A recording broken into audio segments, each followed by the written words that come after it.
We're back. I just realized, looking today, that the cropping is slightly off on... Let me put my finger the right way. The cropping is very slightly off on the bottom screen, and I just now noticed. However, I'm not gonna fix it. Because I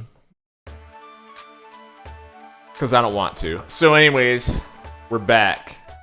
We're about to do Weavile.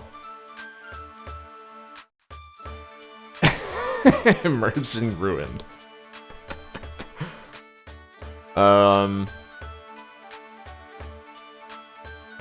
Holy shit, is this the guy? There it is. we're getting the feedback coming in early. This is the ice dungeon, correct.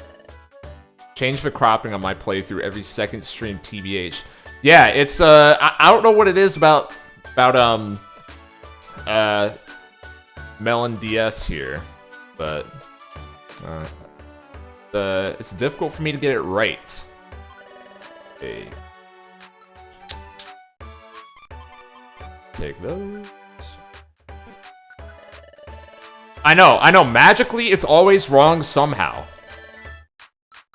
Always wrong somehow. So let's see. I think I'm going to... See, it's always a balance before you go into a dungeon, right? Of how many items do I want to bring with me versus how much room do I want to leave to pick shit up. I remember there being some stuff I definitely want to pick up in this dungeon, when I recall, so... A lot of orange berries in here, and the weather orbs, obviously.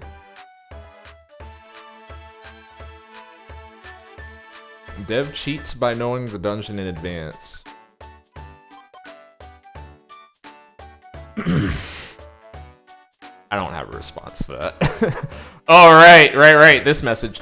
You guys have no idea how hard this was to get right. Oh my god. This shit... There had to be so much debugging to get this shit to work correctly. Holy crap.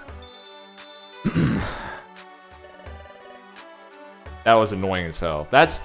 Those are the types of things that I try to implement.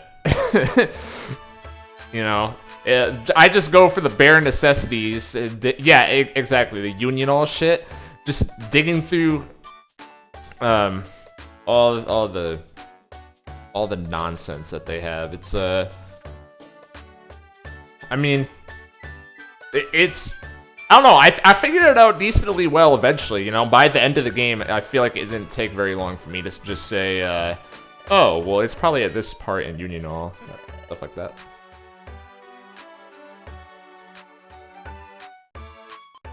Then we continue. BP says, I think my issues with this dungeon be completely fixed if there's a really on-the-nose dialogue before the dungeon.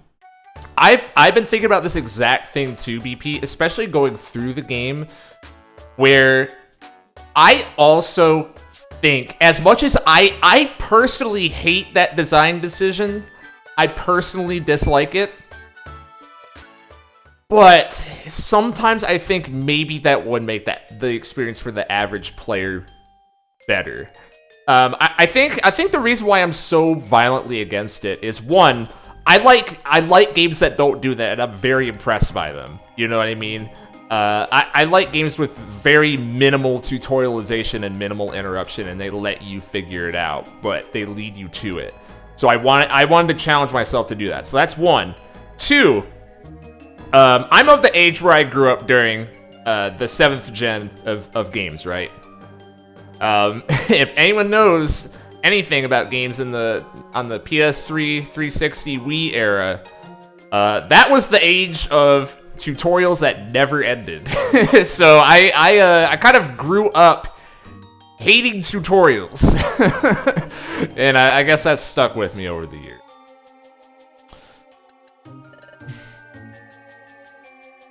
Yeah, boomer talk incoming. That's what it is anytime I talk about anything. So anyways, we have Weavile here.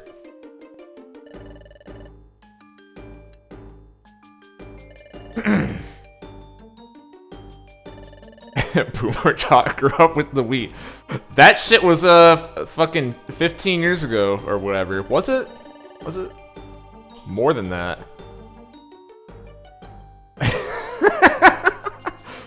Oh man, now we're getting into the technicalities of what is boomer. Boomer is a state of mind. I think I'm of the belief that if you at any point in your sentence say back in my day, that is boomer by default, you know? Look at Mr. Fossil.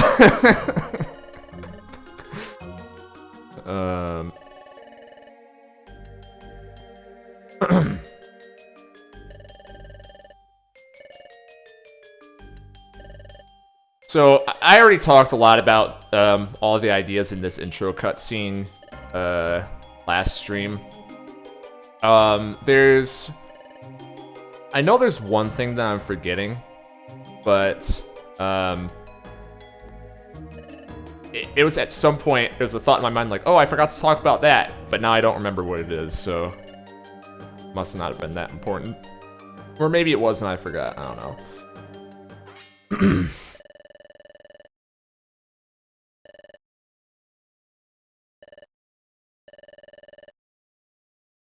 So this is you know, speaking of on the nose, this is a this is a very just like, so there's two kind of on the nose lines in this game, right? There's ones that like I kind of roll my eyes at even looking back at it, and then there's ones that I just laugh at. And that's one that I was you know, I was holding back a chuckle there. I don't know what the difference is, to be honest with you. But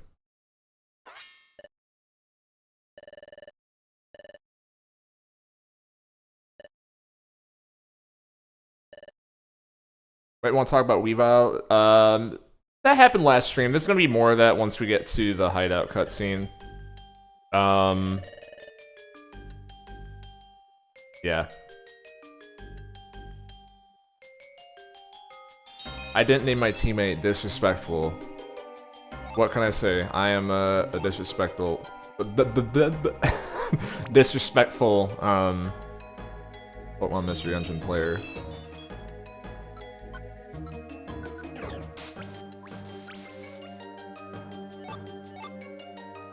Oh, there's Slumber Orbs in here? Shit.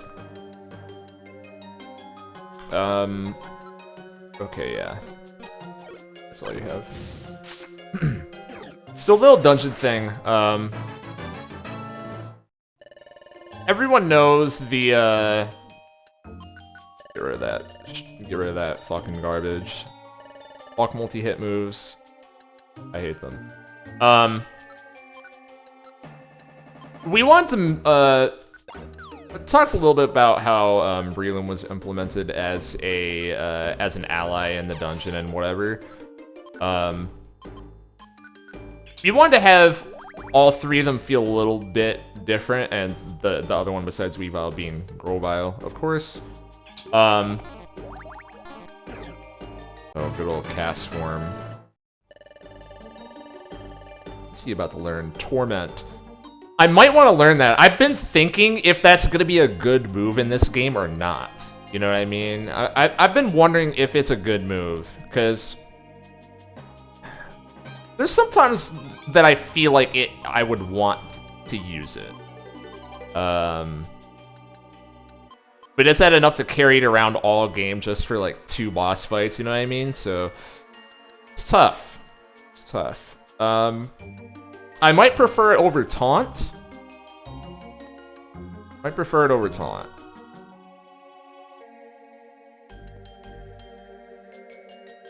Okay, let me think. What bosses are coming up next?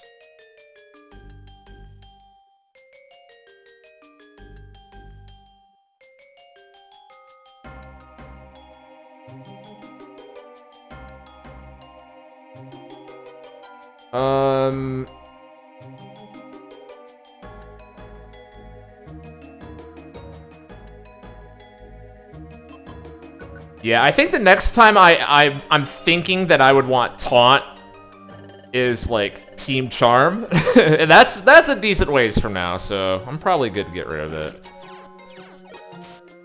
I'm gonna get to reading chat in a second. About Weavile as a partner design in this dungeon, we wanted her to feel different from Breloom and Grovile, like I said. And we kind of wanted to think about, like, how would Weavile fight? Weavile is someone who is gonna be a little sneaky, but that's hard to actually integrate properly into gameplay. So we wanted to put an emphasis on how she's unlike the two grass types, you can't necessarily leave her alone all the time, but if she's able to get a targeted attack on someone, then it does just shit tons of damage. I mean, her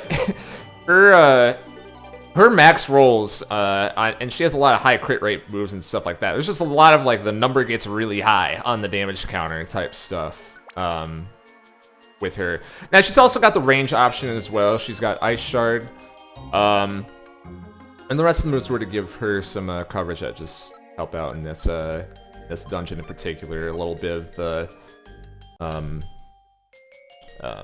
just stuff to ease play less so than for considerations, and also like a little bit of violence in her movements as well, right? Because you gotta, like, again, just kind of like having that ferocity to it. Like, see right there, 142 damage, you know?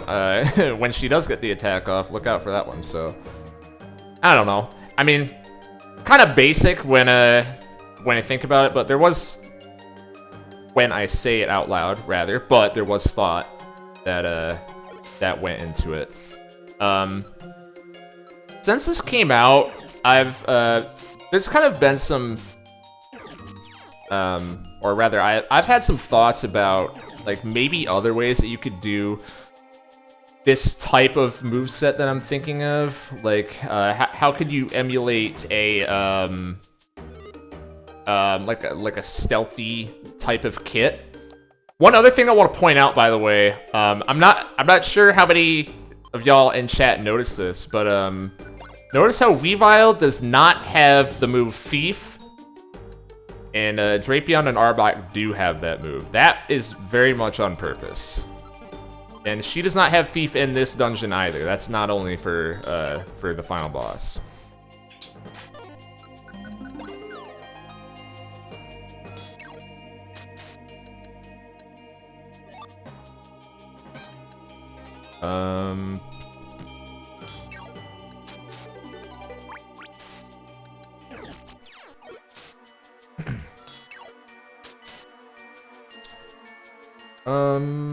Reading chat. DP, Weavile's stories interactions bother me, but not in a negative way. Like, as in, why would MC trust Weavile the most out of anyone? But also, of course, MC would choose yeah, so you answered your own question.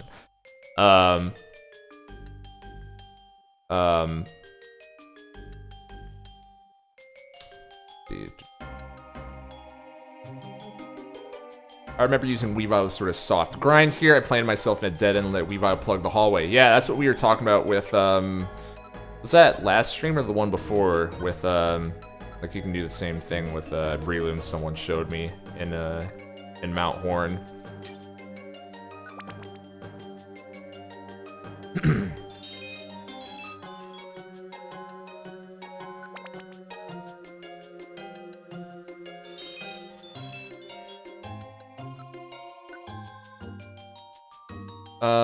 Do I have this bullet on here somewhere? Okay, yeah. I don't, but that's my trigger to say you can talk about that.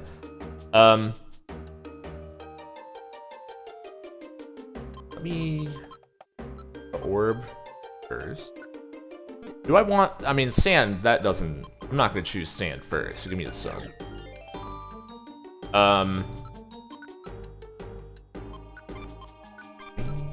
The sun.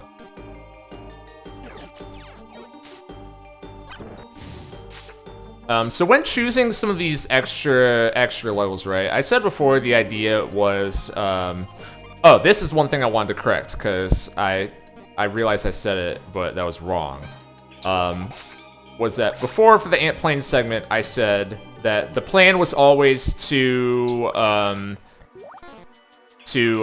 after Chapter 8 have only new dungeons in the game.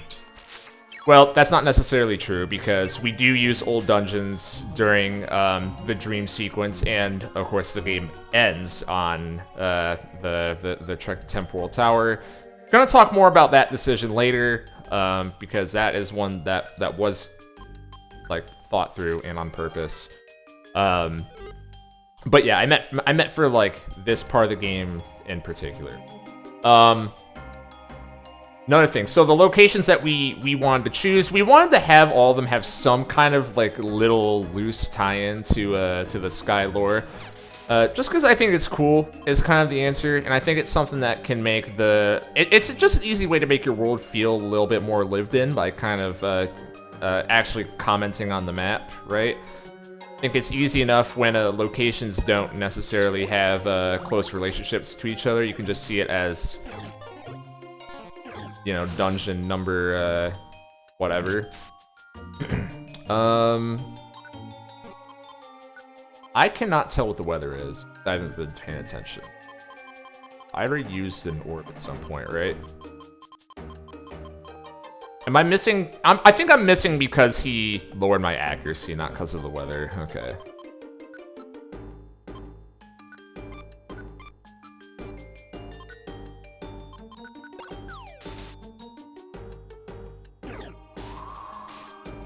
Is I'm fucking stupid. Oh, he has 1 health. All right.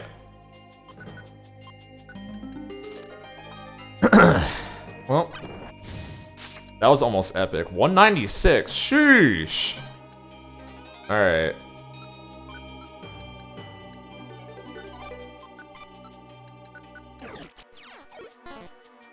And yeah, the sun is up. That has to be why that did so much.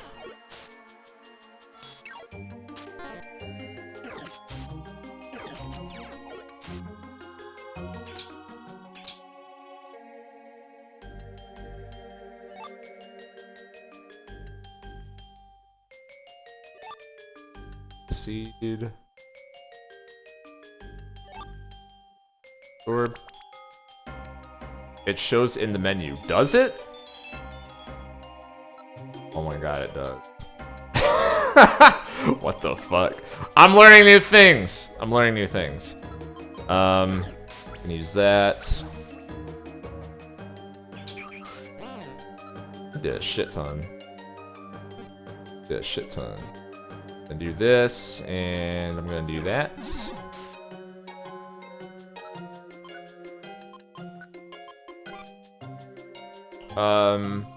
I changed the weather so I can, might as well move up.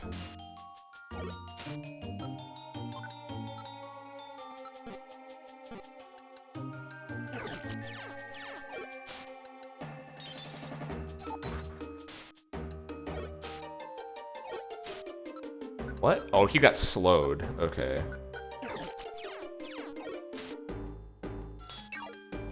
Keep thinking I have to estimate my hunger based on the heart instead of the actual numbers. Yeah, I used to be like that as well. That was a hard habit to break.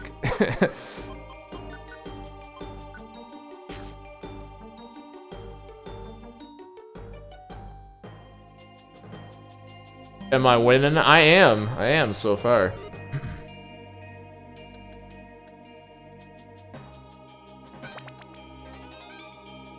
Debatable. I don't think there is a debate. Yeah, so to my point before about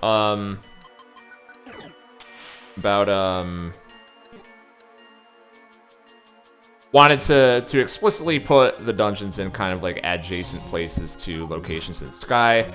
Murky Forest, of course, is an actual location in Sky, and where Team AWD's hideout is going to end up being is actually where Armaldo used to be chilling at the start of Special Episode 2 in Sky. I've had a couple people ask me if that's on purpose, and yes, it is. And I will refrain from saying any more than that.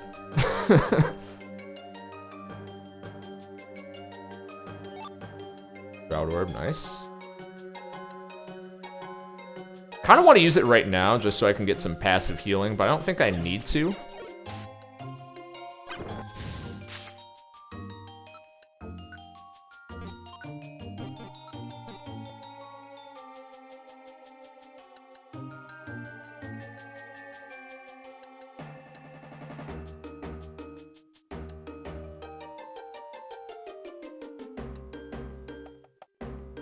Last room. That's a classic, baby. The old last room floor, everyone's favorite.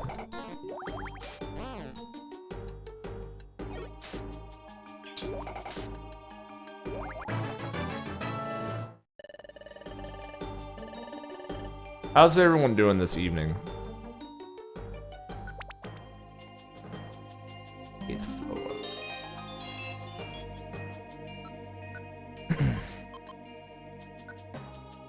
All right.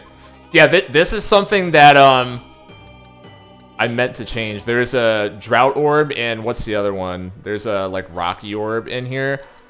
I remember there was like an idea, or it was like there was some reason that they were in there originally, but I literally don't remember what it is. And I actually thought that those got taken out of the game, but I guess not. So there's that. So alright, this is gonna be my first hail floor.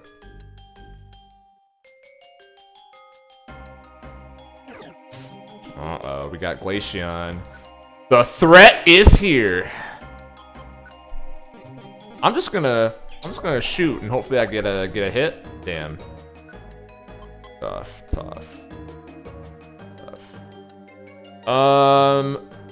Does accuracy apply to thrown items? Let's see. Okay.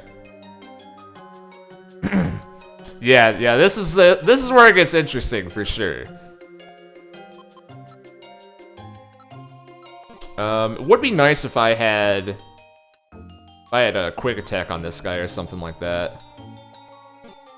But I don't, so gonna go ahead and do that and just hey.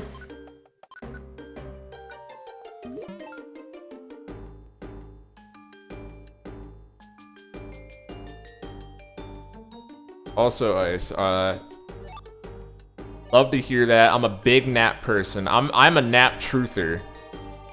I'm a nap truther. I think that we've done wrong as a society when we start shaming naps, you know what I mean? Yeah, if you're not a nap truther, you're lying. People, there's a way to nap wrong. I think this is what people need to understand. When you take a nap and you wake up more tired than before, you are literally doing it wrong. It sounds like a shit post, but I'm dead serious. You gotta set your alarm for 90 minutes, or you know, increments of 90 minutes, and get your full REM cycle and stop. That's the truth. Hour and a half exactly.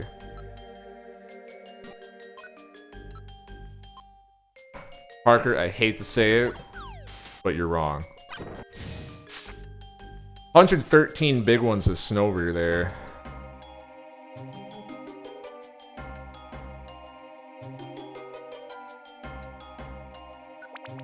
This one's 13 floors, if I remember. I know it's definitely less than the ones before.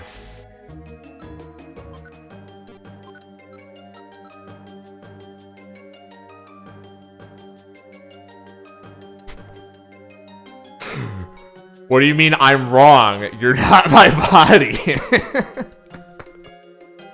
Nope, everyone has the same health conditions. Everyone. If you don't take a siesta in the middle of the day, you are a certified psychopath. Now that's real. That's real. Everyone else has got to catch up to the siesta game.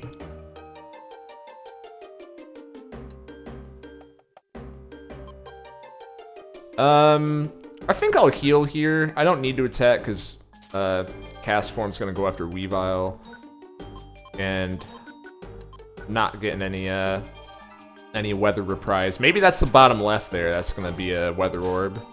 See? Route orb, yeah. This. Oh shit, that ain't good. I gotta pay attention now to whoever that is. Let's see.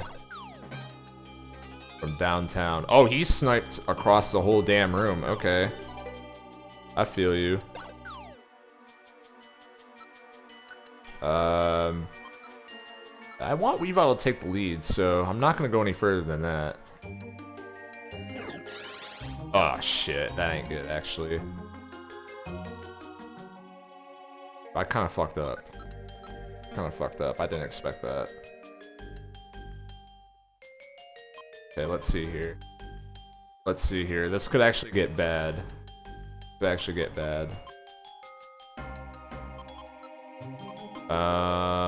I got a couple pounce orbs, so let's see. Actually, I'm just banking on the steps being in the next room, but that's not very likely at all, actually. So I have to do something. I'll just set pebbles, and I think I have enough orans where I can just heal Weavile, and I'm fine.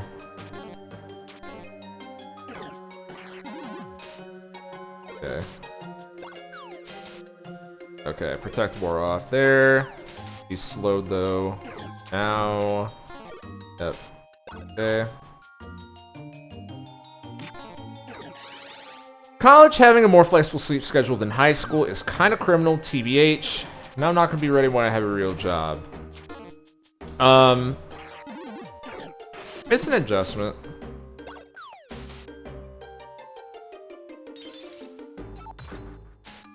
That did a fucking shit ton. Damn! From downtown.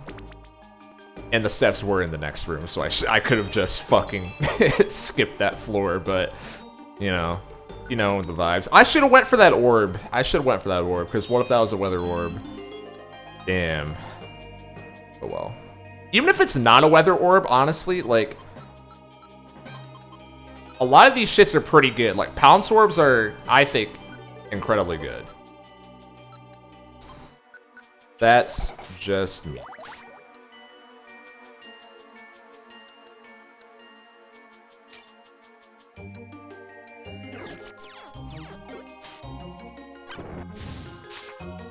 Did a lot.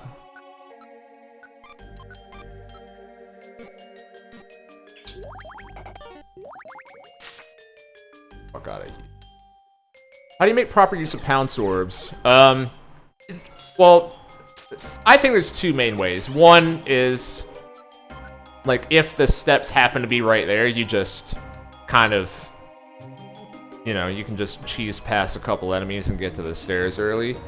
But pounce orb plus roll call orb, just in general, that is really OP. I think. I mean, you have to use up 2 item slots to use it, which is the downside. But I always try to keep a couple roll call orbs on me. I believe they start dropping more later in the game. But, yeah. What am I doing? He has, this protect on. What am I doing? No.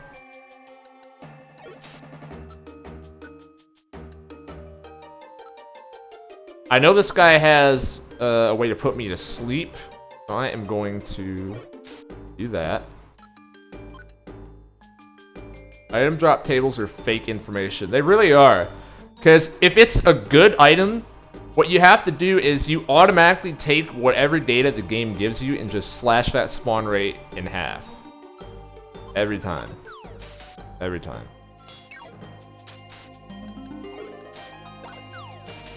Tell me why I never saw any Oranberries in this dungeon.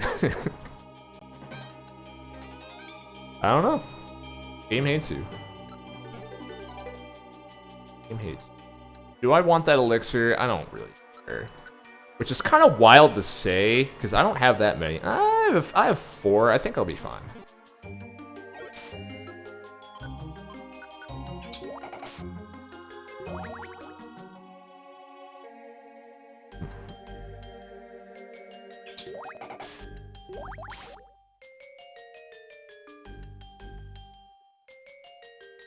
Okay.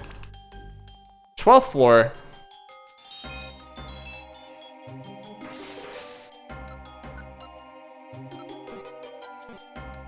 I wonder who that is on the upright.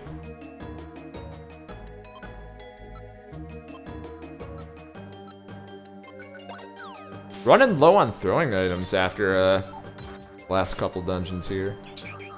Snowbird. Okay, speed drop, yeah.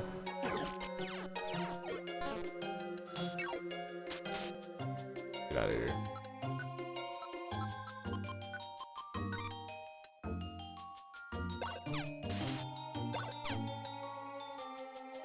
What am I doing? You don't have a, yeah, I was gonna say, you don't get evasion up. Picked up the oranberry. Roll call. Ah, there it is. Well, I have that option now. I'm gonna probably save it for later in the game, because that's just how I do. Unless it gets dire pretty quick here. Rocky orb, yep.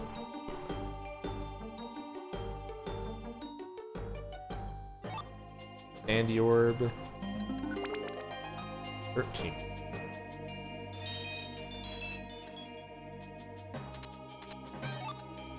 The roll call. Okay. And we're done. So here we are.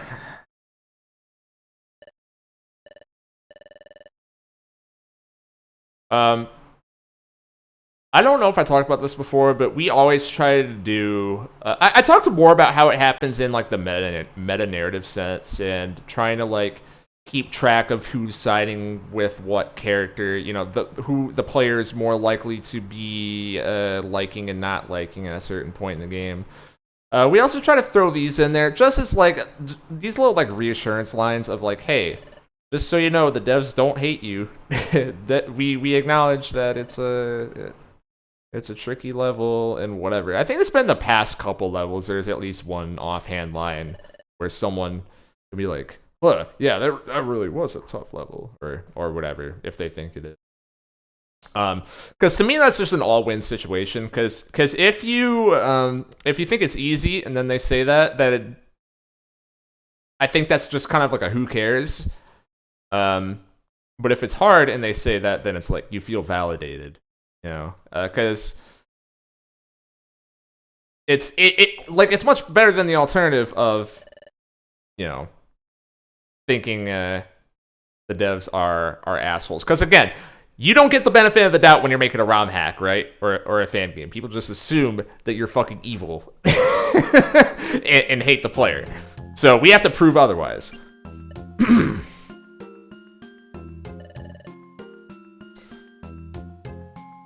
So, Team AWD's hideout.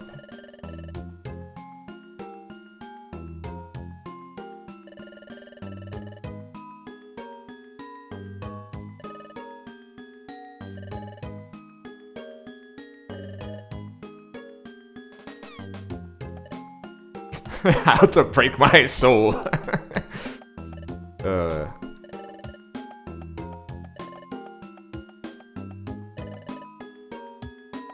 So, yeah. The partner's about to tread the situation. Tread the situation? I don't think that's what I'm trying to say, but maneuver around the situation very carefully.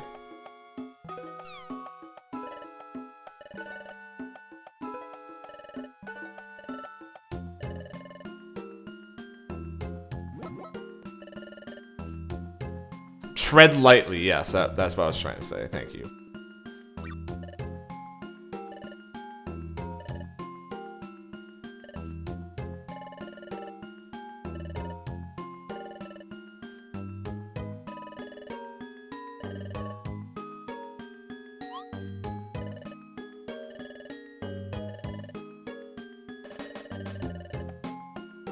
More like fail to not be an idiot. Oh, man.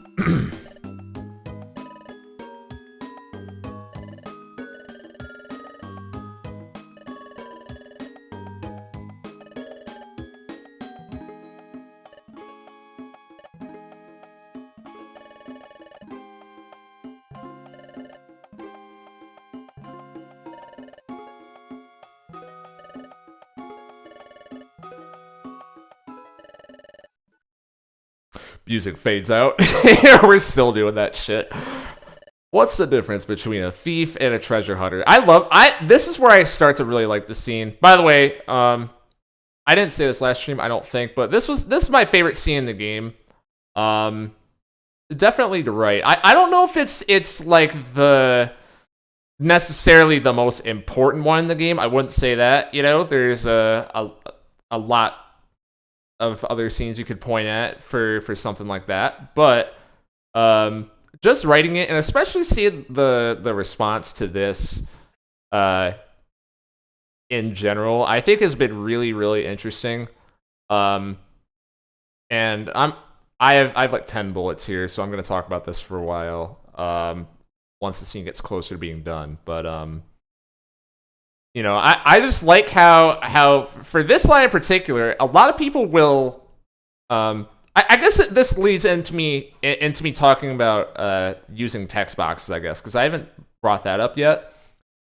So for a while working on this game, I always had this thought of like, man, the next big breakthrough in PMD hacking, whenever it happens, is gonna be like getting sound to work, not only for custom BGM, but you could just have like super compressed to shit, but you could potentially have voices. Like you could have voice acted cutscenes. That shit would be crazy. That would really make it feel different from the normal PMD. But the more I thought about it, the more I kind of came to the conclusion that like I think text boxes are good, actually. Not good for every game, not good for every situation, but just the fact that like this dialogue box comes up and then you can do just what I'm doing right now. You can just like sit and not advance and think about it for however long you want, and then when you're ready to move on, you hit the A button. You know what I mean? I think that's something that's very cool about the usage of text boxes, and that is as well as this is going to come up later in the game once Darkrai starts talking more and we get into the dream world. But the fact that there is no voice means that you have to give them a voice, right? And this is more of the multiple interpretations type of thing, where like through contextual knowledge, there's maybe a certain voice, like inner or outer if you're voice acting, whatever voice that you want to assign to a certain character. But that might be different for different people. It could result in different experiences, but maybe more personal experiences, stuff like that. So I don't know if what I'm saying just sounds like nonsense right now, but I think text boxes are cool for that, you know, for how it leaves a lot kind of up to the control and interpretation of the person holding the controller there. Oh.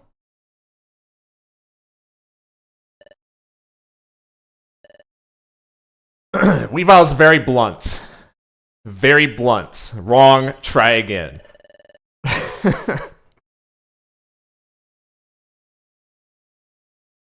Thieves stalk in the shadows, but treasure hunters are out in the open. It's the opposite. EP says, yeah, I agree. Sometimes the video game lacks something that's actually better because you're filling yourself. Yeah. And Jack was saying, get what you're saying on text boxes. Gemini felt the text box advanced magic a lot during my playthrough. Lots of lines stopped me for a little bit. That had a lot of value. Yeah, exactly. It's You know, and it's weird, right? Because by stopping, it doesn't really feel like the flow or like the choreography, if you want to use that term, necessarily gets messed up when it's a video game. I don't know why. I couldn't tell you what the difference is, but it never feels weird to me, at least. That doesn't make sense. Of course it does. Thievery is an honest trade.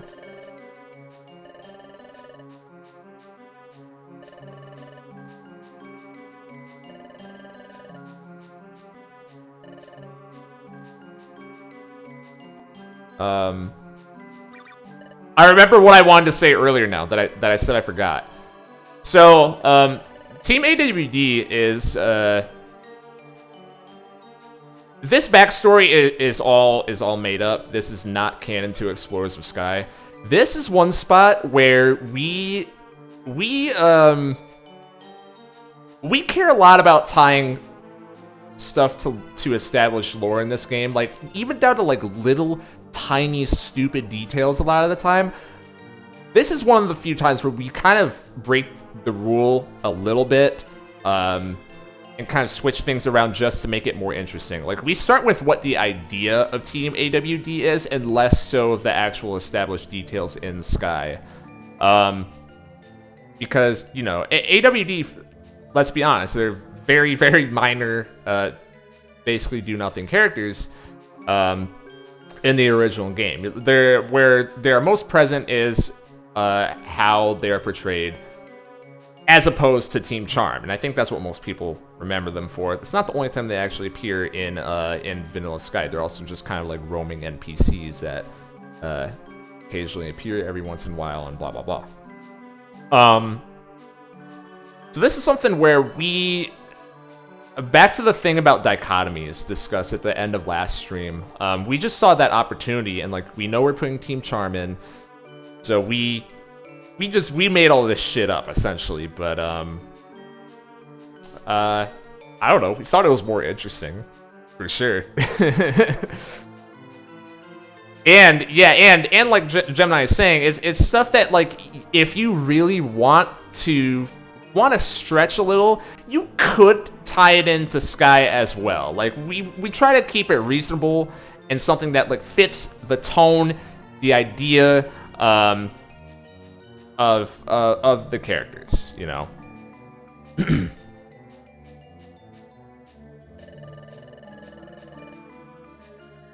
It's wild that you just inspired me to steal. Then they use their sass within the town to vilify us thieves on the outside.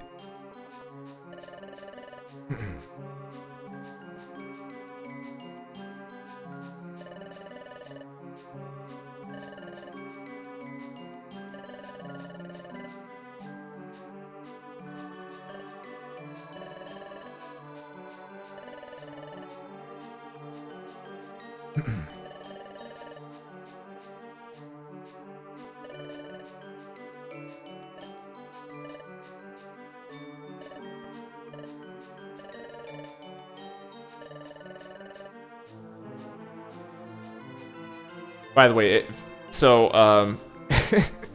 this is another little kind of like nod to the last dungeon, obviously, but it's also working backwards. It's like, if like, we knew we were going to have a weather dungeon, but we wanted to put it here to kind of drive home the point of, like, I would not want to live here.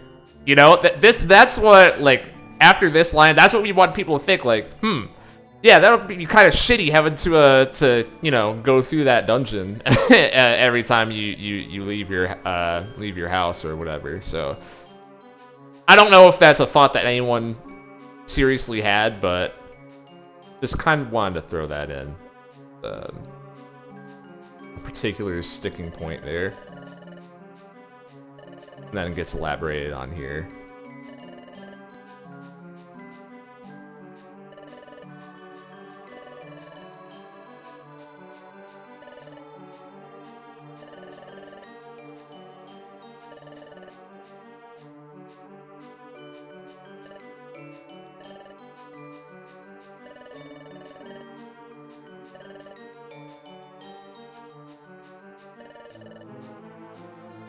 We use the same amount of S's every time with Arbok, by the way.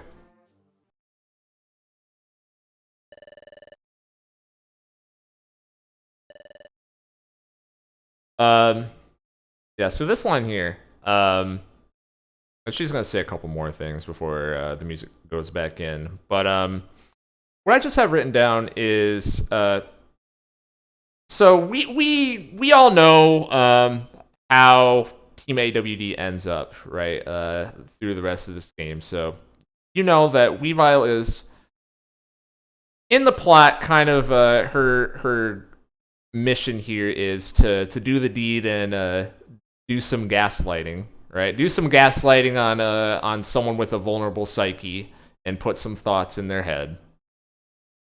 But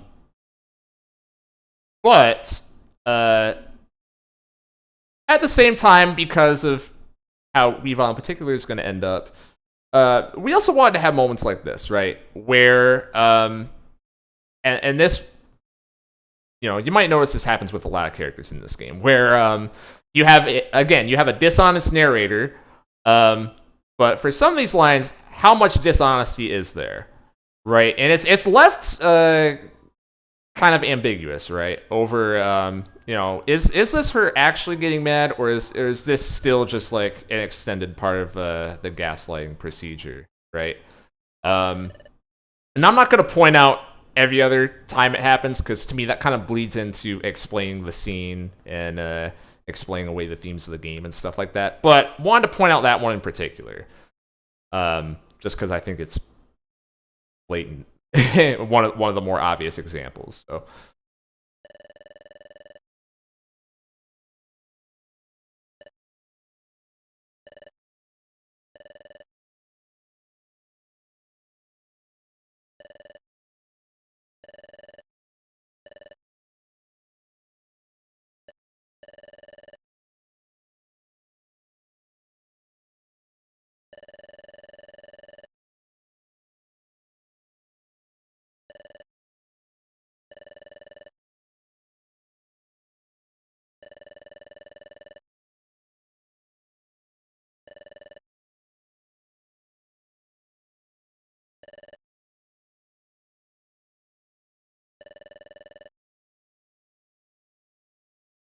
Really rare for Weavile to yell. That's something I realized way later. That is correct. Weavile is a very pretty calm character up until that line. Pretty, you know, snarky, douchey asshole, you know, dismissive, you know, all of the above, but calm. Until then.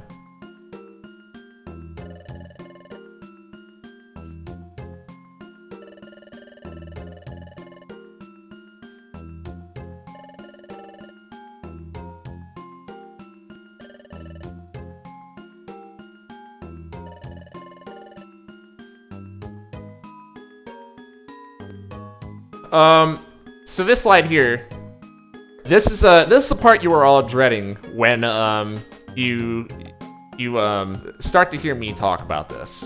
Oh boy, this is just who I wanted to speak on this topic, right?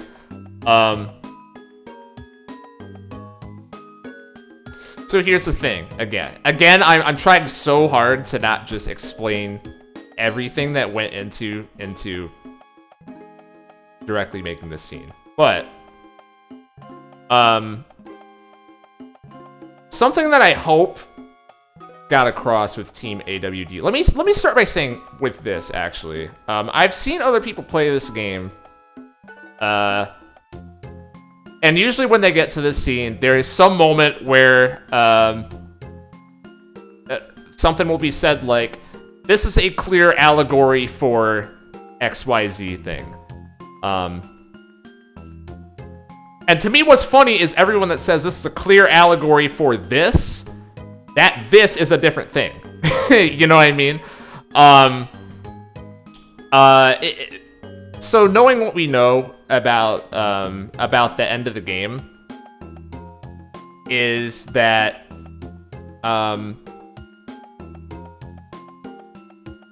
what's eventually going to happen with these three is that we see them next to Darkrai, right? And so I think part of the point, I don't want to say too much, but I think part of what's trying to get across here is that nothing is more dangerous than someone with nothing left to lose. And it's not about what they can do, but what others can manipulate them to do. You know? That's the part that people don't necessarily think about. When beings don't exist in a vacuum necessarily. You know, you can't just shove someone into a corner and plug your ears and hope that the ugly will go away, right? Because it's very possible that their problems might become your problems, which is something that directly happens at the end of the game. So, that's the, that's kind of the level one that we were hoping would be obvious by the time they show up at Darkrai, like, oh, okay. And there is more to what's going on here than that, right? There's a lot of complex dynamics that go into this type of stuff, and whatever obvious allegory you think this is in real life, it is more layered than just that. But, you know, if that's the point that we're trying to get across, we wanted to explicitly have this line in here about, it's about themselves in relation to the townies, right? The town dwellers, you know, and how they are always spoken of as an other, because the inverse is also true.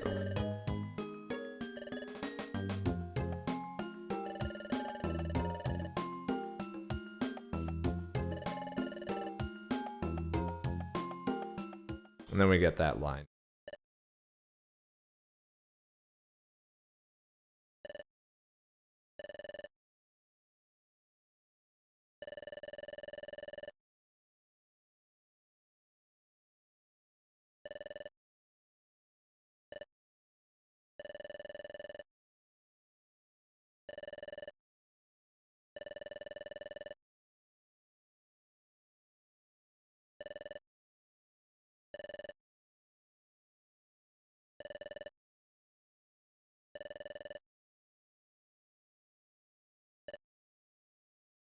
Everyone in chat right now, what kind of vibes did we get from Drapion in our playthrough? Do we hate this guy? Do we like him? How are we feeling?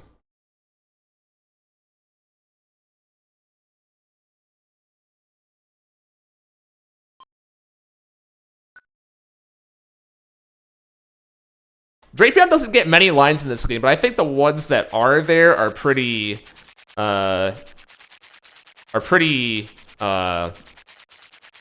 like stand out, I guess is how I would say that.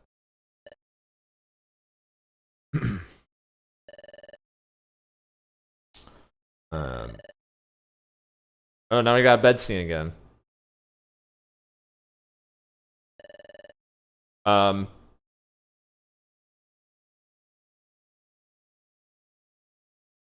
And one last thing that I want to say about the AWD scene, because I didn't get to like I got to maybe like a third of those bullet points because I just thought like I'm probably explaining too much. Because for those that missed the very start of this playthrough, the reason why I don't want to explain stuff is because I think that gets rid of the fun, right? Like what's the point of making art that has so much to discover if I think if anyone else wants to explain and just say, this is what the game's about, that starts discussions, right? Because people can disagree with that. And they could be like, well, actually, you're wrong, because what about this detail? Or, well, I have no idea how you interpreted it that way. It's obviously what's going on is this, this, and this.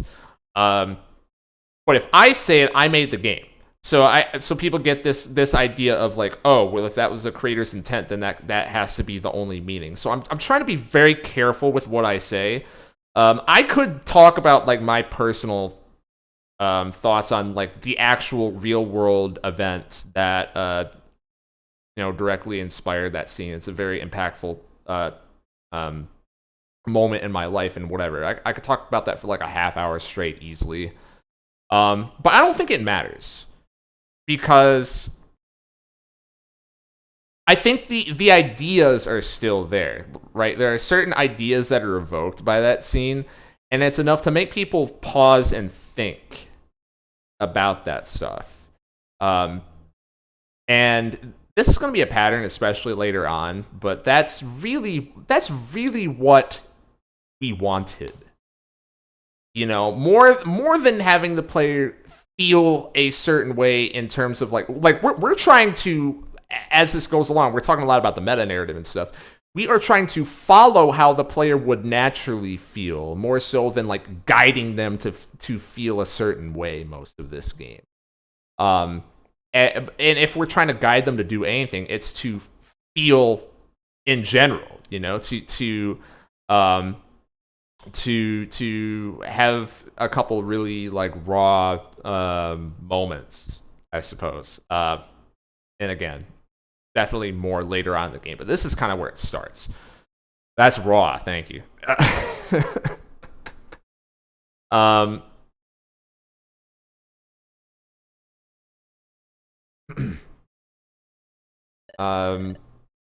Weavel's advice, you don't think she's right, do you?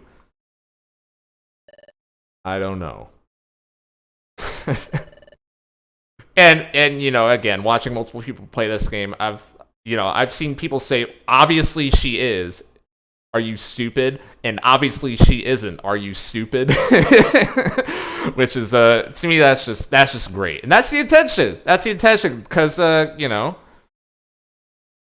either way, that means that you're thinking about that last scene, To me, that's a win. If you're thinking about that last scene, then we did something right.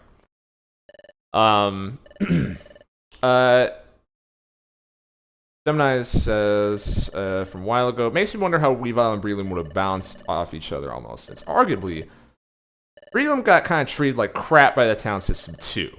Drapion's definitely big second-hand muscle energy. He means well, for Weavile at least, but he's definitely looking to fight. Any pros of wisdom he's got hit harder since he has way fewer, or they're a lot simpler.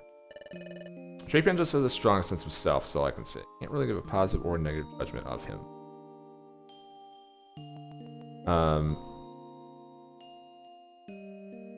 This is another one of those, like, focus on the third personing of the player and distance them further from the main character.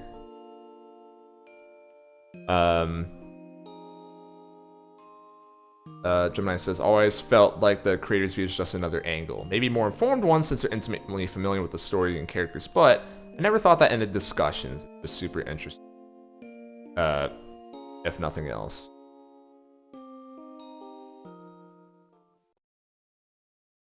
I think so too. I think that at the end of the day, like I think it's clear when you are making art that is meant to be interpreted in more than one way. And I guess the more it veers in that direction, the less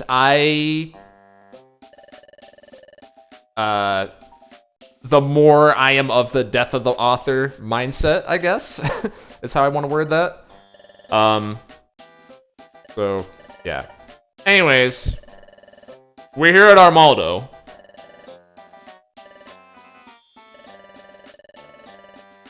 The Treasure Town ruins north of the guild.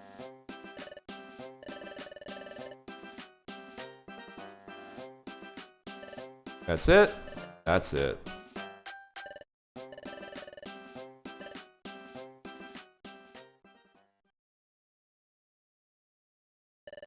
And after that pause, it's going to be chat talking, right?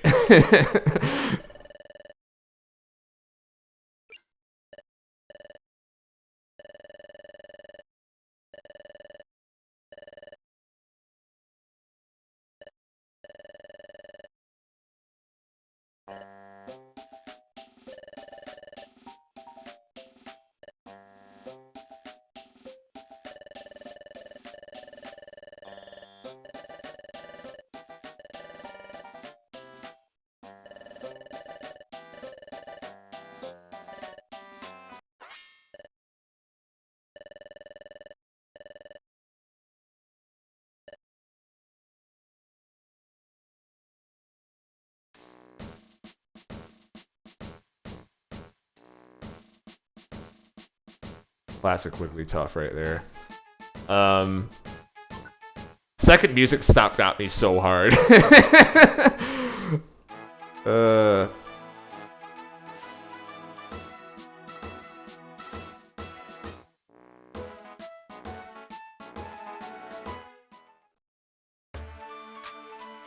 An underrated part of their Chat.Wigglytuff's dynamic in Sky that we try to play out more in this game is just that like even Chat.Tot, you know, for how much he and Wigglytuff have, like, you know, they've been together for a long time, blah blah blah. Chat.Tot still doesn't, like, know what the fuck's going on inside this guy's head, you know what I mean?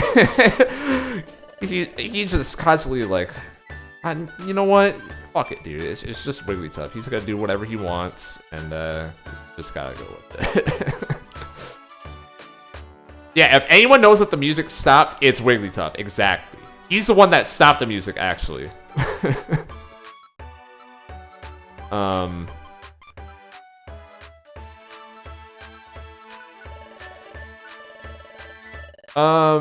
I'm actually gonna take those elixirs back out.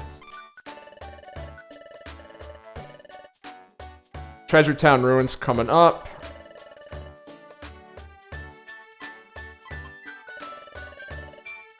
Guess I'll buy it, yeah.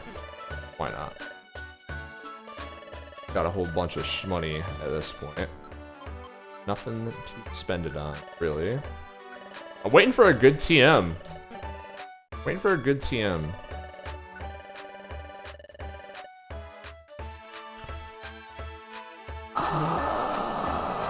That might be it, but I'm too scared. Too scared to buy it, folks. That's what Avalanche does in this game? Fuck no. That's trash. That might be it, but I'm not willing to I'm not willing to do that. There's too many genderless bosses in this game. That would just piss me off, I think. Why did I do that? I just wasted 500. Shit, man. That's stupid. Okay, I might want to change your moves around. Let's see here.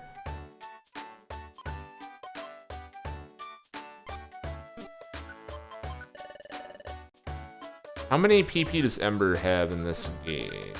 15. Nasty Plot has... It better not be 8. 20. Oh! Oh! Oh! Okay. Okay.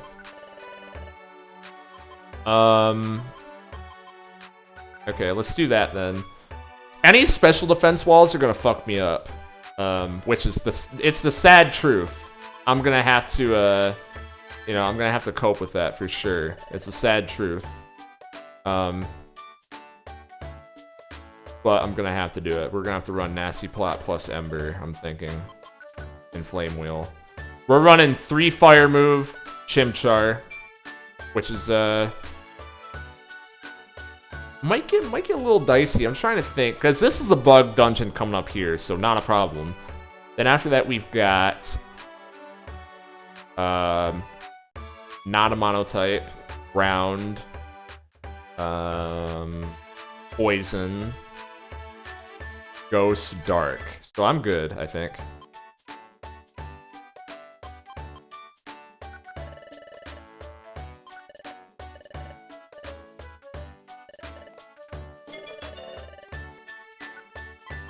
We're nasty plotting up.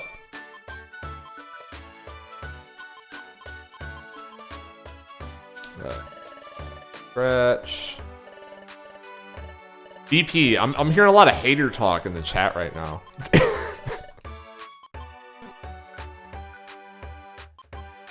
Worst you could come across would be Flash Fire Houndoom. Oh yeah. Yeah, that's right, there is Houndoom in the Dark Dungeon.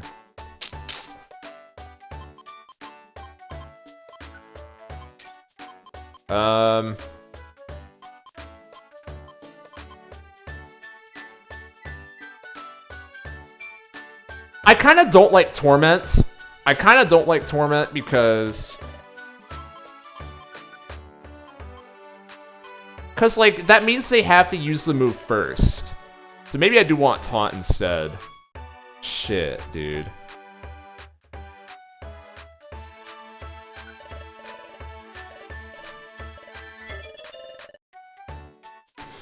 BP, I will say, if it was literally a one-shot, then that's just a mistake. I really thought that we took all legitimate one-shot rolls out of the game. Stuff like, literally, like, Swarm, double crit, or whatever, on Cricketune, maybe. But other than that, I thought we took all those out of the game, to be honest with you. So if that did happen, then, yeah, we fucked up. We were trying to teeter just on the edge of being a one-shot. Because, you know, all those guys are supposed to be just super glass. You nerfed it in the latest version. Okay, yeah, that's right. You played 1.0, yeah.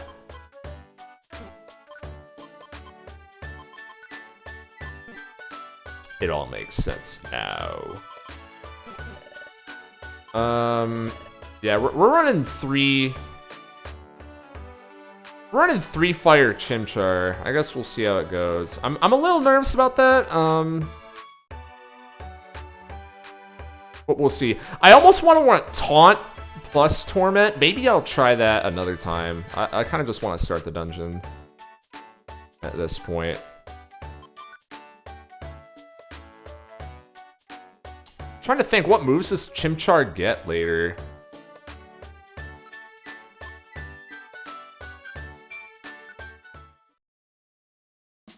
Wait, I forgot. I have my my mobile device to help me out there.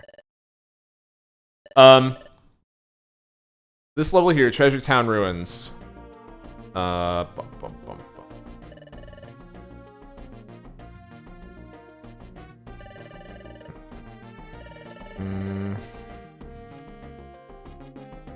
bum. What I have written. There's a lot of times where I feel like we made good use out of asset reusing. For example, I talked about Team AWD and where they're located. And also some parts in the Dream World that I'm going to talk about later. This is kind of the exception because we didn't want the implication that this background specifically is like the same as what the background represents in Explorers of Sky. We didn't really want to go with that. It's just this is the closest thing we could get to what we're trying to emulate. So, you know, admittedly, sometimes we really did kind of feel the crunch of just, oh, that's how that link works? God, that's gonna suck. Okay. I gotta manage that carefully then.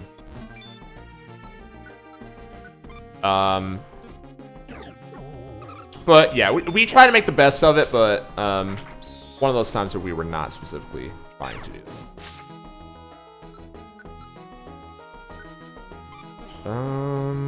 Alright, starting off pretty strong. Another thing I've written.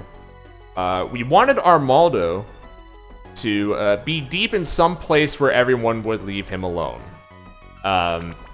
And so, from there, got the idea to explore the idea of Old Treasure Town, an underground civilization that was abandoned by those who eventually formed the Treasure Town we know now. And the ruins are infested with bugs. And I put here, I think that as sometimes people can get frustrated by PMD lore for how vague it is, I think the other half of that is it lets your brain really fill in the blanks and make these implications and these headcanons with new knowledge in mind. I think that's something that PMD is really strong at. I personally think it's a very large part of the reason why the creative, creative side of the fan community has been so strong over the years, because everything is left up to implication, like all the time. Like I said before, people don't like Explorers of Sky because it has an airtight plot with no holes and no mystery. You know, it's, in fact, I would say it's quite the opposite. Like, the reason why they like it is because it's not an airtight plot with no mystery. And so we wanted to keep a little bit of that in with this new area we were creating here.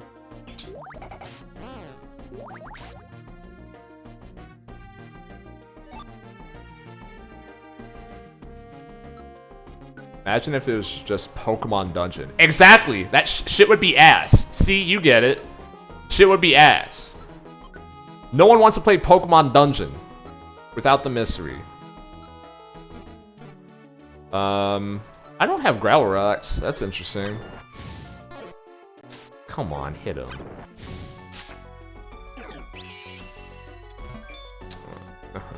This is gonna be an interesting... I kind of want to just leave and redo Chimchar's moves, but I'll try to keep going.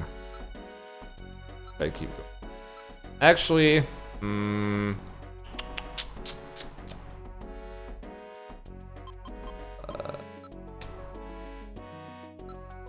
ain't looking good because I don't have any way to get rid of confusion, so hallways are really bad.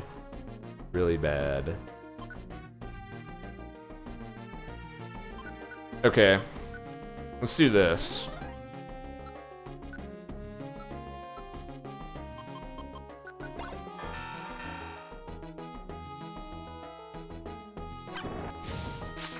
He hit him in confusion again.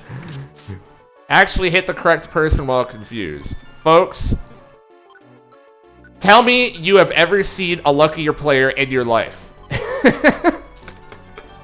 You can't do it. How does he do it?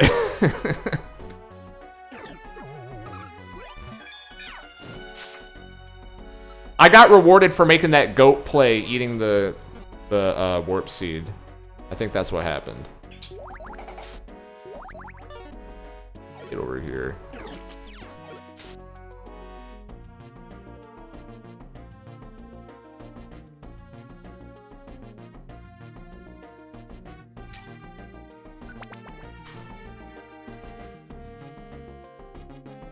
Oh, the link box.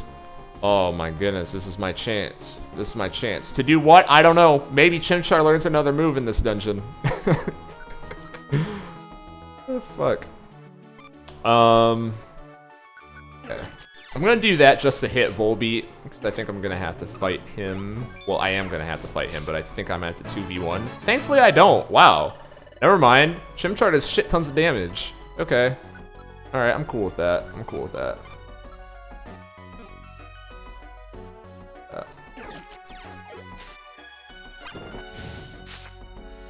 Oh, he tanked that easy money, though. Alright. Okay. We're starting to do this. Okay, we're starting to do this. Yeah, we're getting the swarm. We're getting the swarm and all that good stuff coming in. You know what, man? You know what, man? You know what I think about that? You know what I think about that? Okay. Okay. Fuck out of here, clown. What else is here? Stun Seed and Warp Seed. I got my Warp Seed back, folks! Got my Warp Seed back. Should also say that, internally, this was, most of the team's favorite dungeon. Which... You know, this is another one where we were pretty surprised that so many people don't like this dungeon, but it goes back to what I've been saying the whole playthrough, just like kind of frustrating how we there was this constant disconnect between what we thought people would like and what they actually like, which by the end of the game we still didn't really understand. We were just trying to like listen to what fans were saying, but it was hard to conceptualize it.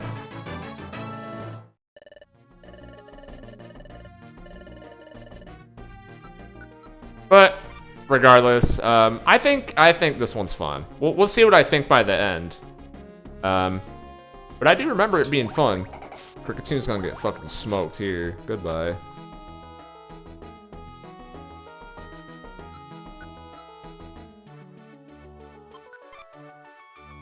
Why did Sheepshar back up there? A little annoying.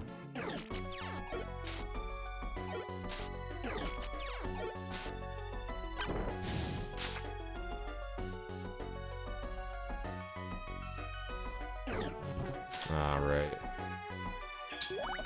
Remember running out of resources real fast. Yeah, this is yeah, I think this was kind of our just our throw the kitchen sink type of dungeon. Part of the thought going into it was because there's no boss, so we wanted to, because again, this is the end of the third demo of the game, or the third, the third act is what we were calling it. So part of it is we were just worried people would be upset that there's no boss, so we need to make it something that really tested everything. And to that extent, I think this dungeon does that, and I think there's a lot of tools to work around with as well. Like it pressures a lot of your resource management, like you're saying, Gemini, for sure. That was definitely very intentional.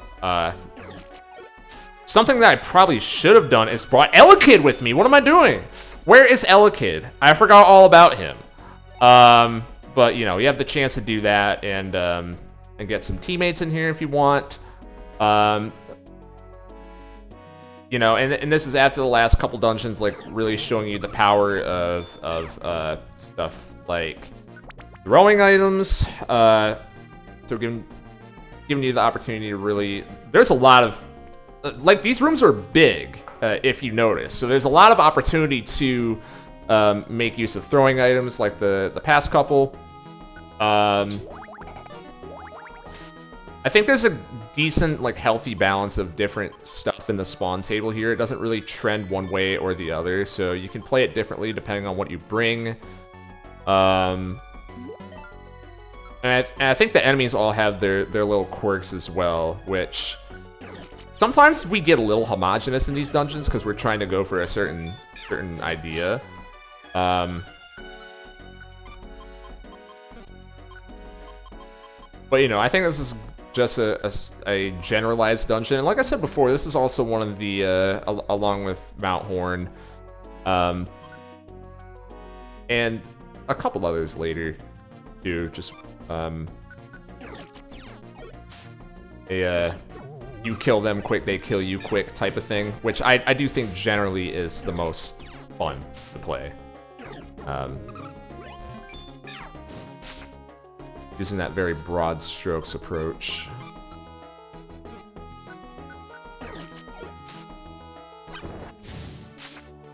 And also just a bunch of little things, like you see a wonder tile up there. There's a lot of wonder tiles in this, just so people can play around that. There's a lot of water as well, so if you're a water type, you can do stuff like this and just skip around. There's a lot of I don't know, just a little bit of everything that we think is interesting and that like can be abused gets thrown in here somewhere.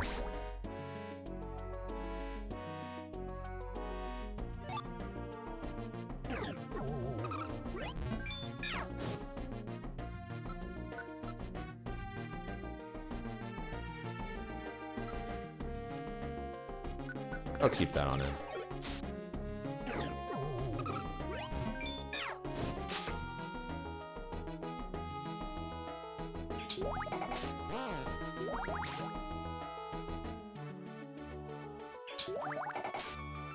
Now the question is, do I cross the water here and just hope that the steps are on the other side?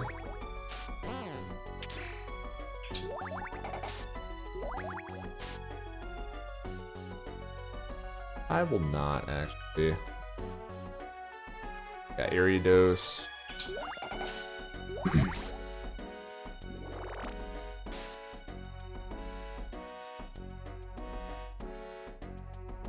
I'm using my my double bazooka quite a bit. How many elixirs did I bring?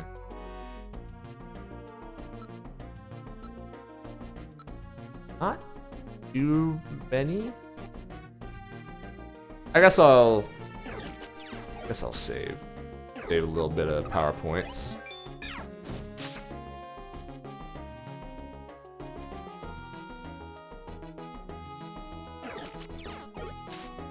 I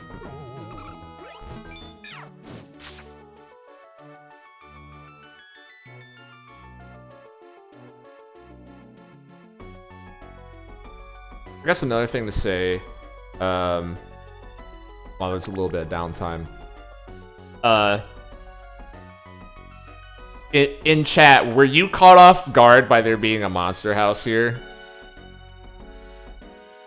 Because we were hoping that would be a shock value thing. Of like, oh my god, the last one was 10 hours ago. What do you mean there's another one? I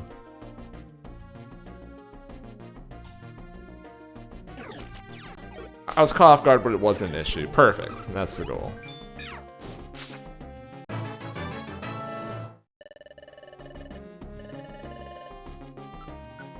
And that was also partly because I think it was fairly early on we decided to throw in multiple monster houses, but I don't think we had one here at first, but we added it after. A lot of people really liked the Waterfall Cave one. A lot of the anonymous feedback from that demo was like that fixed room monster house was really cool. That was a clever idea, stuff like that. So again, that's just us trying to listen to the fans, be like, all right, I guess they want more. So be a good spot to put one because we're not gonna have a boss. I think after the first one, you were mentally prepared for exactly that. That was ideally gonna be the situation because we've already shown our hand that it can happen at any time. Which really, that's a lot of the strength of even random monster houses, right? Like I would say that is the only benefit. Maybe a little mean to say that, but it's that you have to be prepared for it. It's just the lingering fear in the background, and I think that's still maintained back. I'm not gonna mess around with this guy, actually. Yeah, get out of here.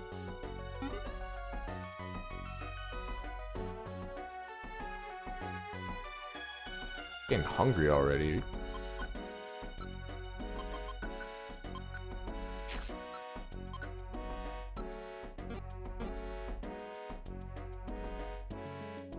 Ah, shit. Let me think about how I want to do that.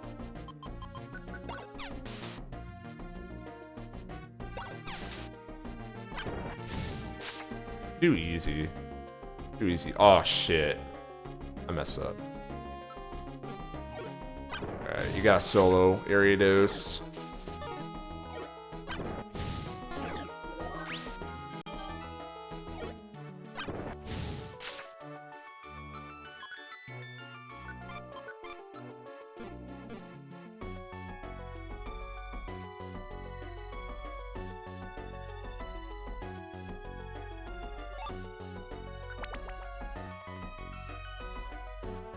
Or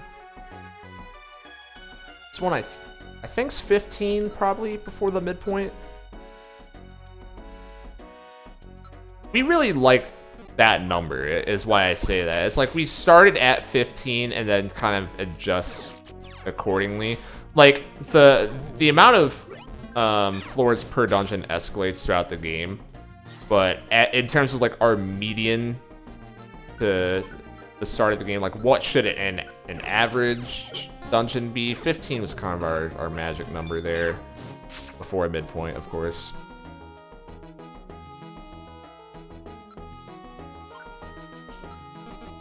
I'll eat, actually.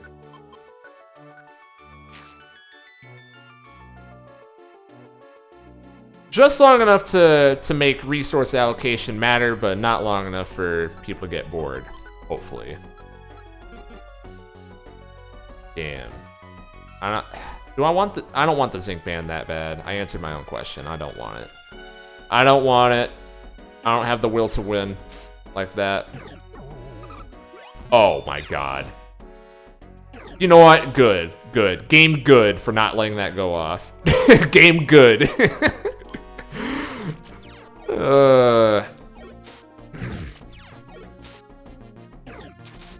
Ah, shit. You know what? Come on. Alright, I made the wrong play like 5 turns in a row, but that's fine. Get my health back here.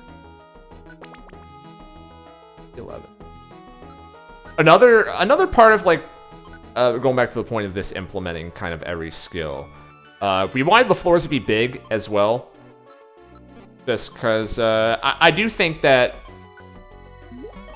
traversing the dungeon is kind of a skill. Like, yes, it's randomized, but it's just having to keep that in the back of your mind, because it makes just, like, randomly trying to, like, skip past an enemy and just hope and pray the next room has the stairs. That makes that less valid of a strat, because, again, it's our job to make it so people don't optimize the fun out of the game, that type of thing. Which we do let you do that sometimes, but in this one, I think that would kind of go against a lot of the ethos of the dungeon. All hit orb. I kind of want that. But the other half of that is that the enemy spawn rate is pretty low in this one. So that you going around the level a lot and having to choose your path and maybe going the wrong way and whatever, that's not going to mean you run into 25 enemies on that floor. Because that could very easily become a problem when you have big floors like that.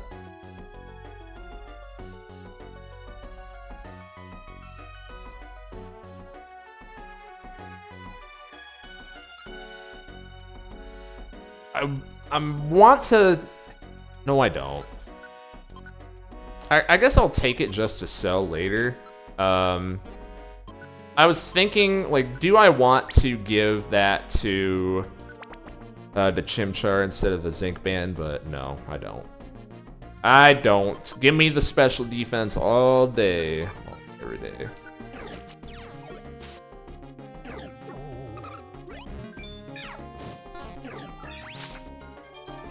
Why the fuck do you learn Absorb? I totally forgot about that.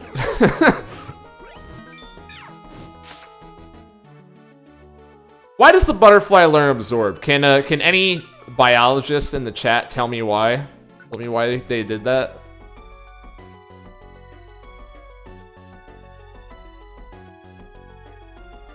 What's the name for someone that studies insects?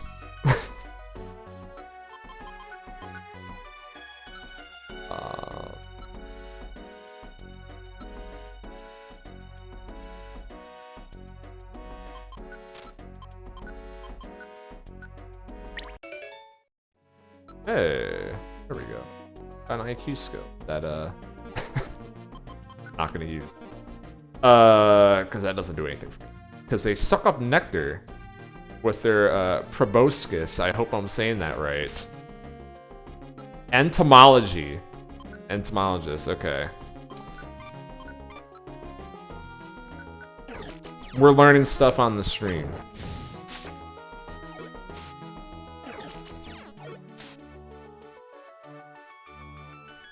Passed over the gravel rock? Who do you think I am? Pass over the gravel rock? Come on now. Come on now. We ain't passing over that.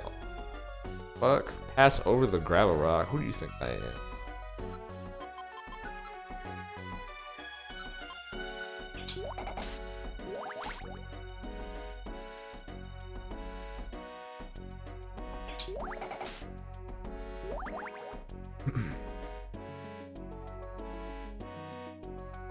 All hit orb. That one's good. I prefer the evasion orbs, though. We usually try to link the two of them together a lot of the times, and we figure that maybe players will prefer one over the other. But I like evasion orbs just because the little dopamine hits my brain whenever it says miss over my player model when they go to attack me. And that's really the main difference. With that being said, let's throw this one away, because fuck that.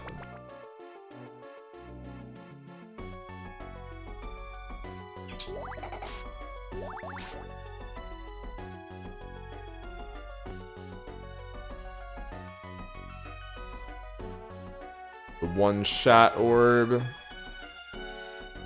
Pass on that one. Fuck. Yeah, he sees me. Shit! I thought I was being clever. Oh, this guy's a fucking asshole. Yeah. Watch this. No! Turn your moves off, turn your moves off, turn your moves off. Fuck, he still sees me. No! Folks, I thought I was him, and I was not. I thought I was him, and I was not. I thought I was him, and I was not. Get out of here. Whatever.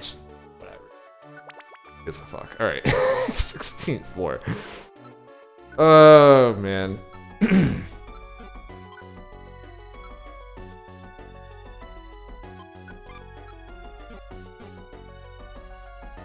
I don't even know who that is. Yeah, Beautifly, get the fuck off my screen. Get out of the corner of my screen. I'm shooting double bazookas.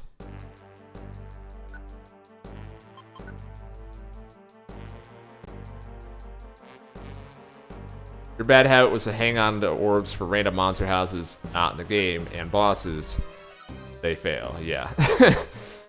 Yep, it's even I'm pretty bad at hoarding.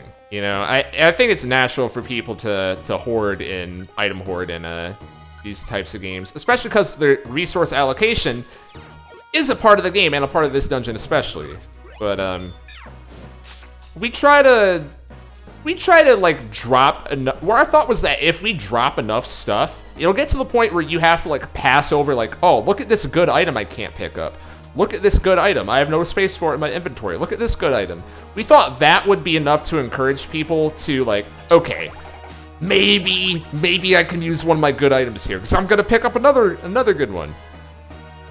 I know that's something that works on me in games, but item hoarding in JRPGs is a very complicated, and really a lot of genres, not just JRPGs, but that's what you did with rain orbs during the weather dungeon. Yeah, I remember that. Oh, man.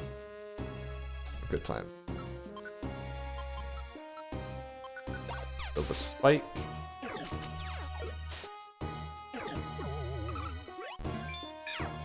Dun, dun, dun.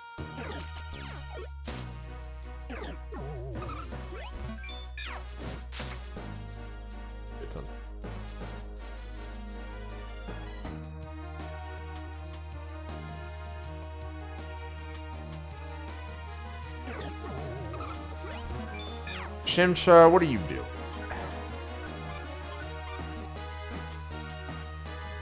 Spencer thinks he's him right now.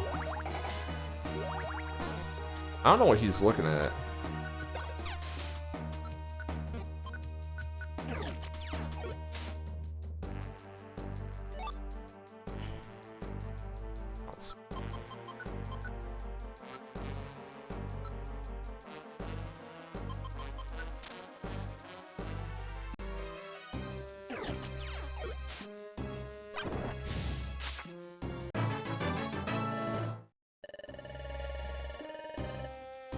Brine.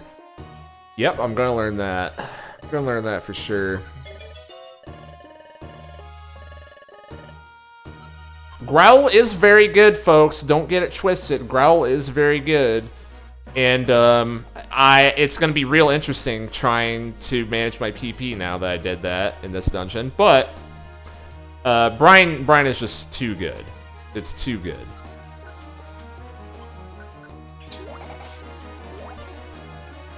Let me think. I think I'm just not going to run Growl. I'm going to have my fourth be Peck, probably, and replace it with Drill Peck later in the game. I don't know whether it should be Peck or Pound, but probably Peck.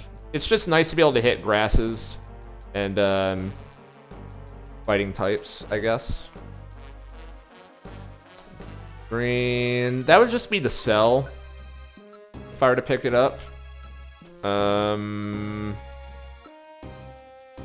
don't think I care about it that much.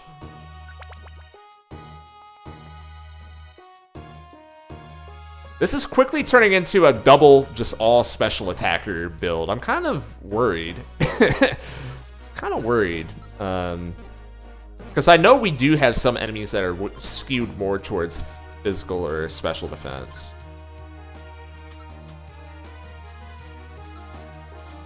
That might screw me later. But we'll have to see. I might just muscle my way past everyone, or attempt to. Get rid of the sleep seat, I think. Actually, nah. All Mach isn't that good, I think.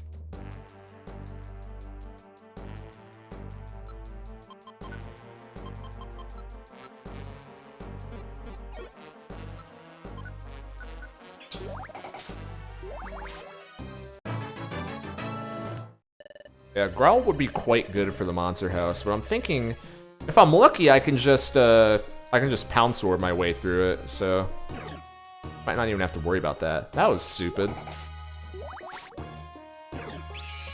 Oh, here we go. Okay. Well, that's why I kept the sleep seed. So there's that. I didn't even know that items had 100% throwing items had 100% accuracy when you're confused until very recently, actually. Yeah, that's a nice little thing to have in your back pocket. I don't even need the orb. You know what? I'm gonna do it anyways because I'm just built different. I'm just built different. In fact, we're gonna have you wait there. Wait there. I'm gonna put myself on a timer. All right, done. Yeah! Now I'm behind the level curve, probably. No, I don't think so.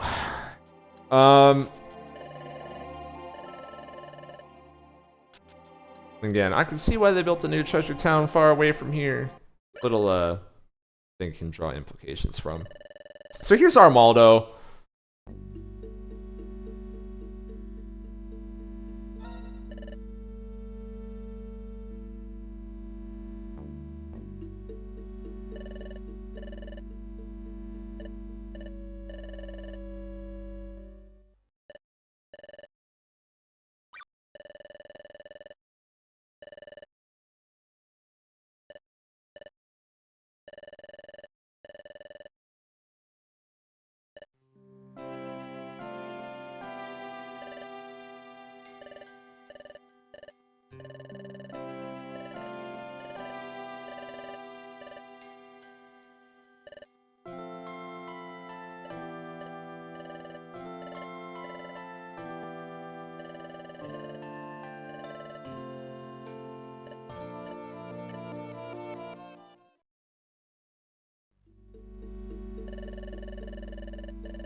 So, part of why Armaldo's here, the first time he was brought up in the game, it was just like, cause Armaldo's cool, you know, and everyone likes Armaldo. But this is another one of those where, kind of with Team Charm, it's once we kind of had an idea of what the game was and the themes that we were going with and stuff, it's like, oh, well, Team Charm, I mean, based on what they are in Sky, they have to be in the game. You know, same thing with Armaldo as well. Well, like, with the direction that the main character is going, they have to have an interaction with Armaldo.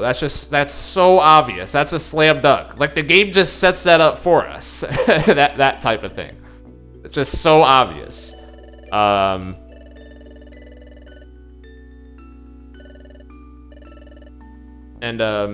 Luckily, it seems like a lot of people like it. There's a lot of people who said that this was one of their favorite scenes in the game. Now, of course, it's probably mostly because of the second half that's going to start right here.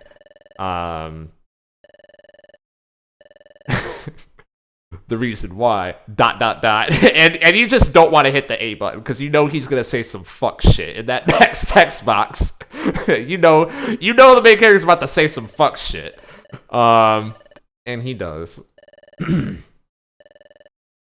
Exactly. uh.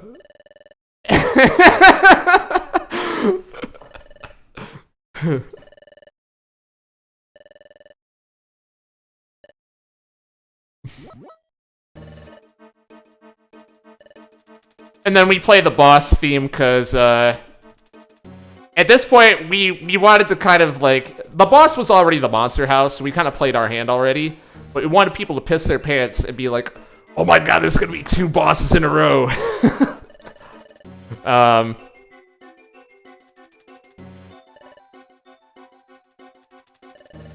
Just because I think that helps what happens hit harder.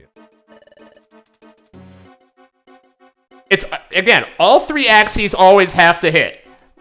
The plot, the character, and the meta-narrative. And the music narrative, that's meta-narrative. So, yeah, Gemini, exactly. Let me talk about that bullet now. Because, yeah, this is where I should talk about it. I wrote down, managing the main character was a very delicate balance in these past few chapters, and we really wanted to test the player's patience in being forced to control them, and we wanted to stretch it as far as possible without tipping over into making them quit the game. Or, secondarily, which is almost as bad, considering where we go with the character afterwards, making them so irredeemable in the meta-narrative, where no matter what, like, all the rest of the events of the game could still happen the same, but what we thought is that if he attacks Armaldo here, players still will not forgive them. Because that's the breaking point. You can't attack Armaldo and have a believable redemption. That's what we concluded. Like, this is where it stops. Like, we can't go any farther than that. This is right teetering on the edge. Perfectly. Yeah, going full Sasuke.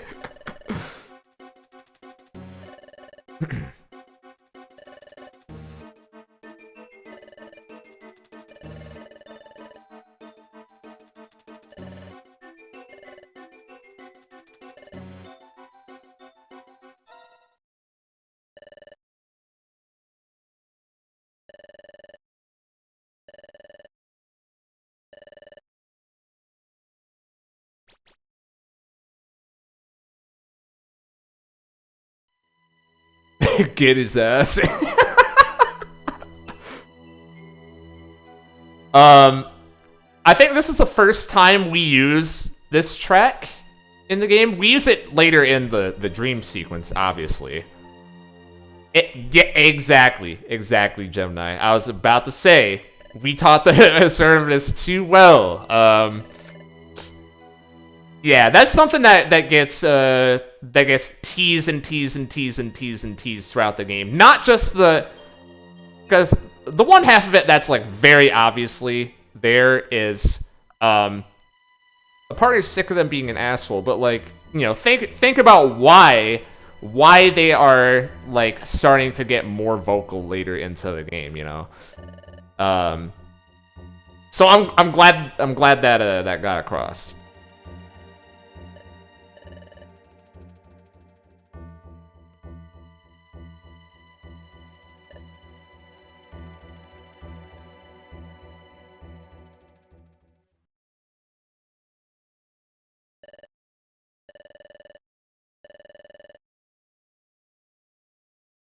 And then Armaldo goes back to chilling in the bottom of the old ruins.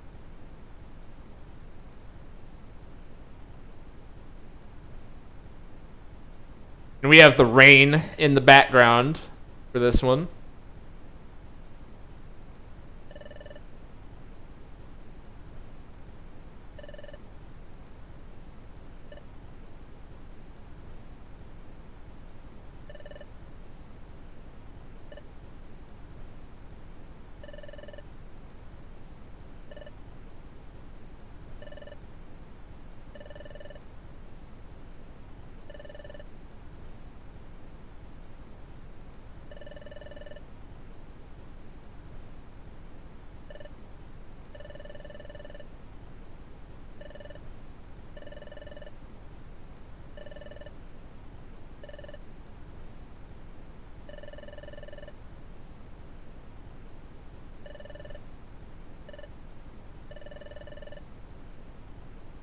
I guess this is a good spot to talk about. These last couple chapters in the game were kind of difficult for me to write, just because what I like to do and what I think that you should do to make believable dialogue is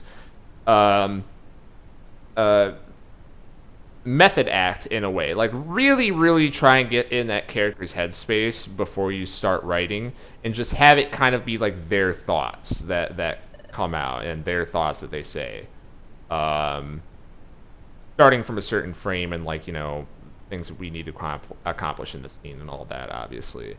But it was hard to write, like, this scene especially, and a lot of the ones before as well, for the main character, just because it's not really fun to be in that headspace, right? It's not really fun. But, you know, ended up getting through it.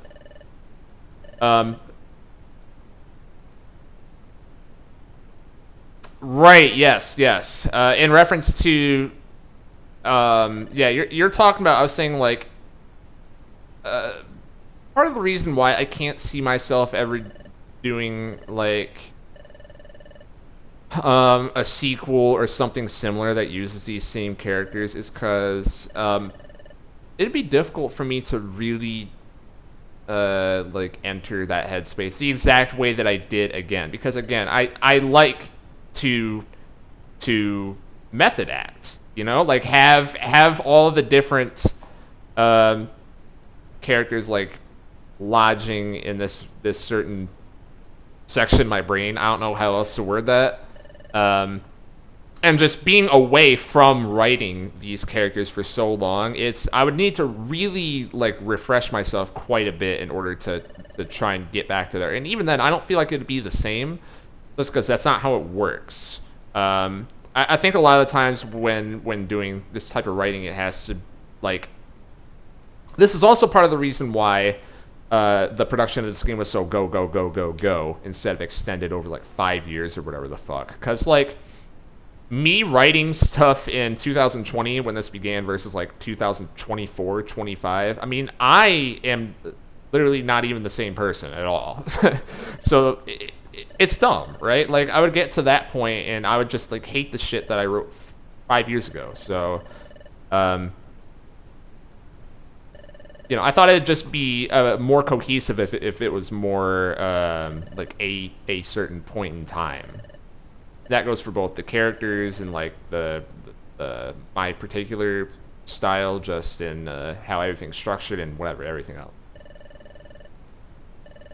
And yeah, I'm sure that there are examples of production cycles going for that long that are good. Reunion, I wonder who that's talking about. I'm sure there are examples of that working out. But I don't know any of them, right? A lot of the times when you hear that something took like 5 to 10 years to make, it's obvious because there's some disjointed ideas in there.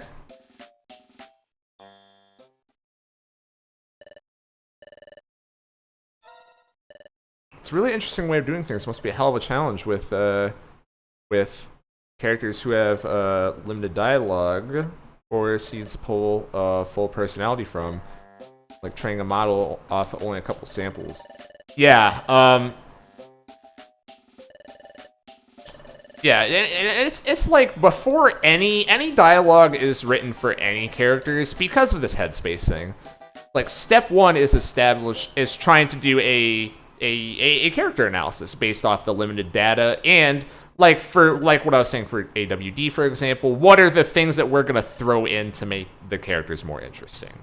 And that also goes back to what I was saying earlier, why I personally disliked writing Grovile so much, to where it's someone else on the team who did like 99% of his dialogue. Because I'm like, man, I can't get in this guy's fucking headspace at all. It was just frustrating for me. I felt like I wasn't making anything good. like there's a couple first drafts I did that was me trying to do like my version of Grovile based on the characteristics that we decided on, and it was shit. Shit compared to what we had. Maybe shit in general. I don't know. So yeah, like it's funny that you say that it's weird because I can't even think of another way to do it. You know what I mean?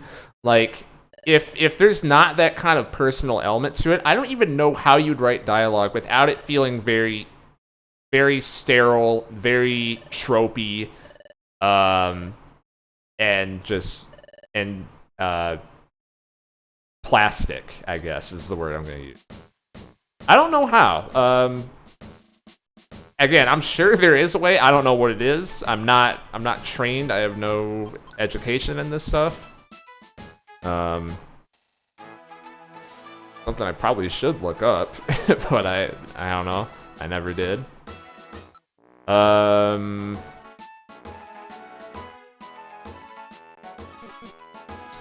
Rita says Meryl had a big effect on me, even though he had 4 lines. I don't know if you're joking or not, but I like Meryl. Meryl is just a great vibes character.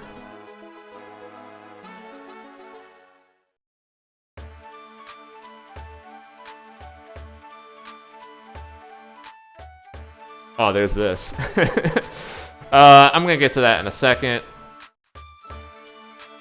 I almost forgot about that. That's hilarious. There's the Zatu line here too. I need to remember that. Funny thing is, I think this partially the way vanilla PMD wrote its dialogue. Every character has like 1 or 2 traits, and most of their dialogue flows through that. Like, we need Corfish to say this thing, and also put the hey in there somewhere. Now, see, my argument would be hey is not a character trait, and so they're wrong. They're wrong. That's not a character trait. That's a fucking catchphrase, you know. Same thing with like Loudred being an alarm clock is not a character trait, I would argue. But yes, I get what you're saying. No matter how much they think it is, it is not a character trait. The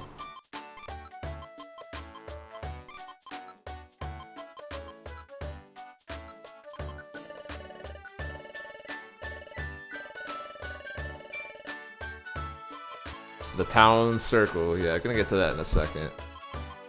Throw away the escape orb, because who needs that shit? Oh yeah. I haven't even looked at Beatu from Sunflower's journal yet.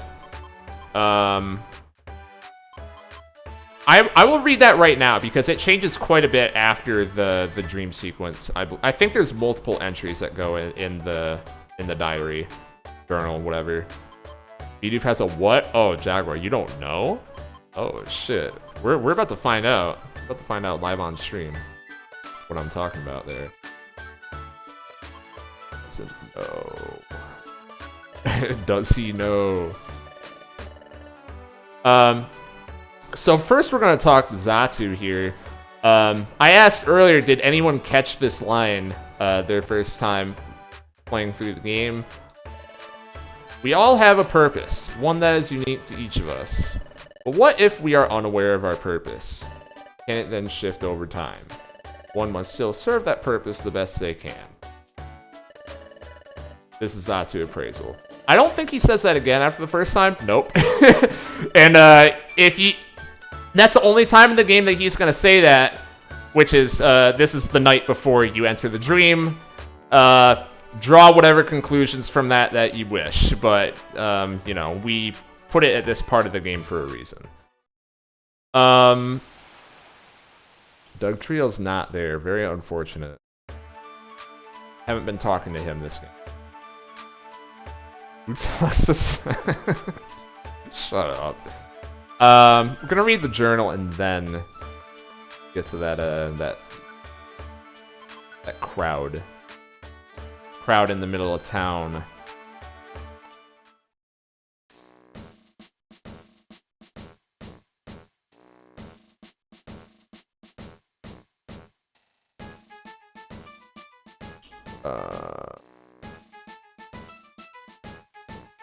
Oh, I had something to say about the Wigglytuff scene that I didn't talk about. So I guess I'll put it here as I go over to the diaries. I'm gonna do Sunflora's first, but about the Wigglytuff scene in the morning, some bullets I had were after that big heartfelt scene in the bed the night before. We knew that for a decent amount of people, that wouldn't be enough to sell people on the idea that the main character is a changed individual. Because, one, it doesn't work that way. It's not an instant thing to, I reflect on thing I did wrong and totally conceptualize and understand it and never do bad thing again. That's just not how that works in the real world.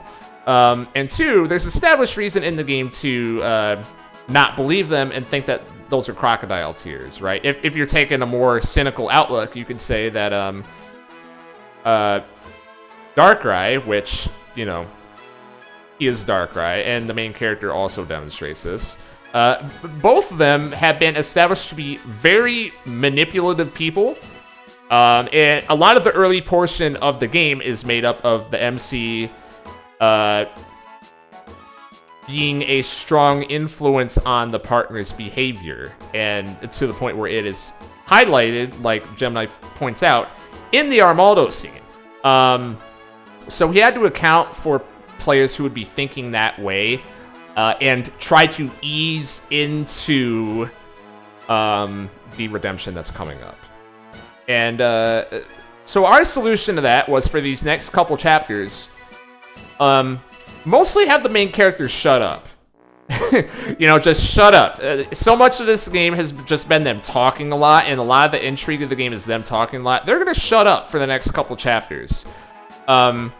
Because they need time to think and reflect on their thoughts. And we thought by doing that, that would show that that scene was real. And that's they actually do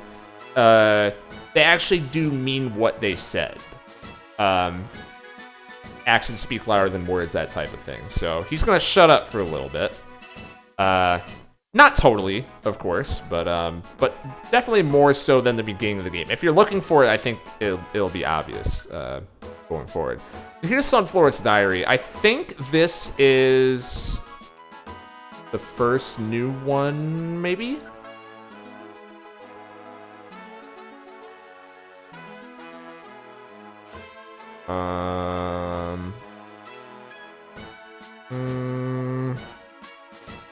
Okay, yeah.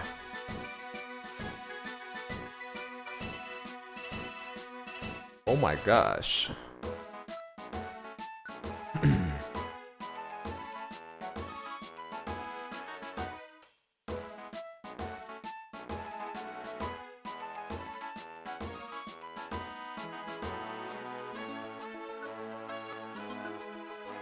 Oh my gosh, nightmares.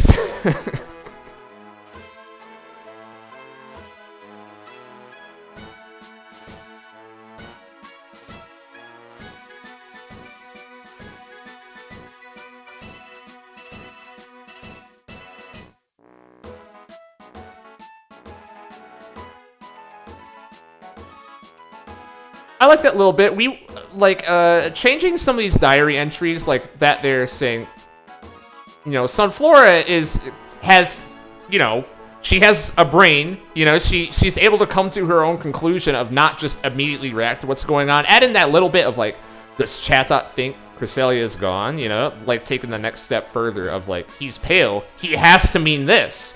Which is in line with a lot of characters in this game, right? There's a lot of like drawing conclusions based on you know, the evidence that's presented to them, so we want to extend that to the guild as well, and when it's easy for us to do, such as in the diary like that.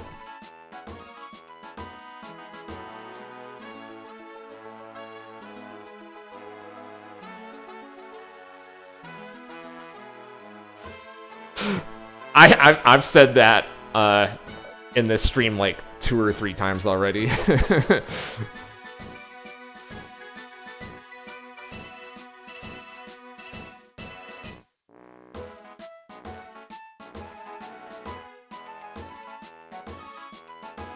I think that's the last one. Yeah.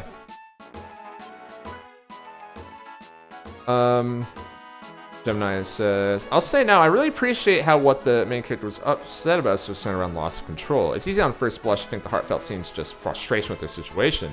Once you get a bit more in and it all clicks, that pays off big time. That was the goal. Yeah. That was a goal for sure. I'm glad you appreciated that. And side characters having some agency, enjoying their own conclusions. Surprised Pikachu, or surprised Raichu, let's say. Bidoof. That's chapter 6. Jaguar says, not gonna lie, I completely forgot the past these rooms even existed until you ran past them earlier in the chapter, so I'm completely forgot the existence of the diaries. Yeah, these were in the original Explorers of Sky as well. It is something that I didn't know until like 10 years after this game came out, maybe. Something crazy like that. Yeah.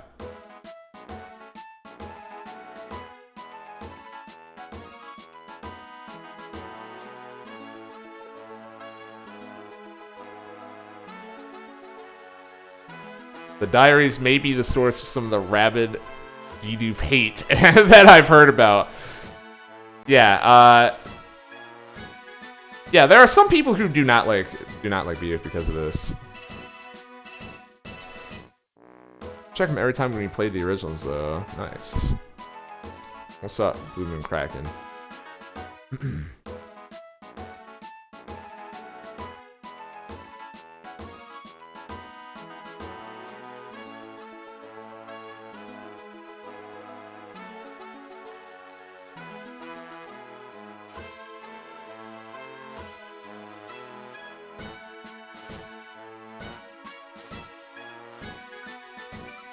And number 11.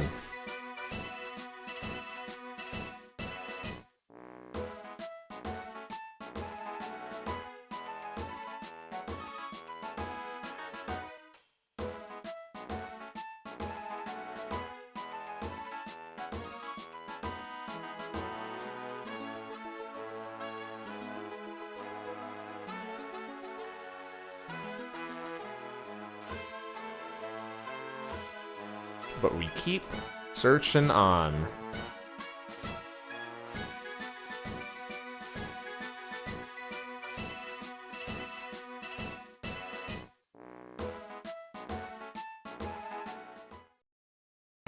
And with that, what is this? Huh, I wonder what this gathering's for. And that's it. And that's it. And that's all you get. Yeah, I wonder what it is about, huh? What it is about. This is a true story, which, again, this is one of those where, in hindsight, I kind of feel like an idiot. But,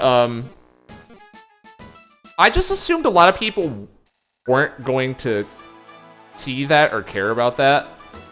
And so, spoiler, later in the game when that gets resolved kind of off screen, that's because we never had a plan to resolve it. That was just miscellaneous background details. Like, I haven't been talking to the NPCs really the past couple chapters, but they all say shit kind of like, you know, the implication that's drawn from that crowd.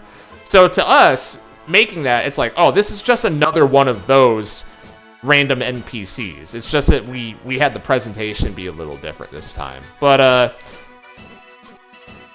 again, like kind of like the Zubat thing, like, oh, people have expectations for this now. Well, fuck. So if you're wondering why that happened the way it did, that's why.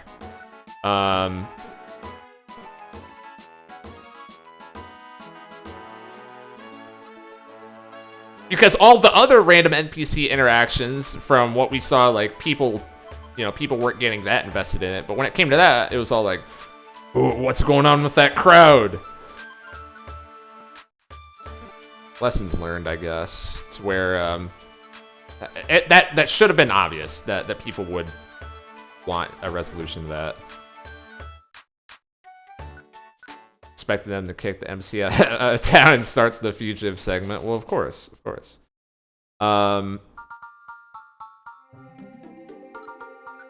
Do I have the...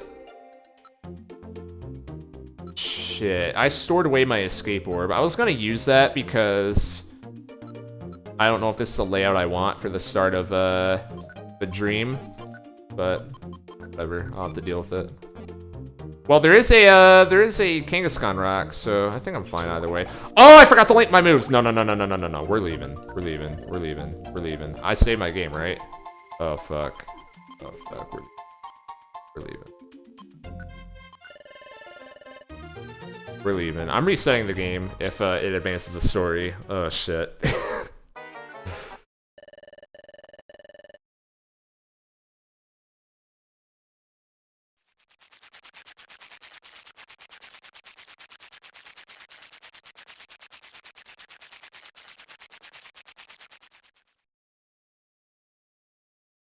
Shit. Okay. Let's see how far back I am. I'm actually... Hold on. I'm gonna make a save state. Just in case. Just in case I'm doing something dumb here. Then I'm gonna reset. I think I saved. Jaguar says, I see. It was something I was personally expecting to be a major plot point because the gathering looks so hostile to me. And the fact that some town dwellers were in the upcoming dream section. Yeah, them being shoved into there was another, like, fan response type of thing. Not too sure about the Bidoof Gemini mentioned based on diary entries so far. I wonder what that's about. There are more diary entries that come up, but, it's... I don't want to put my words in other people's mouths. I will refrain from saying that, actually. But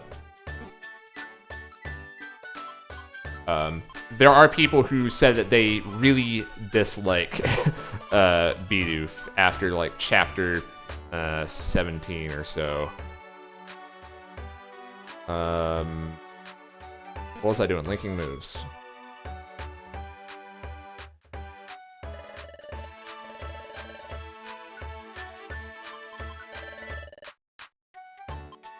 Let's get Peck in there. Actually, how about Fury Attack? Let's roll the dice. I've been trashing Fury Attack all game. But actually, how much PP does it have? 12? Never mind. Get that shit out of here. Fuck out of here. Hell no. Well, maybe I do want it still.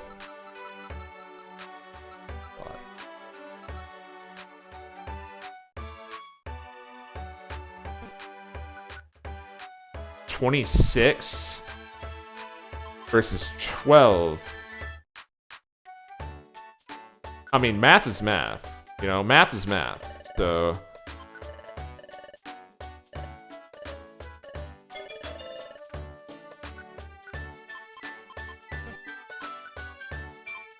math is math, you know? Let's see.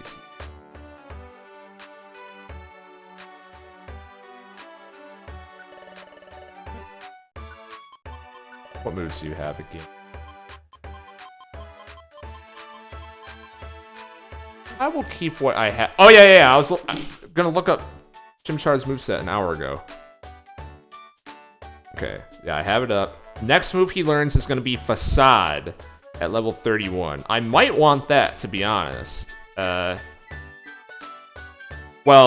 what level am I right now, actually? 29. I'm learning that soon, and we have the Poison Dungeon coming up pretty soon here. So I might want to keep a slot open for Facade, which is going to be Taunt. Yeah. Or Flame Wheel. It will be Flame Wheel, actually. Yeah. Okay, so that's perfect. Okay, excellent. Alright. Solve that. And I actually don't think Peck's gonna be strong enough, so let's get Fury Attack in there. I'm gonna be melting MFs with these two moves anyways, so get Fury Attack in there, and I'll just burn through elixirs, I think, is the plan. Just gonna burn through them. Okay, perfect.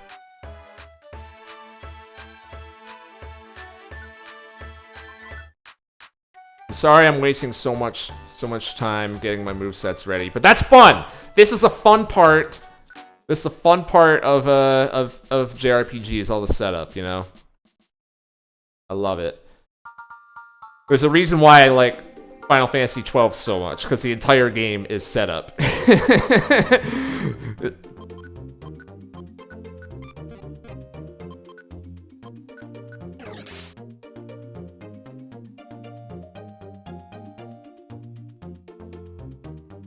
Yeah, the boss fights are in the menus, exactly. As it should be.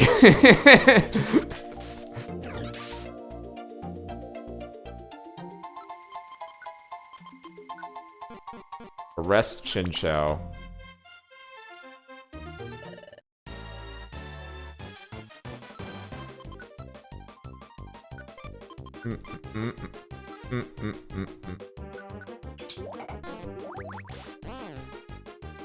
Got the slow. It's over. It's over, clown. And got the burn proc? Oh no, it's over. Goodbye.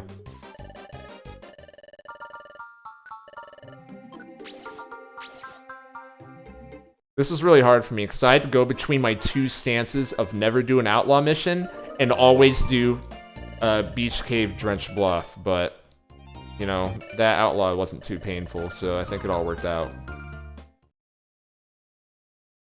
My two rigid stances colliding.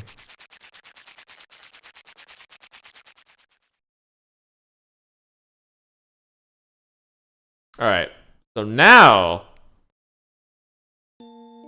we're getting to, we're getting close to the ending of the final demo before the game was totally finished.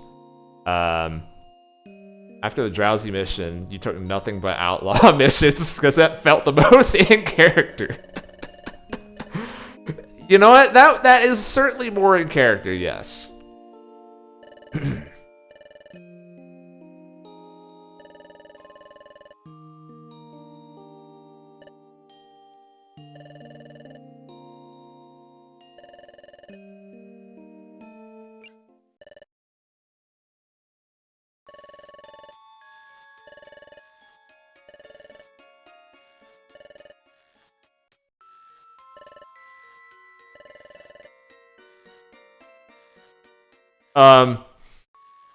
So for this, I just wanted to make sure the details were absolutely perfect. What I had to do is literally one monitor is I forget what it would have been if it was like Notepad or Google Drive at that time, or if I was just typing it in the game and not doing a draft. But whatever. That was one monitor. The other monitor was like just a screenshot of the scene. You know, which I guess that's obvious, like duh, that's what you should do, but had to get the details right. That's very important to get the details right when you're doing just shameless stupid shit like that, you know. It has to land correctly.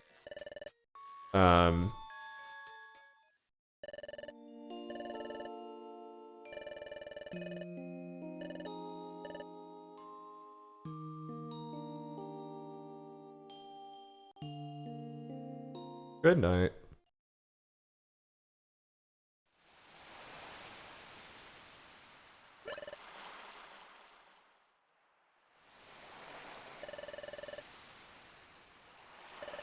I can't sleep. Well, I can. Good night. Similar energy.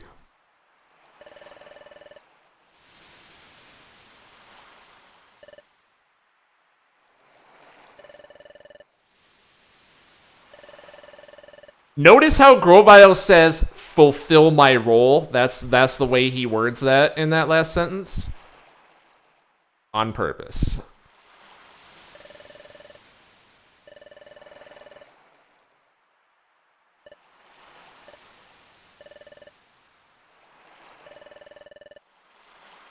There's the heart emoji. We didn't forget that time.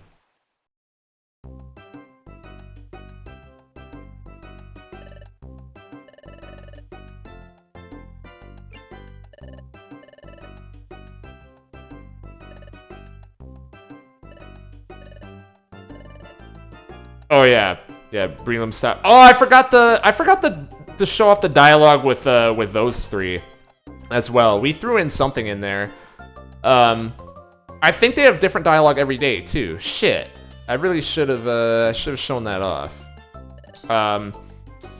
It's a there's one line we really liked where you talk to Ampharos and he just opens up by saying, "Oh look, it's the lunatic," or something like that, and then just, "Oh, we're gonna become a lot stronger after fighting you," and blah blah blah.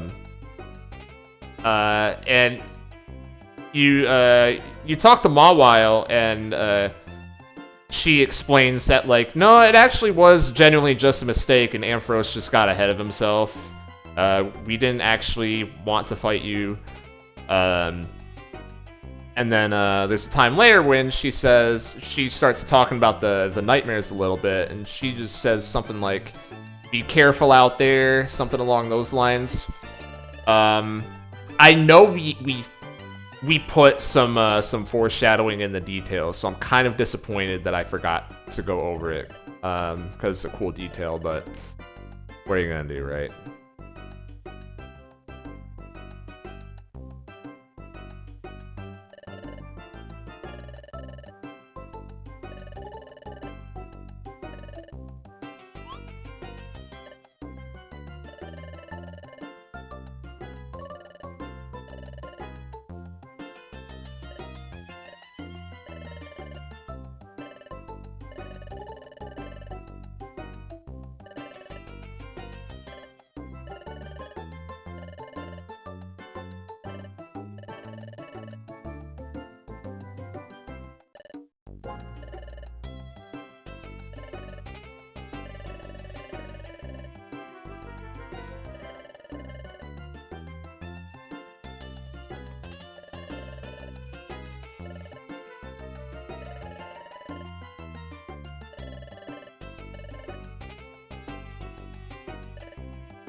I honestly can never tell if Brelam's supposed to have a reputation as a tough guy or something.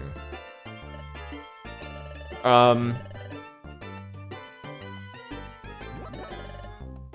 don't know. I guess that's up to you. That's not something we were actively thinking about one way or the other, I guess is what I'll say. I could definitely see how, like, these interactions lead you to think one way or the other, though. But that's not like, you know, on the character sheet we were writing that down as a characteristic. But sometimes it does end up just being like a thing that comes up.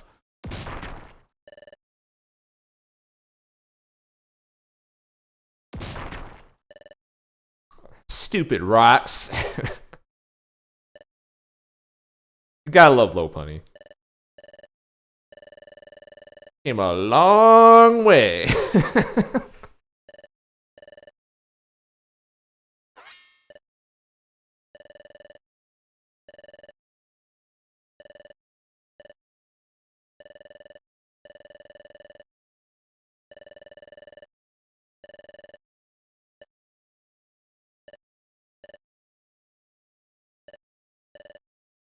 Heart emoji.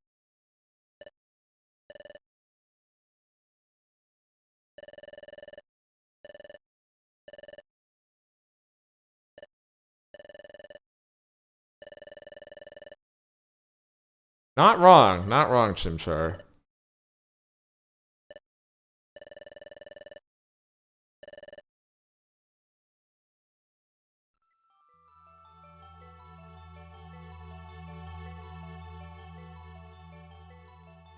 And this is, I think the second time in the game we play the Time Gear theme. The first one being Grovyle goes back to Tree Shroud Forest. Oh, and wait, hold on. Actually, no, it's been every time Grovile's shown up. Scratch what I said. We've been using that almost every time Grovile shows up. But you know, either way, like you know that this means Grovile. It's just as obvious could be without telling you. But of course, the fact that your partner's not here is something that again, I love watching people play this game. They get to this part and they just immediately know, ooh, something's about to happen, because of some combination of you're not, like, your partner's not in the room with you anymore. It's nighttime. You know, Team Charm's here. You hear Grovile's scene in the background. You know, Grovile's with Team Charm. There's been a lot of just mystery in the background. What's gonna happen? Are you excited? Are you scared? All the above, you know? And here's the thing. This scene coming up here, this was, as I said before, this is the last thing people saw in a public release before the rest of the game, right? So there's a private build that came out as well a couple chapters after this. But just released to the general public, it was this, and then you had to wait like 6 months or I think longer for the rest of the game. So can you imagine this being your cliffhanger and you have to wait that long for the rest of the game? So this is another one where instantly we were like, oh yeah, this is gonna be a winner. And here's the thing, this was very, very risky, obviously. I mean, I guess obvious for me, maybe not obvious for you guys, but from my perspective it was, because think about what a lot of the game has been up until this point, and especially the last public demo was after Cresselia. So, I mean, this is before all of this, like, everything about the story even starts, right? The story, now obviously there's stuff in the early chapters that is important as contextual knowledge, as, you know, building a base that's going to be twisted around in the mid-game, but chapter 10 is where, like, the story kind of starts.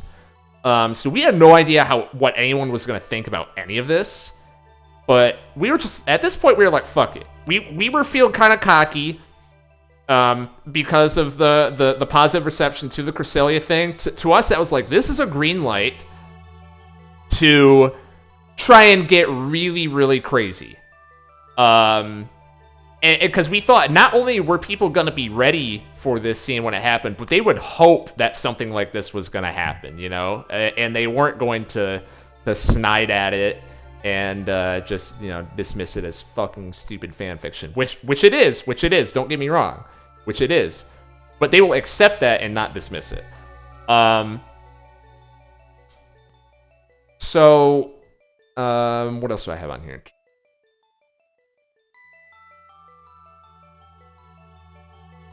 Yeah, I'll talk about that once we get done. Get close to the end.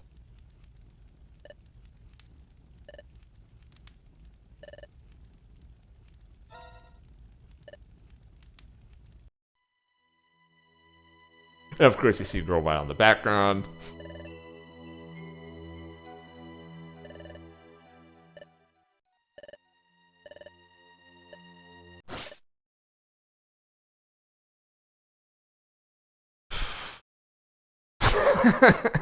And that's another just the power of manual advancing text boxes, right?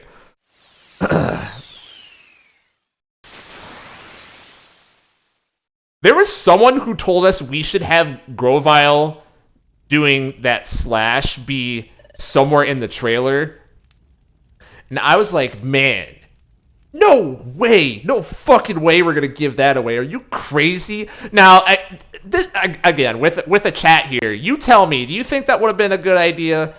But that was something that I think multiple people said, or in anonymous feedback, or like having kind of creative discussions internally, or combination of the two. But they were like, that will get people to pick the game up if they see that. I'm like, no fucking way. We're not spoiling that. Yeah.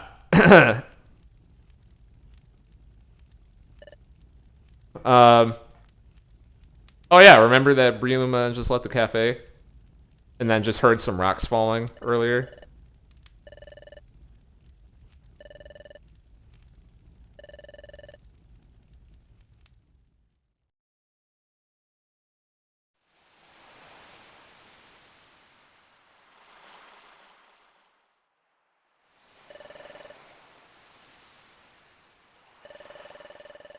You asked me that question enough times, I might actually change my mind.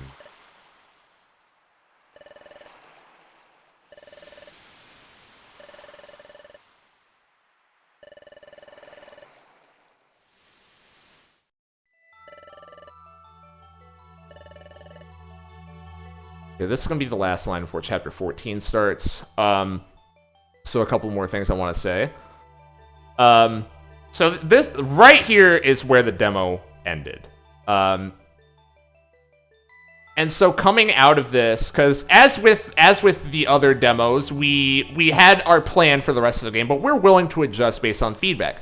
We added amp planes back in because of the Zubat thing. That's the big one. I'm sure that I've talked about others as they came up. But after this, we knew that people would have a lot of questions after this. It was either they're gonna hate it, or because we were kind of cocky at this point, we kind of had the other direction of like people are gonna be wondering so much in the next part of the game. But as always, it's about the presentation. The presentation has to be convincing. The writing has to be convincing. The direction has to be convincing. And obviously the aesthetics of what happens has to be convincing. And, I think for me that's always been the biggest problem. Because this part coming up, the aesthetics have to be there, man. The aesthetics have to be there for anyone to buy it. A lot of the dream sequence scenes took a very, very, very long time to make. It was very frustrating. And also, it happened to be after this demo was revealed. Again, there was a decent surge in popularity for this hack. More people coming in, more people saying this hack was recommended to me, blah blah blah. And expectations were rising for sure. We started to get people coming in and you know that thing about like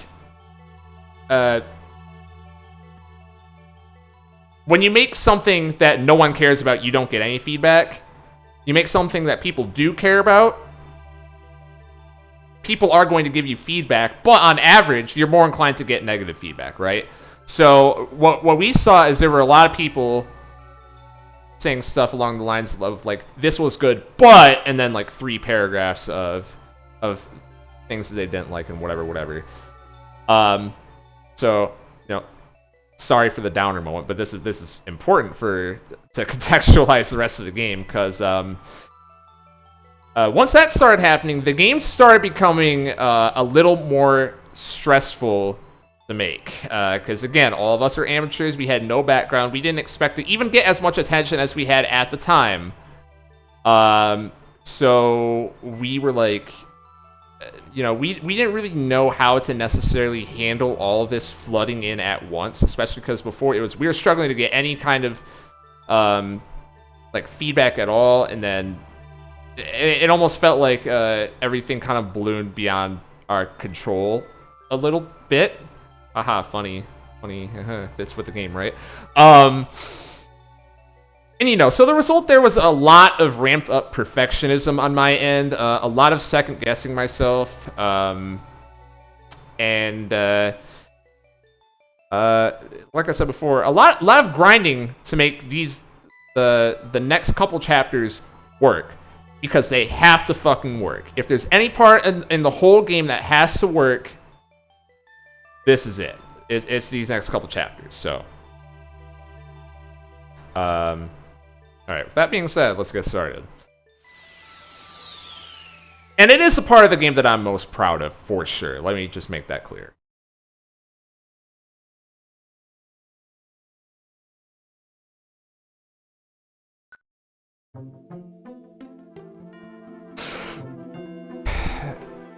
What do you mean? I didn't hit A? Why did the text jingle go off?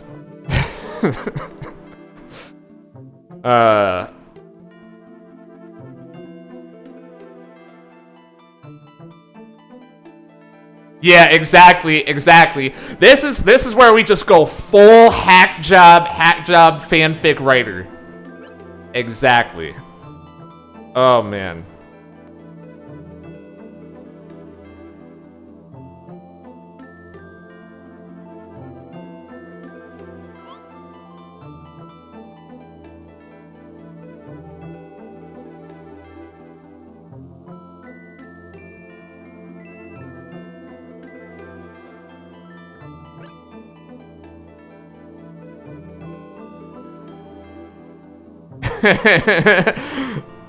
Yep.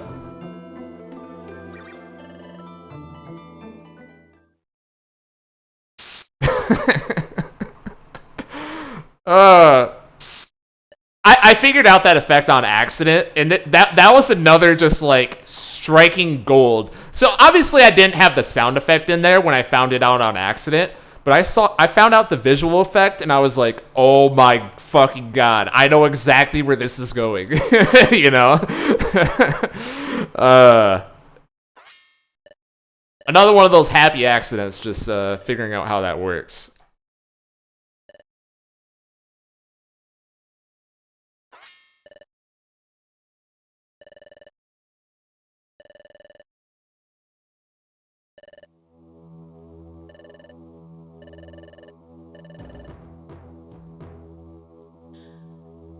This song's so good.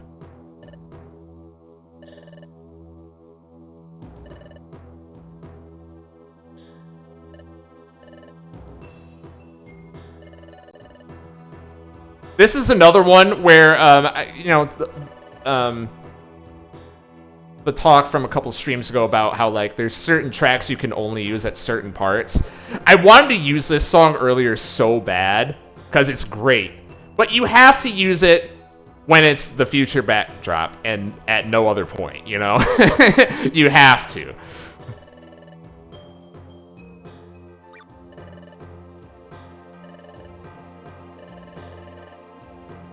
So when we finally do get a future backdrop, it's like, finally, we can use that song.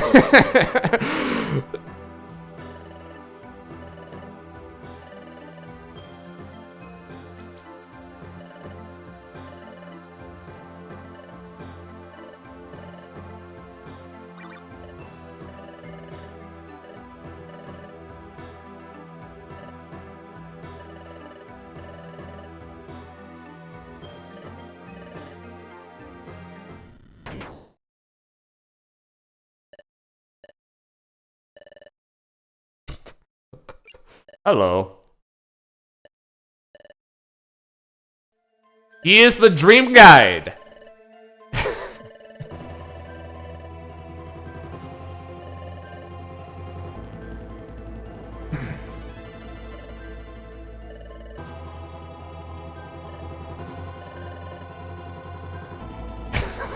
Looks like a nice guy.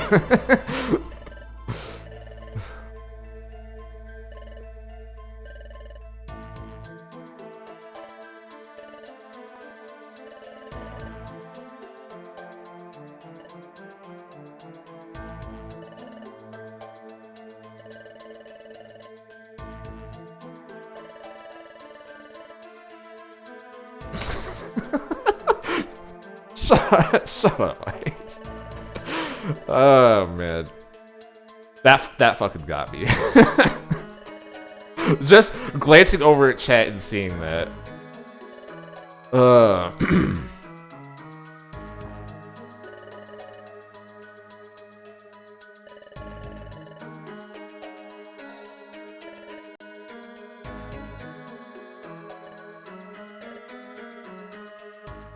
We like the idea of Darkrai not using the partner's name, even though Darkrai does know the partner's name, right? Because there's no reason to think that Darkrai wouldn't, considering, for one, Weavile's already met the partner and knows the partner's name. And two, with how much Darkrai is monitoring what's going on with the main character, who is the person that's next to the main character all the time, right? So there's that.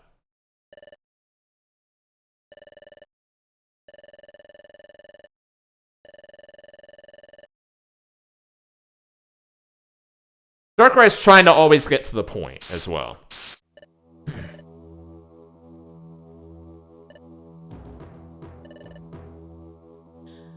Get rid of the silly distractions. Sure ask a lot of questions, don't you?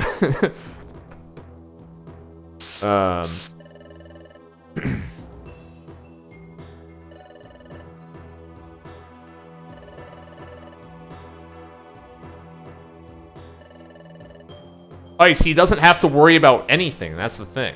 He doesn't have to worry about anything in the dream world.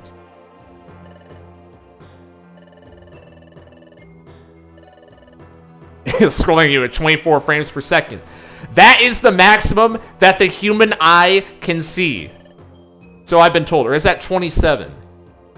I don't know. Yeah, the float tech goes hard.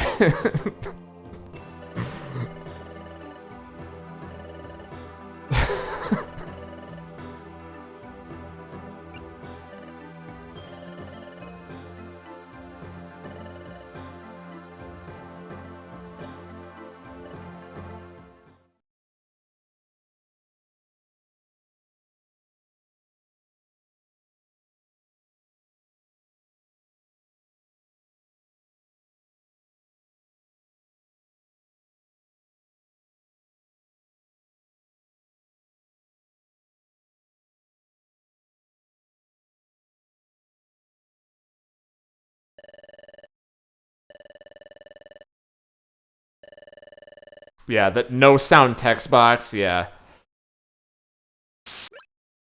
No sound text box is just, to us that's just like one stage up from no BGM, right? Like first cut the BGM, then just cut the text box dialogue at all for that next level intimacy. You know.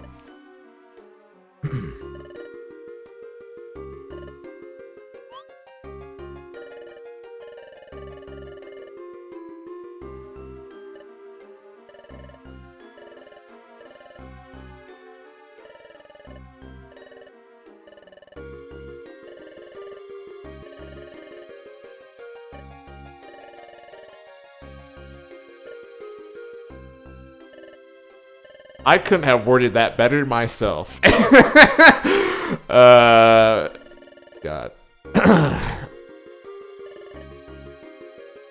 The dramatic irony. Jeez. I truly am rooting for you. So, anyways, had a lot of that going on. Does he know? I wonder. That was also really hard to get that teleporting shit after the cutscene to work, by the way. Ooh, that was really hard. That was, but again, this was like perfectionist mode, so I didn't give a fuck anymore. It was, we had to get that right, or the shit wasn't coming out. Before we go into my favorite dungeon in the game as well,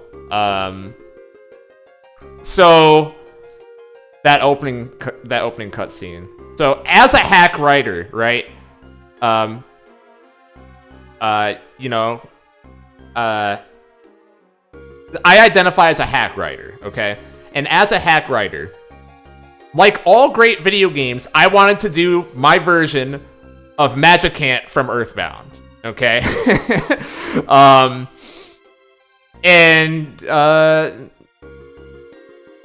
I mean, that was kind of it, you know, based on the abilities that I had. I had to learn a lot compared to earlier in the game. It's still not where I want it to be. It's really not as crazy as I wanted this to end up being, to be honest with you. Yeah, You know, because it needed to be crazy just to sell really how surreal and how creepy Darkrai is, right? Because think about what's been happening the last couple chapters of like, even the main character says, everyone else is talking about the dream, but we don't even know what the dream is. And there's a lot of fear of the unknown that we take advantage of all throughout this game, really, and just keep up intrigue by keeping characters off screen. And so when you finally do see the dream, it's gotta be a fucking big deal. And that goes back to the presentation thing. And the other thing is, we're 14 chapters in. And you could argue Armaldo has been a release intention, but for the most part, this game's been a lot of build up, slow burn, right? So at this point in the game, these next 3 or 4 chapters, we decided internally, no more teasing. No more teasing. The teasing is over. We can just release, and we have so much built up tension that we're gonna get away with it too. And people are gonna think this is gonna blow people's fucking minds when it's just like big moment, and they're not tired of it by the ending. That was the goal. Because we thought people were ready for that. 2 straight hours of reveal.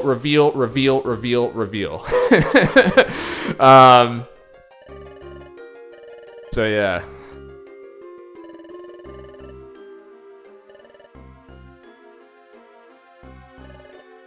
And it starts with the Aura Escape. So, have you guys ever heard of gameplay story integration? I think it's really hard in PMD. You know, again, it goes back to the point where you can't really design levels. But we had an idea for this one of we have a background that is only used in one obscure post-game dungeon in the post-game of Sky, so people probably wouldn't be familiar with this one. There's a lot of just weird shit going on. We got like a little bit of heat going on. There's the purple lava that a lot of people ask, like, why is that purple lava? I don't know, because it is. Because it's purple lava. I don't know. You need a... Sorry, spoiler. It's not necessarily a reason for that one. Because it's weird. Because it's weird, because it's unsettling. I might die to Skuntank here. It's aura fluid. Sure, we can go with that, right? It's you know, it's not red. Any color that's not red, you know, it doesn't matter that it's purple. It matters that it's not red, and they get burned.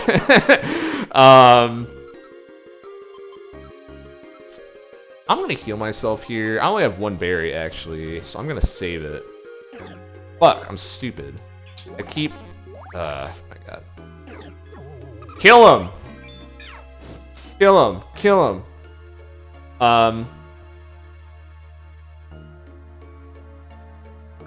And yeah, there's... I think it's obvious. I don't even need to explain what this dungeon is, which is why I like it. I think everyone figures out what's going on by the end of this, which is... I cannot say that for every dungeon in this game. And I cannot say that for you know, every cutscene, every story beat, and whatever in this game. But this, I think everyone understands what's going on pretty quickly. And they're on board with it, so... Wrong fucking thing again. No! Alright. Wasting my brines for no type of reason.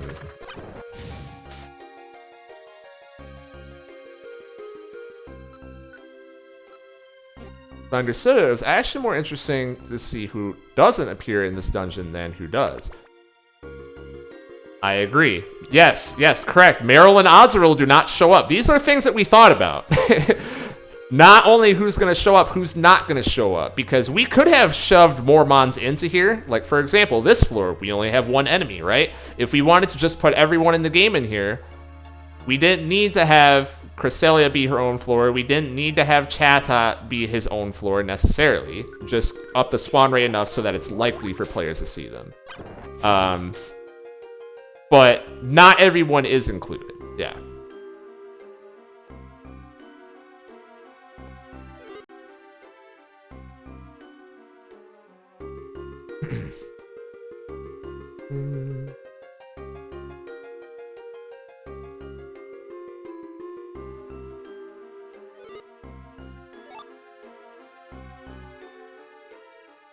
And yeah, Gemini, that's also part of why we were putting the Pokemon in the circle in there, because it's kind of a two-parter, right? Because like I said, initially we just thought of them as NPCs like anyone else, but we thought, okay, well, I guess enough people were wanting to see what happens with the circle that we can explicitly point them out, and maybe we'll, I don't know, maybe people will know who that is. We can use that to our advantage, type of thing.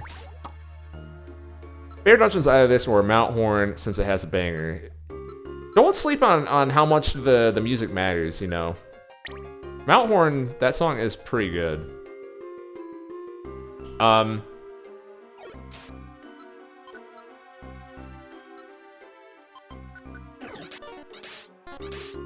There's a lot of ideas that we had for this dungeon at one point that we ended up not going with. Like, one thing we were thinking is, like, what if every enemy had their ability changed to Runaway? Which, someone I know does think that's a good idea, and they, in a hack they're making, they plan to use that as a dungeon. Don't want to spoil it in case they don't go with that idea or whatever. They don't want me to say that out loud and reveal who they are or whatever. We ultimately decided that that would be kind of like, it would get tiresome a little early. Yeah, Fury Attack's a very great move. And the other half is like, well, would that really fit what the Aura Escape actually is in the story if everyone ran away? You know, like, would that really fit? And so these are discussions we had. We decided no, so we didn't do it. It was a combination of those two things.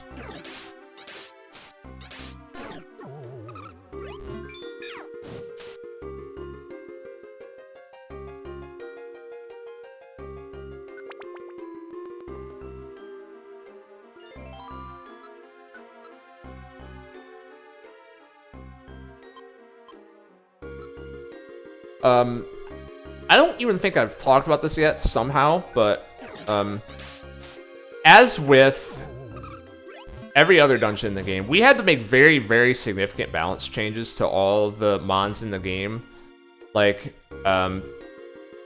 very significant changes. I mean, we radically changed everyone's base stats and their movesets so that they fit. I bring that up here just because one particular example of someone we had to keep nerfing over and over and over in here was Sunflora. Because, you know, little did I know, Sunflora not only has chlorophyll, but also gets, I believe, Bullet Seed and Petal Dance. So it was kind of like, and also highest fuck stats, so it was just kind of digging into Sunflora and seeing how overtuned she was, and it was like, oh my god, we have to strip down everything. And it's always tricky, right? Because it's not just about stripping them down to uselessness, it's making them still interesting to fight and not a total punching bag, but also not bullshit. And PMD, in case you guys didn't know, has a lot of bullshit. There's certain moves that for us were strict, very strict, just no-nos in this game. Like, this is going to be relevant in the Ghost Dungeon coming up, but no Spite. No one has Spite in this game except for Spiritomb coming up because he's a boss. And there's a couple other just strictly, like, no. We try to be very careful with anyone having like Confuse Ray or a sleep move. Like we had to make sure they were like that was the one good thing they had, and everything else was kind of weak. All right. Just things along those lines, right?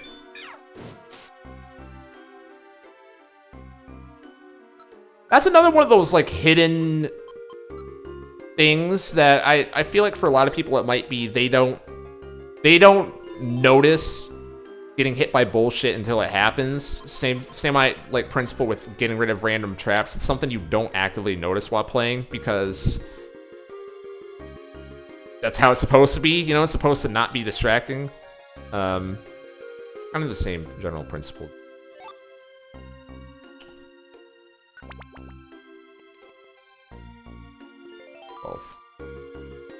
Also in here you can get Wonder Gummies. Gummies spawn at a high rate in here because, no, it's your aura.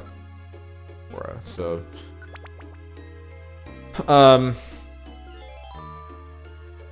all that good stuff. And there's Wonder Gummies as well. I forget if I said that.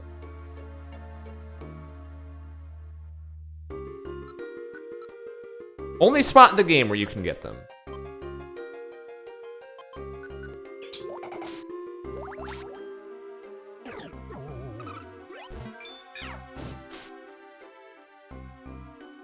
The all chat top floor goes crazy. Yes. So, I think this is the last floor, or maybe there's a couple more with Chatot. But the best floor and the best dungeon. So yeah, we thought that by having Chatot be at the very end, first of all, duh, right? Duh, Chatot's gonna be in here after seeing everything else. We're saving him for last because, one, there's no way you haven't figured out what the dungeon is by the time you get to Chatot. And that, you know, we wanted it to be very clear what's happening by the time you get to him. And two, hopefully, at this point in the game, because this is right after Chatot's part of the game, as we called it internally, right? Chapters 10, 11, 12, not really 13, but whatever. After that, you are forced to, you literally have the opportunity to beat up Chatot, and, do you think about that opportunity differently than you did in, like, Chapter 5 or Chapter 6,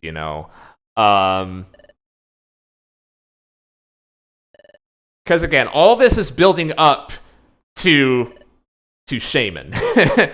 Shaman is coming very soon.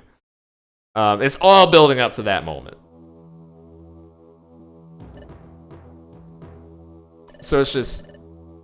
We do this a lot. I haven't really conceptualized it until this playthrough, but we do that type of thing quite a bit, where we are building up to these late game cutscenes early and often, like these little tiny feelers and getting these seeds planted down. That's something we apparently like to spam all across the game.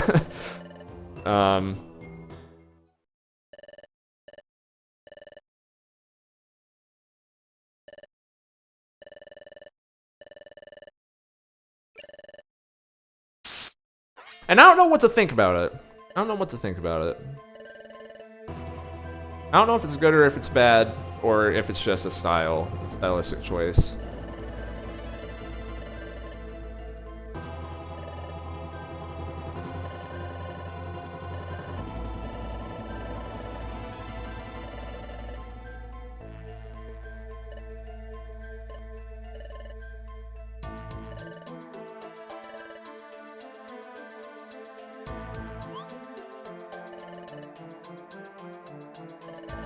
Try not to overthink it.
You're what? You're what? What was main character gonna say there? You're what?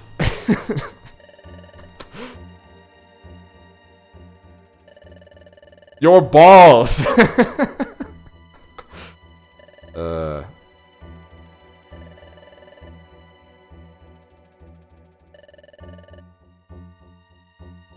Also, we, you know, we talk about this in the text as well, but we have Darkrai use the word primal, specifically because if you played Explorers of Sky and you hear the word primal, what do you think of?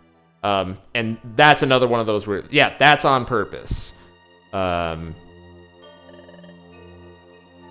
we draw implications off of that as well, especially with Grovyle, which is going to be coming up fairly soon. Primal Groudon, there you go.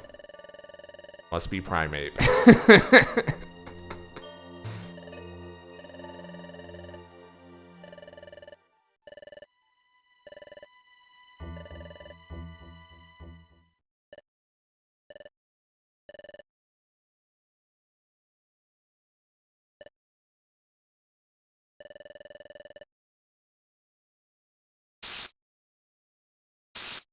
And Darkrai indirectly answers because that's what he does, right? He indirectly answers. And leaves another trail.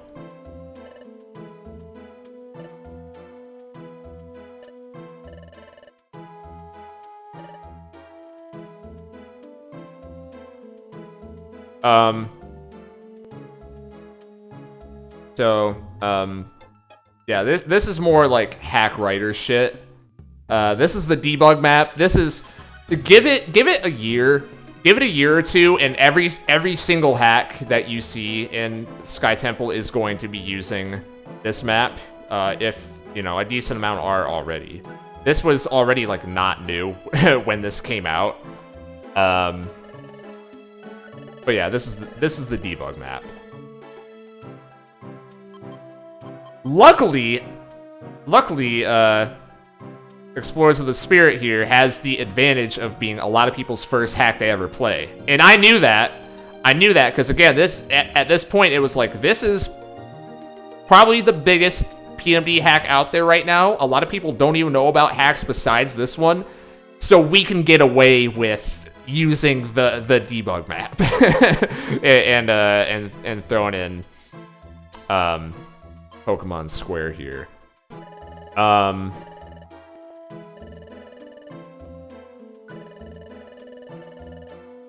Got me. Yeah. Yeah, a couple things in here. See, this is last stream, part of what I was saying about like a lot of things this game does are less impressive to people who hack this game. You know, you get different reactions. That's part of what I mean, you know. I wounn't mind if every hack had a major PMD1 reference. I wouldn't either. That's a great game. It's a great game. You know, might get tiresome if it's literally every hack, you know, but here's a chance to buy shit. I don't really have anything I want to buy necessarily, to be honest with you.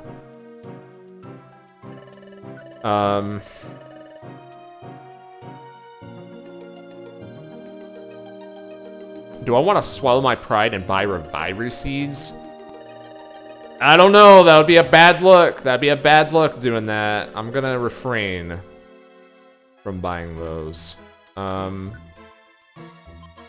of course, you have the whole town available to you here because we had to account for what if the player didn't realize that, you know, doing a mission in Chapter 13 is going to lock them into the fugitive segment of the game.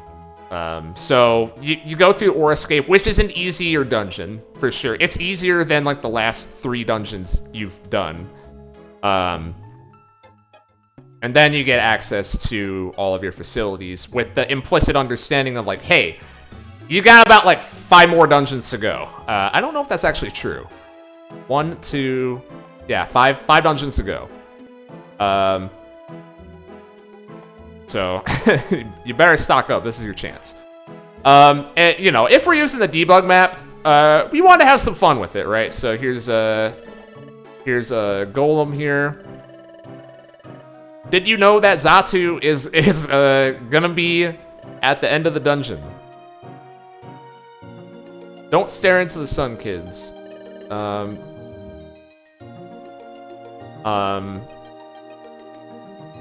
We spent probably way too long writing all the miscellaneous dialogue here, but this was just fun hack writer shit, right? We're really fanficking it up here, but we gotta throw in a little bit with Miss Cresselia to keep it in line with what is happening at this point in time. Well, this is a funny thing that we found during testing. Oh, there it is.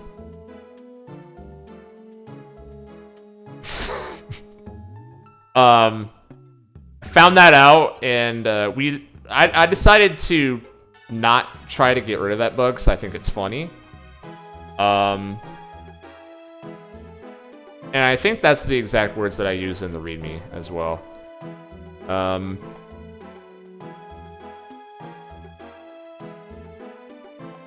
This one right here. Sorry, the post office is closed. Today's our day of rest. Sometimes even the mail handlers need to take a break. Sunday. There's Alakazam.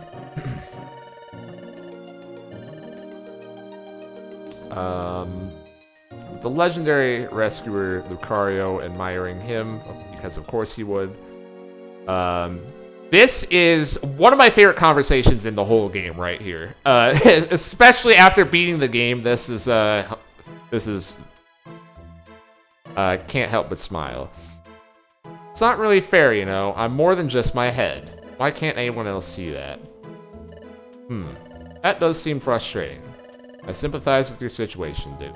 That being said, do you ever reveal the other parts of yourself? As we speak, your head is the only thing that you're showing. That's it. Alright, so we're gonna talk to Wigglytuff here.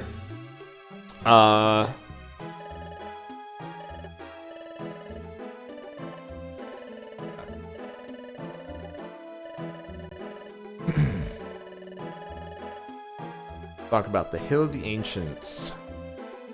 That beautiful sunset cliff. So, now I'm burdened with potential meeting. Thanks a lot. You're welcome. That's what these streams are for.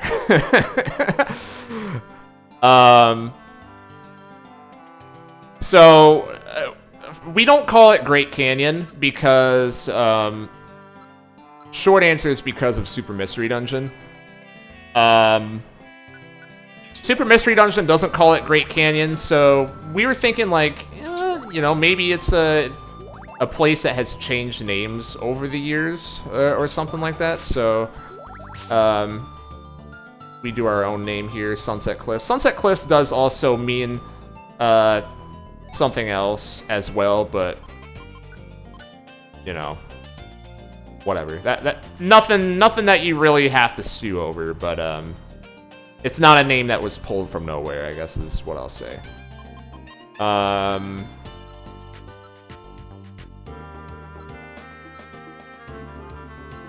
I want to throw any of this away? Probably Sleep Seed, that's ass. Actually, no.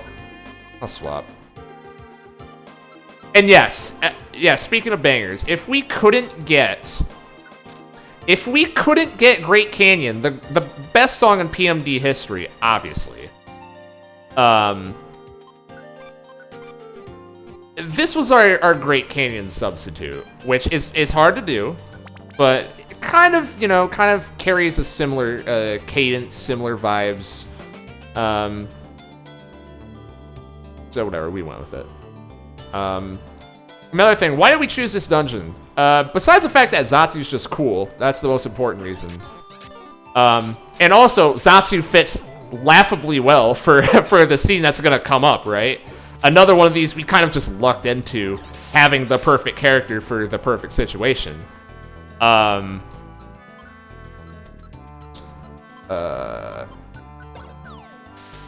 There's also the fact that, like, there's a lot of people who stare into the distance in this hack. Grovile does it every scene. Darkrai has done it quite a bit so far. And there's going to be one scene where there's some staring out into the distance that's very important in a couple chapters here. So,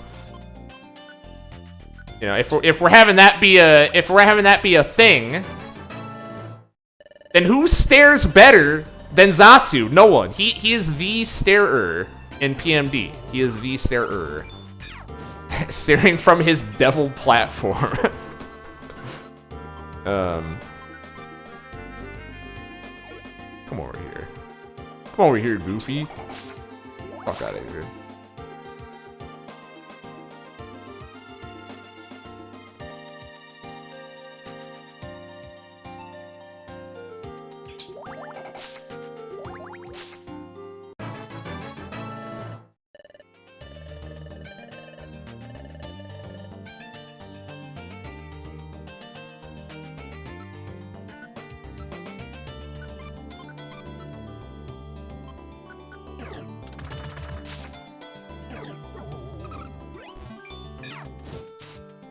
Get fucked, stupid.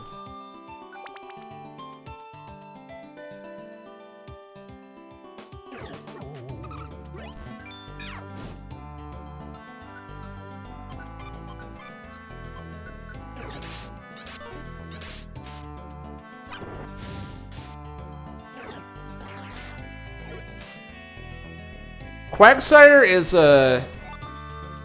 definitely the #1 op in this dungeon, I think. For this team, at least. Quagsire shits on these water fire teams. Like it's nobody's business. Oh, there's another one.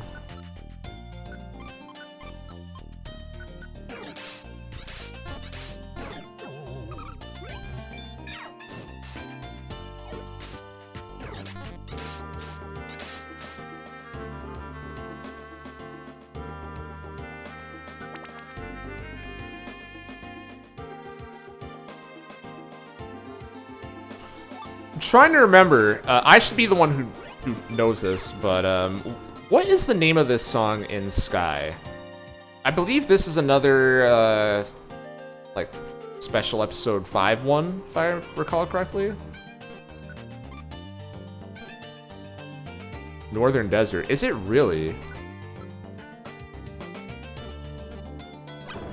Man, I was wrong. Okay.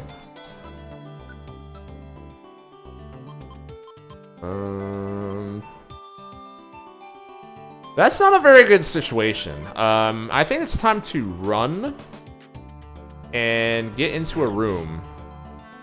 Ah, shit. Ah, shit. That's not good. Hey. Called Barren Valley according to the West. Got it.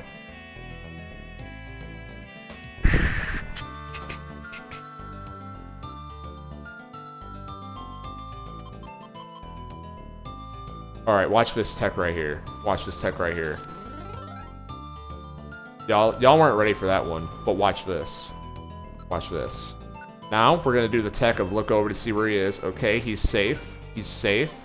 Now watch this. Now watch this. Oh! Okay, okay. But wait, we're not done yet. Now. We do that, and he's not paralyzed anymore for some reason. We'll take it. How does he do it? I think this is Quagsire in the front, even though he's blocked by stupid Steelix. Hit! Stupid ass agency play. Oh, God. Dumbass Quagsire. Fucking die. Thank you. Sandstorm. Uh-oh. Running out of PP already. Oh, I knew that would happen, so... Did tons of damage.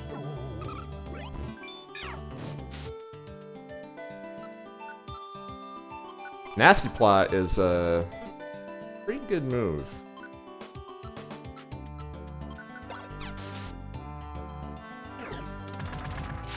Jeez. Poor camera ups ran into the water penguin. Oh my goodness. What seed is that? Okay. Ophir. I definitely have a lot of orbs. Not too many seeds, but a lot of orbs that I can spam whenever I get in a pinch. I think I can just brine going. Never mind, I missed. Damn it. It's not good. It's not good. Holy shit. Oh, that's a crit, yeah. Fucking Vibrava. I'm just gonna hope I hit. Okay. That was a really bad play. I have how many Thornberries? But, you know, I just wanted to make it spicy there.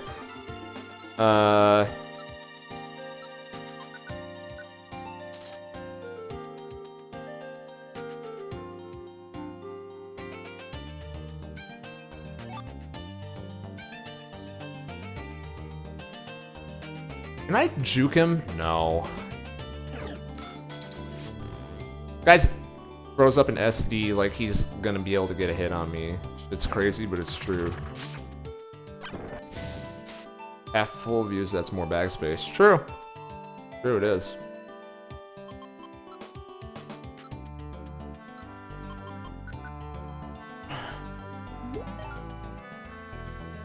Not gonna go that way. Nice.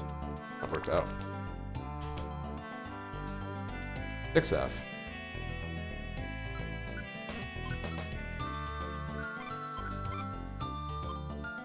That saves me an elixir as well, is another way to think about it. I was gonna have to do that pretty soon on Chimchar there. That did... I said that did a lot before the move even came out. Or I started saying it, rather. What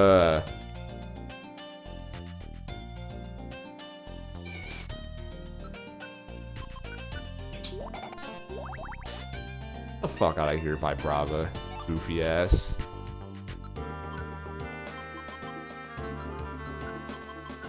Okay. Gotta be careful. That was my last reviver, right? I have some in storage, and I am gonna take them out, because, you know.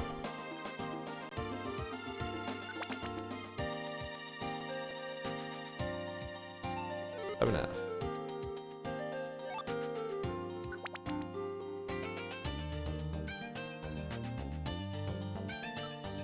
Might fuck around and buy some from the store, honestly, because I haven't been getting any TMs worth of shit. Like, I haven't been getting any TMs, and I haven't been getting really crazy held items from the store either, so I gotta spend my money on something, right?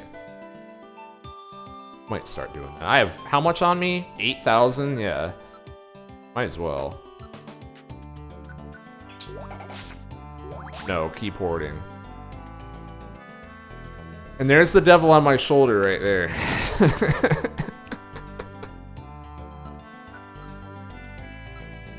Nothing is.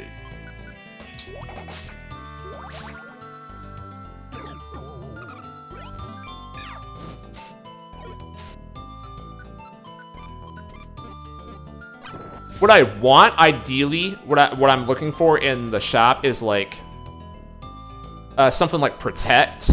Or Endure, something along those lines as a TM.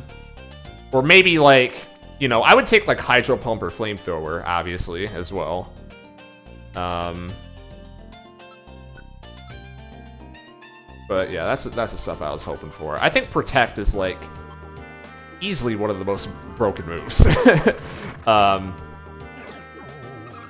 It's a nice little catch-all that you can use for anyone, because everyone can learn it.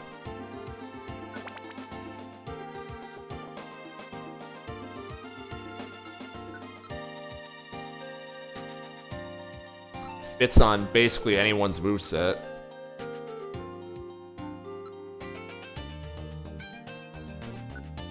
wait for you to come here and brine.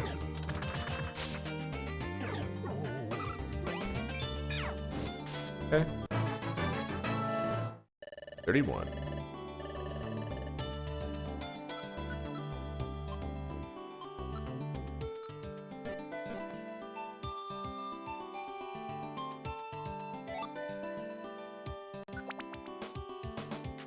All that.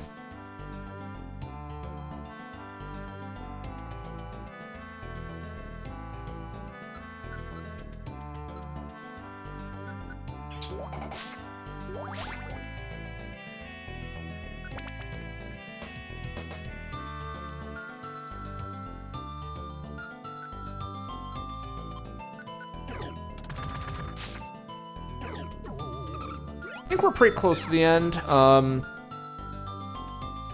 The Orascape was less floors than certainly Treasure Town Ruins. I think less than Horn Valley as well, or like the same. I don't think we reach the same amount of floors as Treasure Town Ruins till at least Dark Crater, if I remember right. Like, we try and ease back into it. There's Facade. Get rid of Flame Wheel. Wow, only 12 PP. I actually might change my mind on that. I don't know. I don't know about that. Ugh, and less accuracy? Actually, never mind. That moves shit. Ew. Why is it 12 PP? Are you kidding me? Ew. Fuck, that moves ass. Never mind. I was talking about using that earlier. Oh, that's definitely not good. Okay.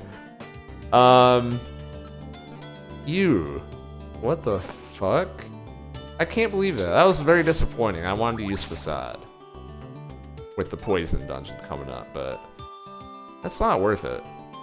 Not worth it. I'll deal with Houndoom when I get there.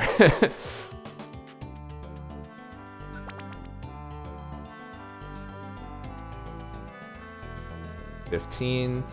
But if what I just said is correct, this should be the last floor.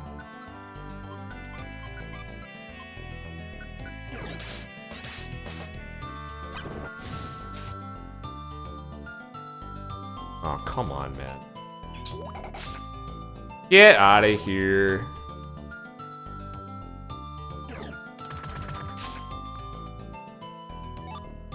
It's doing 10 more billion damage. Alright, so when Weavile came up, you remember how I said, you know, that was the scene that I liked writing the most, but it's not the most important scene, probably. This is certainly a contender for one of those, right? And, you know, we knew going in, we really had to get this one right. And it's not just because of the reveal, because a lot of people probably already figured out the reveal, you know? You know, it's not just because of that, but more so what happens before the reveal. This is our one chance in the game to show what Darkrai and Cresselia were like before the game. And it has to convey enough information to have it leave a lasting impression throughout the rest of the game.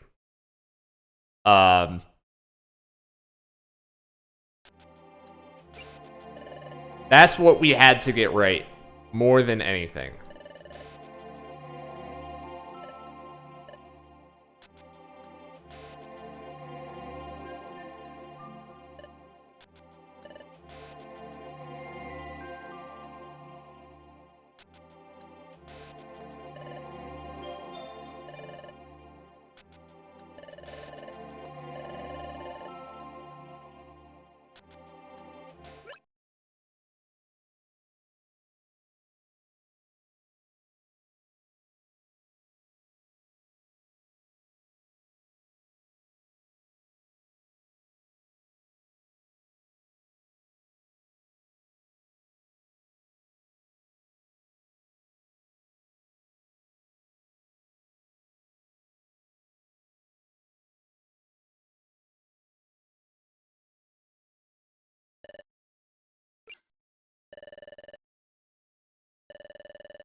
notice how it still doesn't say dark gray.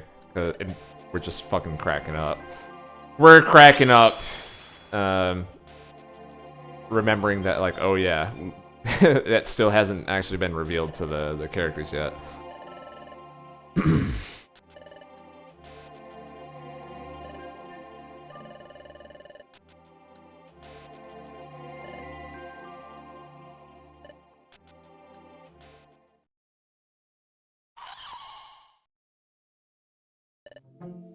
That animation is actually not natively in Explorers of Sky in a very easy way to reach in the script engine. What we had to do is we had to do a little bit of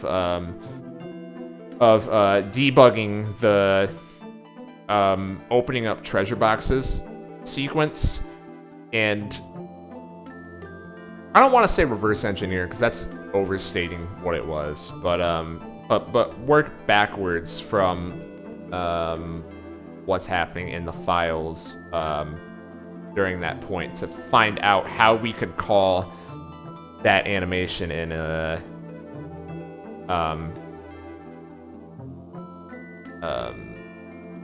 in a way that still works, and it was kind of outside the wheelhouse of what we had been doing for the rest of the game. Because again,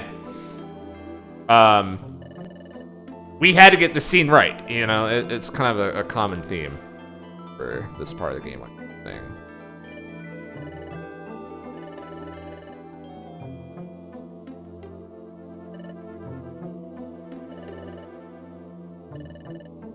That animation's also slightly different than the one in Rescue Team, by the way, and it kind of bothered me once I realized that, but what are you gonna do?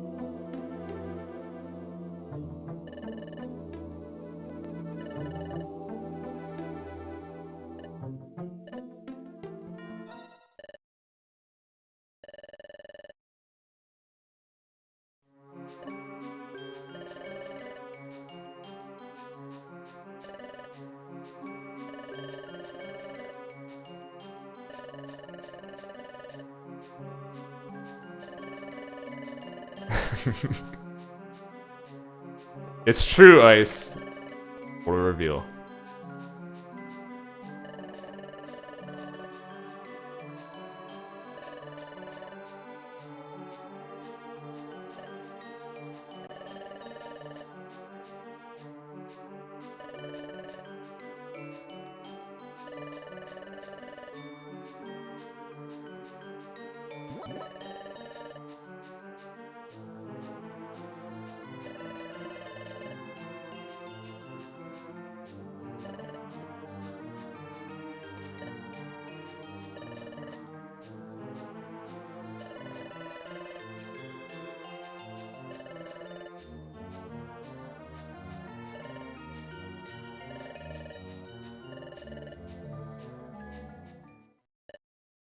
No hot takes. Oh my god. That is you're not wrong. That's why it's funny. He does not he's not dropping the hot takes quite like he does later on. uh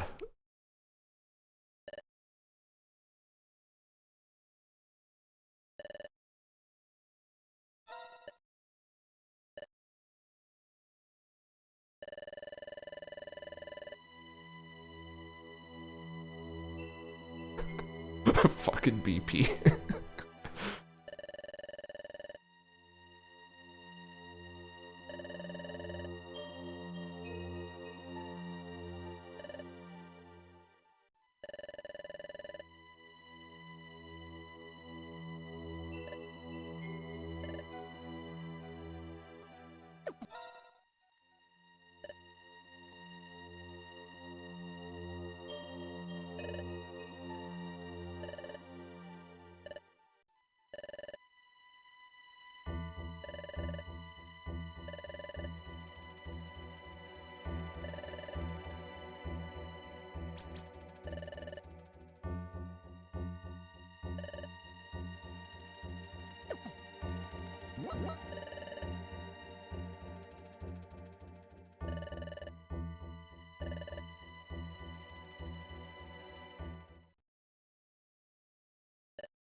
And, you know, that whole sequence, of course, I could say a million things, but, you know, much like the AWD scene and everything else, I think you get the point, you know? I think you get the point. I think it can only hurt what the scene's going for, the more I try to explain, you know? I think that's stuff that you figure out on your own.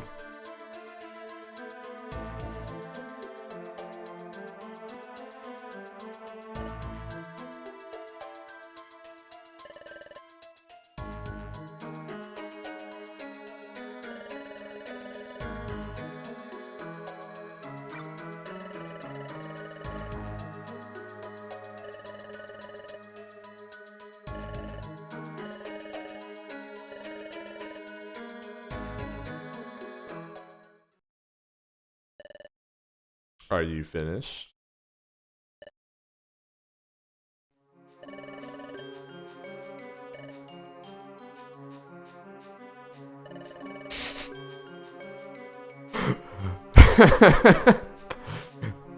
Man.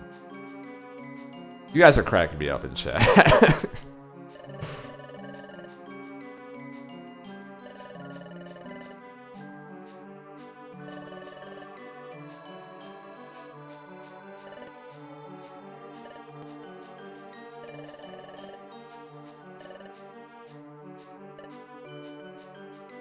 Thus, we are the same character. Yep.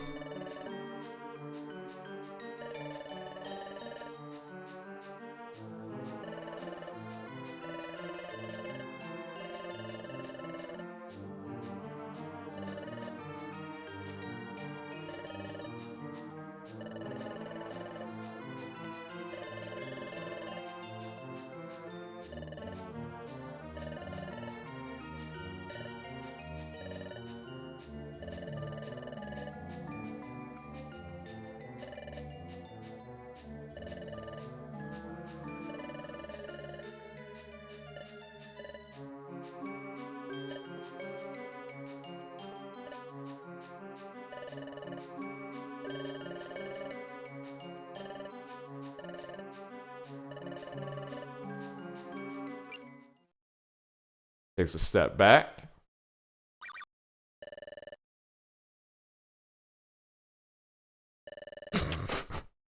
They're calling it a divorce is fucking crazy.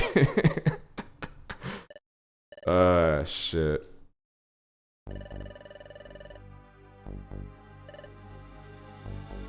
This, of course, the one part of the game where we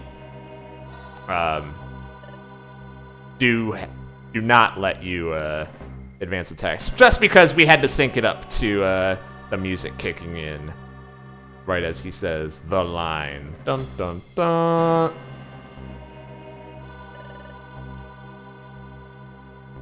She took the kids, Chimchar.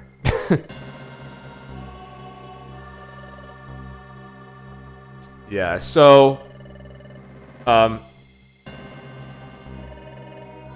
the thing is, this reveal, I said it's like less important than talking about what Darkrai and Cresselia were before the events of the game and all that stuff. But you know, it was tricky because we had to give it a sufficient amount of weight for people who haven't figured out the twist yet, while also acknowledging that a lot of people probably figured it out. Like, we literally give it away before the first scene in the game. So, you know, we use Chimchar as the one who drops the shocked face because they're the naive character, right? So that's something where we thought that was a nice little middle ground where if you are shocked, then someone on screen is also shocked. But if you figured it out and you just see the partner being shocked, it's like, well, duh, they're shocked by everything. They're fucking stupid. Blah blah blah. What do you mean you dropped it at the beginning of the game? I guess you should go back to the day one VOD and watch like the first 20 minutes or whatever it is.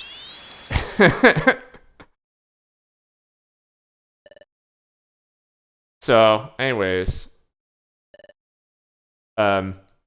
he's frozen in time because it's in a dream or something. Don't think about it too hard. Again, this is another situation where I wish we had fancier effects and knew how to use them. But, you know, that's what we went with. Yeah,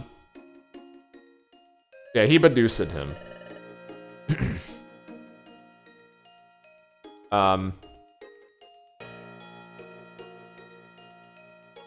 So this part right here is the most Darkrai is going to directly speak to someone on screen all game. Before the intro to the final boss, of course, aside from that. So we wanted him to, since this is like probably what's going to stick with you for the most amount of time, and something that's going to linger with you, what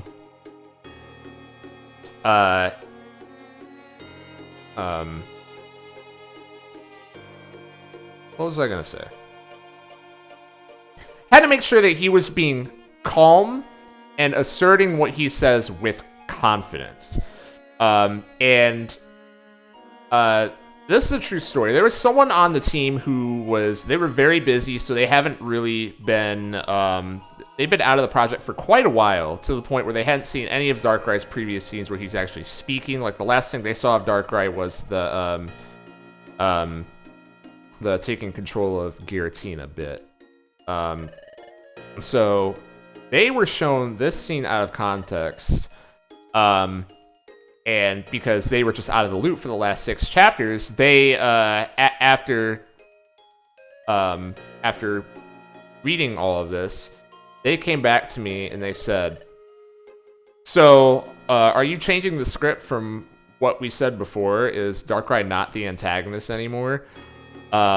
Which at the time we didn't have any of the music in and all this stuff to kind of suggest that. It was literally only text.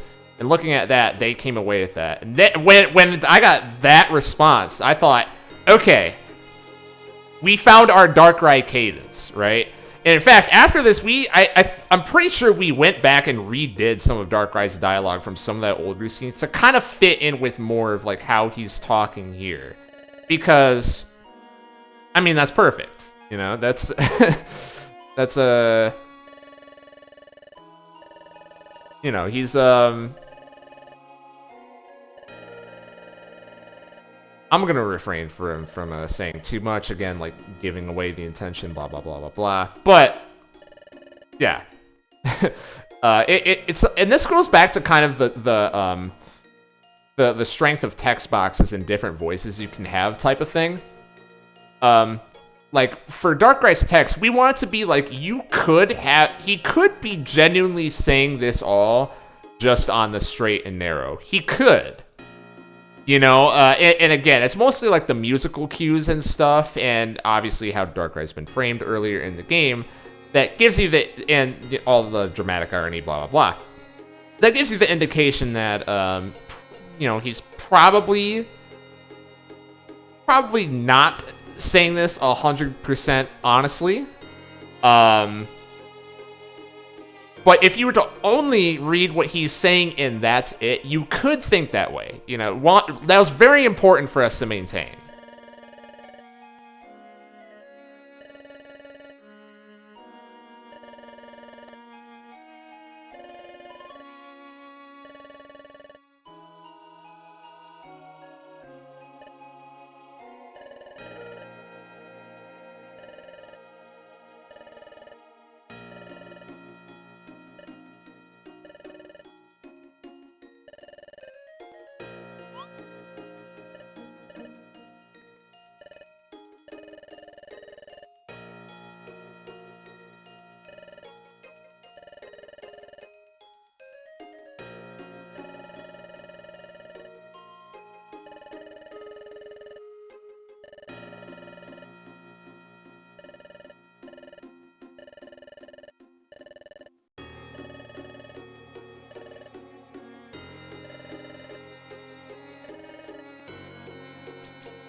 That is correct.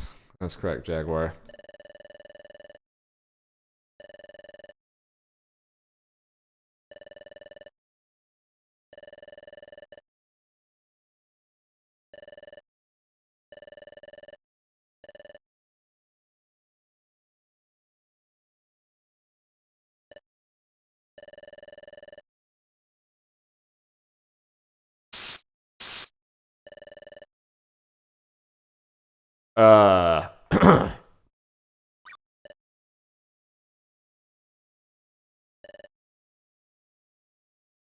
First thing the main character hears is that. That's what we were rewatching the scene, like, because we were trying to figure out how to end this and transition into Dark Crater for a while. And someone in the chat at the time suggested that. And once I like put it in game and had it play out, that's one that everyone was a big fan of. There's believe it or not, there's not a lot of things that the entire team totally agreed on throughout the course of this whole game. There's a lot of disagreements, a lot of butting heads, in a productive way, right? But that was one that everyone liked.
Another one of those zingers for taking player control.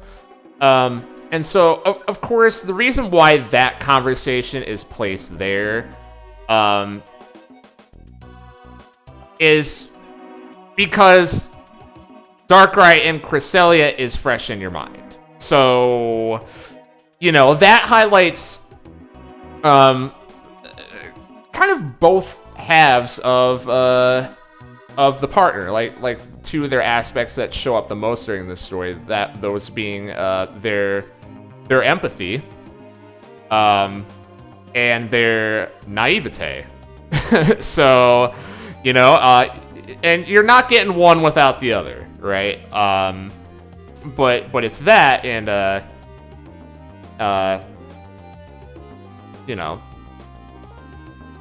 just with the Darkrai Cresselia interaction fresh in your mind, wanted to kind of like bring the partner kind of to the forefront there for a second. Another thing I want to say about that scene, to be honest with you, is that I don't think I'm very good at writing emotional moments. Like, I kind of don't like that scene just because I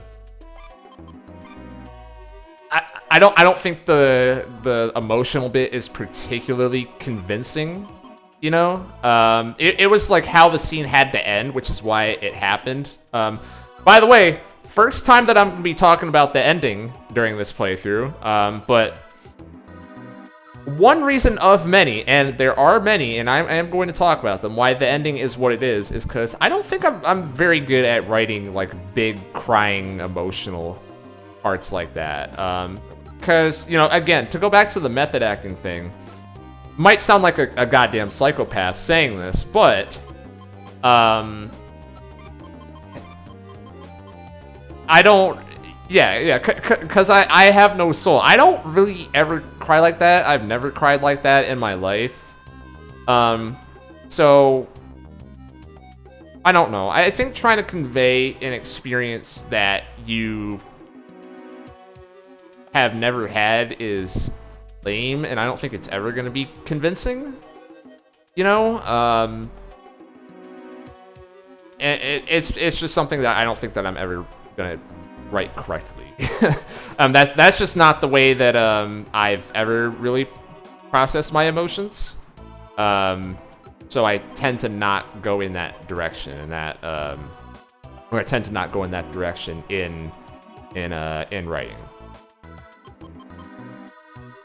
I don't know if the way that I worded that makes sense. I feel like I talked in circles a lot.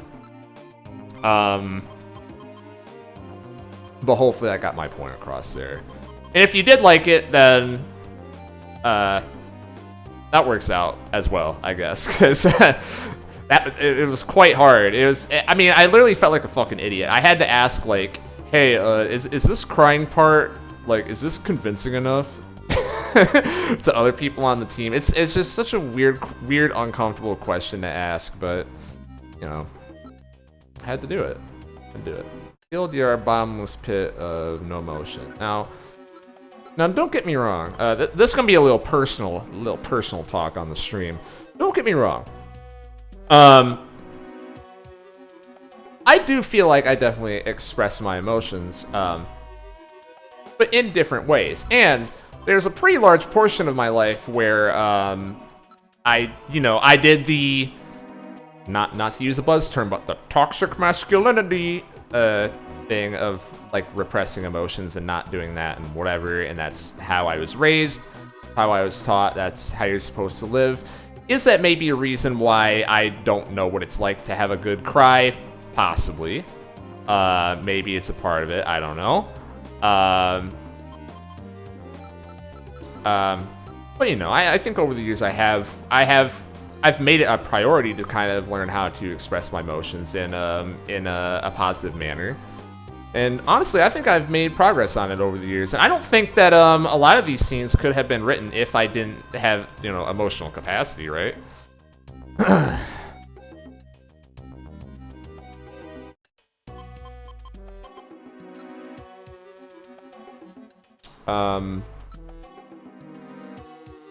Thought I had Reviver Seeds in here. Am I fucked? Okay. I have one. I have Violent Seeds. I'm not gonna try to beat Grovile. I don't... Well, shit. Should I? Should I try to beat Grovile? Should I? What else am I gonna use Violent Seeds for, right? Let's go for it. Let's go try to beat Grovile, I guess.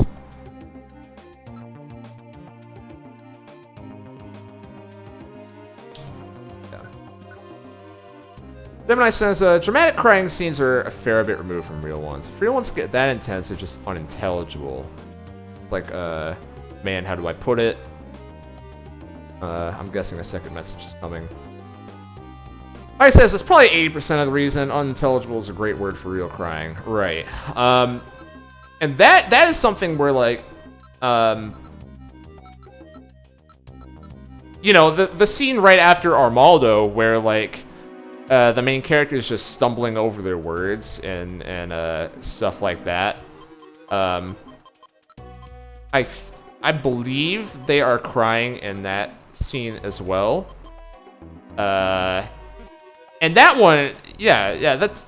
See, now that you point that out, I thought that scene came off better than the one that just happened. Okay, what are my moves? And my levels. Special band. So, I'm gonna pull the chat right now. Is this where we stop, or are we gonna go through Dark Crater? What do we think? Either way, next stream is going to be on Friday.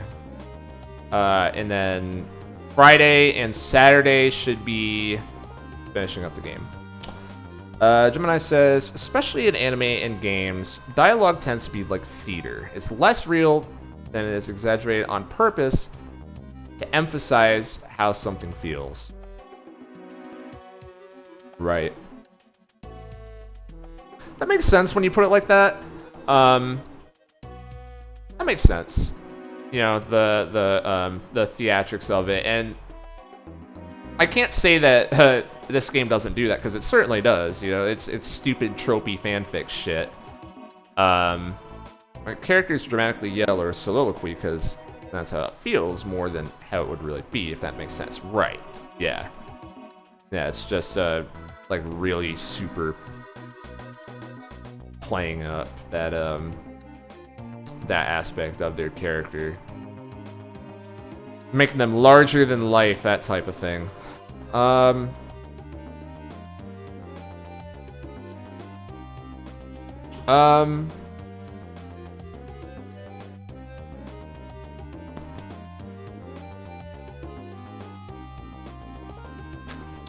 at any rate, I'd be good for another dungeon, but there's a lot of post-story here, so... Alright, I guess everyone's good for one more, just one more. Just one more. Just one more. Dark Crater.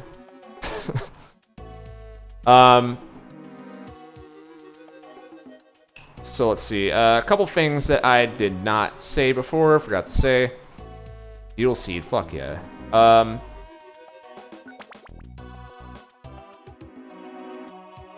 All that I have written down is support systems aren't always perfect. I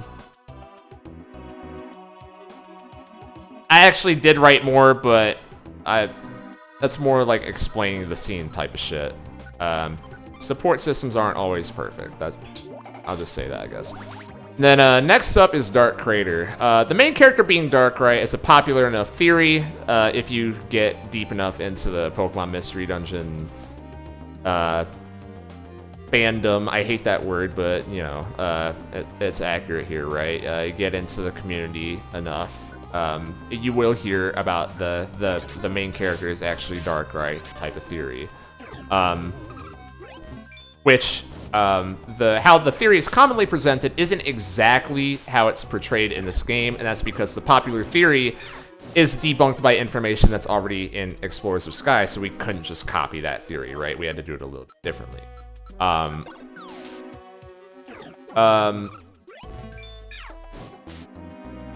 Main character being Darkrai is a popular enough theory that we figured some people would already know exactly where this is going by bringing up Dark Crater. But for those that didn't and haven't put together all the puzzle pieces yet, we could milk this out in a similar way that we did for the last reveal for people that already figured it out. Which is that the characters' reactions should be just as interesting, if not more so, than the reveal itself. That was the goal. And that's probably like the first thing that I said during this playthrough, right? You know, having a twist just for the sake of a twist means probably shouldn't have that twist. You know, what am I doing? The interesting part, ideally, is how the characters react to that information. Because that's what's going to last beyond just shock value. The Poison Dungeon.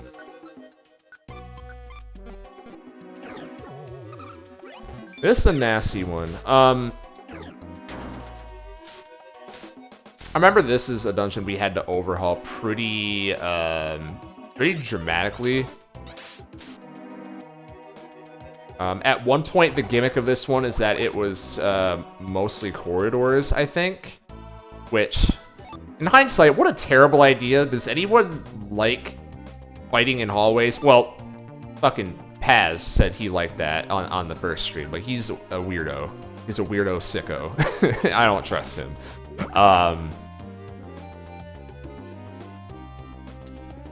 But we definitely just completely overhauled how the dungeon works. Not really the enemy design too much, but the dungeon structure itself and the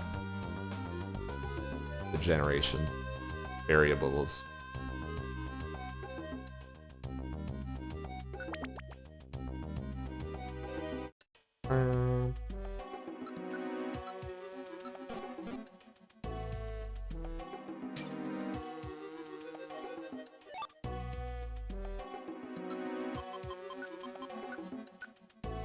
I liked playing in hallways when I was getting my whole team powder snowed in the rooms. That's fair. That's fair. We try to be very careful with all of the room hitting moves for that reason. Like, we wanted rooms to feel safe for people, but we leave it in a couple times, like powder snow in that dungeon.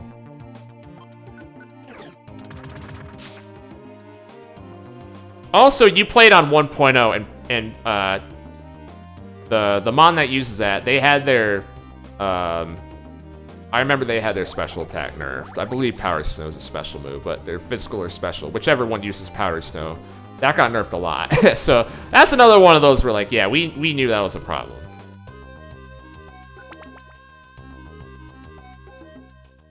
And if we were going to keep it in, it had to be very, very weak. And also in that dungeon, the rooms are small, so we thought the annoyance factor there would be minimized, because it's maybe like a tile or two at most where you can't hit them and they can hit you, that type of thing. That's the way that we think about it. Like, how many bullshit turns are you forced to have, right? Like, that's the unit of measurement.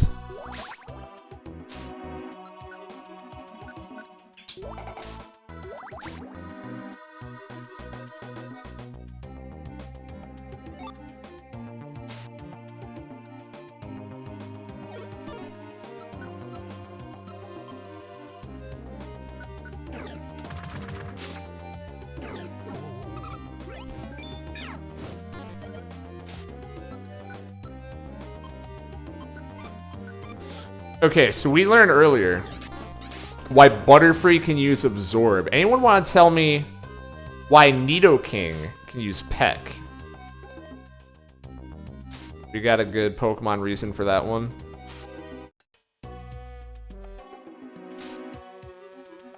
Horn. Sure. Sure. We'll go with that. Okay.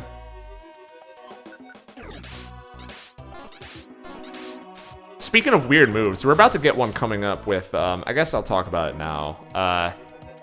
Spinda, coming up here pretty soon, is, I believe Gemini talked about this, one of the earlier streams.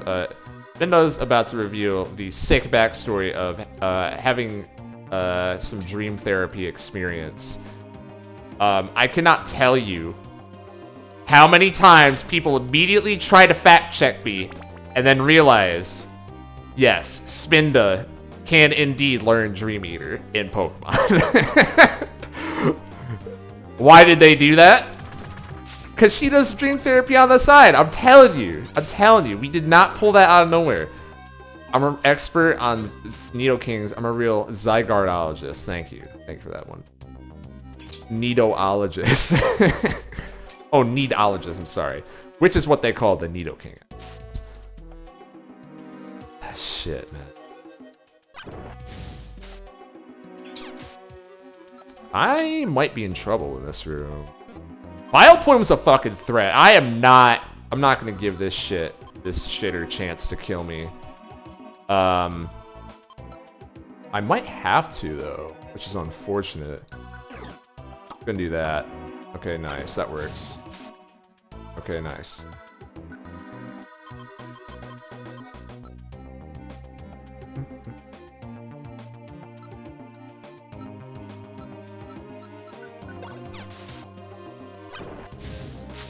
Nice. Okay, now I think I can Bubble Beam.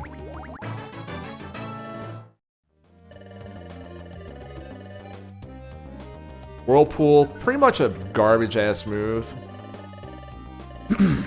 So I'm going to not learn that one.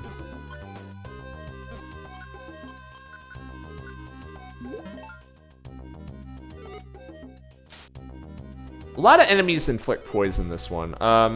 like I said before, we want to be very careful about enemies that spam status effects in this game, even ones that are supposed to be more like support type enemies, which we always throw a couple of them in every dungeon. That's because statuses are really, really, really, really broken in this game. Really broken. Walked into that for no reason.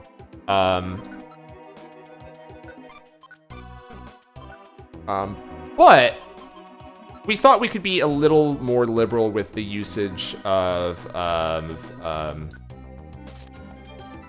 poison in this one in particular. Because one, that would make it feel unique. In the electric dungeon, we try to make it so they can't paralyze you that often, you know, etc., etc. So to make it feel unique in that way. And also,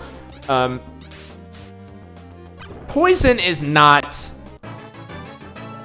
that crazy, right? Mainly what it does is it's almost the same thing as having permanent hail or sandstorm up, right? Without all the extra effects, of course, but effectively what it just does is makes it so it's harder to get your passive health back. And that's something that, one, you've already experienced in the hail dungeon.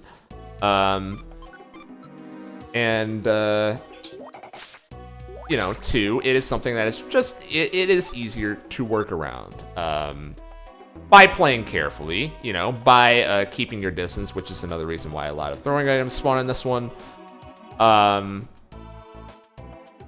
And also by just healing it off, same as always was. And there's heal seeds that spawn in this dungeon as well. What is this item? Petrify. Pass on that one. But thank you for the offer, Ekleon. Okay, that was cool. So there's Fling. Fuck that move. This guy's fucking douchebag. You know what? Here's what I think about your mud slap. Yeah, how do you like it? How do you like it, kid? Now you can't hit shit either. Fuck you. How do you like it? Can't believe dude just sat behind a corner like that. Just because he was trying to be different.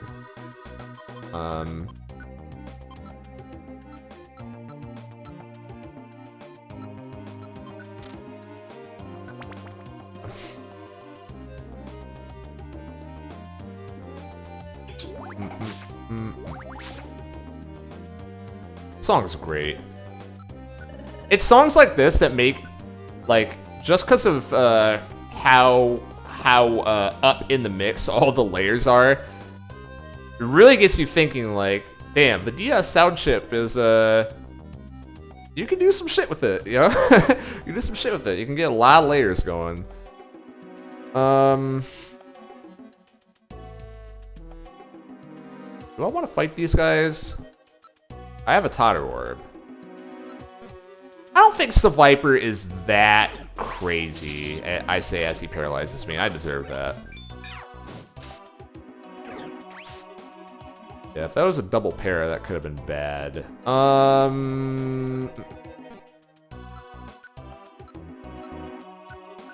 Menace. It's true. It's true, Menace. I can die if they both attack the same person. There it is. Alright, there's my Reviver Seed. I knew I should have just used the orb. Oh well. That's the way she goes. So now I got no revivers for the rest of the dream sequence. Should be fun. Should be fun. I'm up for the challenge. We're in a real danger of the first game over of the run. Still hasn't happened yet. I didn't want to say it because I'm a believer in jinxing. Didn't want to jinx it, but there has not been a game over yet. Been a couple revivers used. I would like to at least get to the midpoint without dying here. I think this is the hardest. Like, everything after this is pretty fine. You know, I got allies I could rely on. And then Road to Shaman Village. I think that the Piplup Bazooka is just gonna go stupid in there. So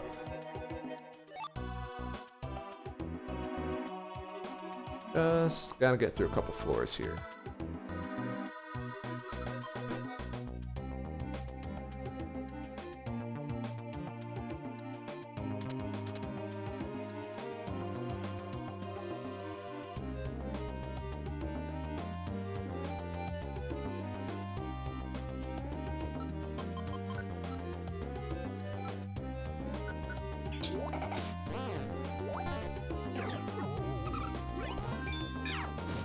Want to make sure I'm 2v1ing Muck, especially because he has Stench as his ability. I forget if we got rid of that, actually. We might have. But Stench in a 1v1 in the hallway, that can be a run ender for sure.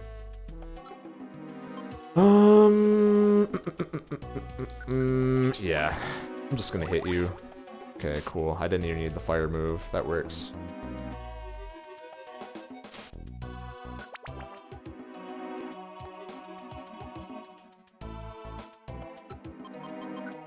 Another pounce. Shit! Got a totter and a slumber. That's such a bad decision that I didn't use it in that Viper room. I knew that was gonna be trouble. I like even said it was going to be trouble, and I talked myself out of it. And I'm fucking pissed. All right. Holy shit, that's a lot.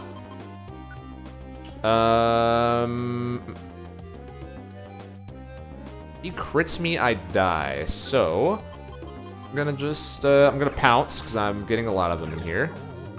I'm gonna plot up, and hopefully he goes after him. Exactly. Perfect. Perfect, perfect, perfect. You're probably dead from this anyways. Yeah, okay. I didn't need to do all that crap, but better safe than sorry. Can I get away with not using another elixir? Give me some stair rooms right here. Give me some stair floors.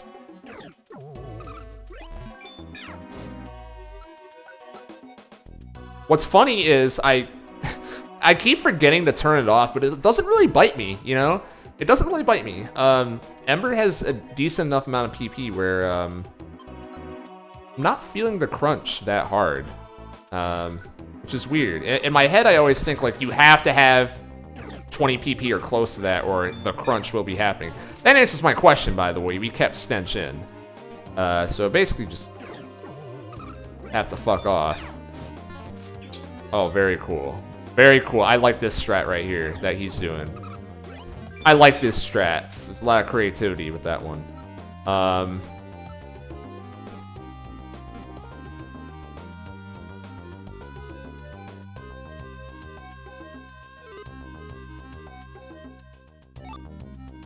Last seed.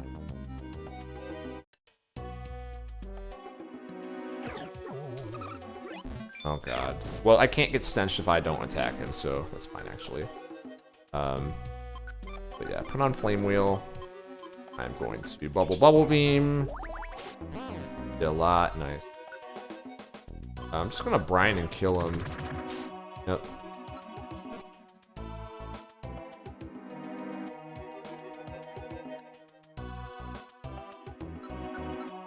Go.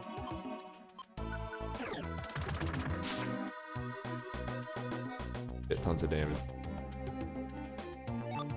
I don't know why I picked that up. Ain't gonna catch my ass using silver spikes while I still have rocks. Ever. Fuck that shit. Oh, there he is. There he is.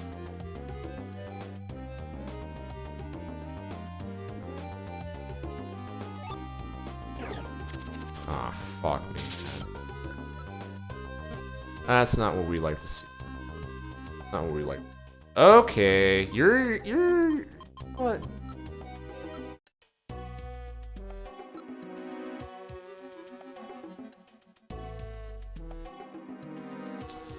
This could be a run ender here. He probably gives you a little kiss. Oh, I see. That's very different. But then the horn is in the way.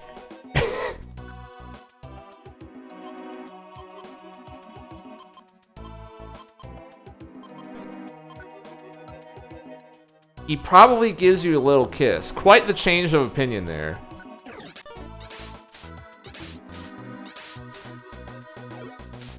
Okay, never mind. He's dumb. Run is not over. Goodbye. I made a bad play. Let's not get it twisted here. I made a bad play there. However, it paid off. So, you know, who's to say if it's really a bad play?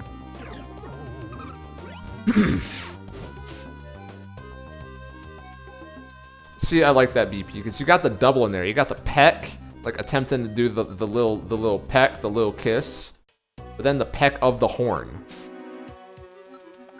That's the type of Ludo Kino I would expect out of the Pokemon Company.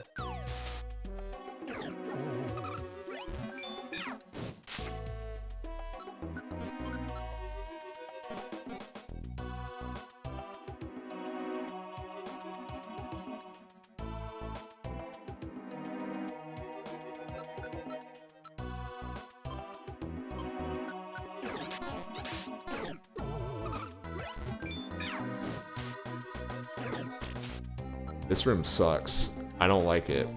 I'm gonna wait for Subiper to come in before I use an orb. But I'm gonna need to use an orb. I should have elixired. Definitely should have. I'm gonna brine and hopefully kill him. Yep.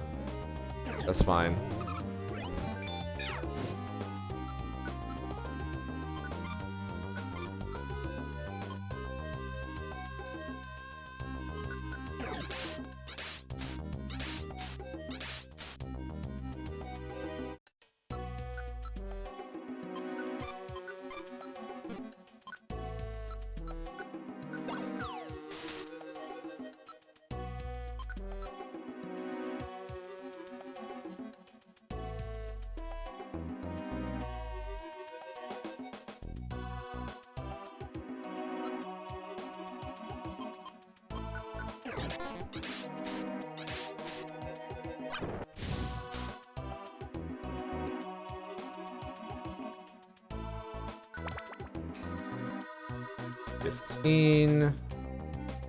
Got old Beedrill coming in.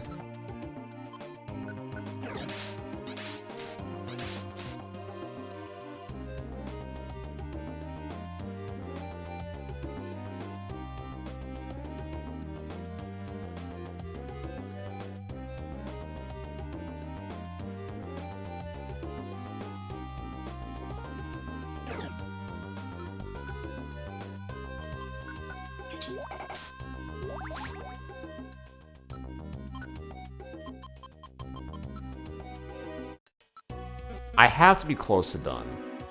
I have to be close to done. I do have a link box.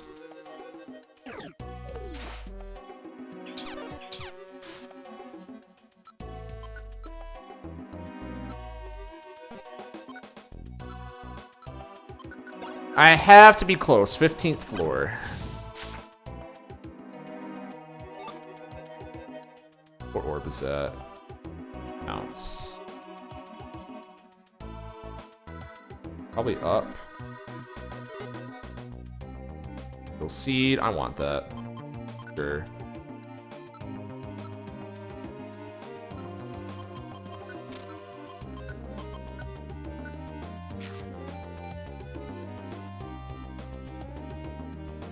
I'm not gonna risk it. All right. Whew. Got to the midpoint. Got a fun scene coming up.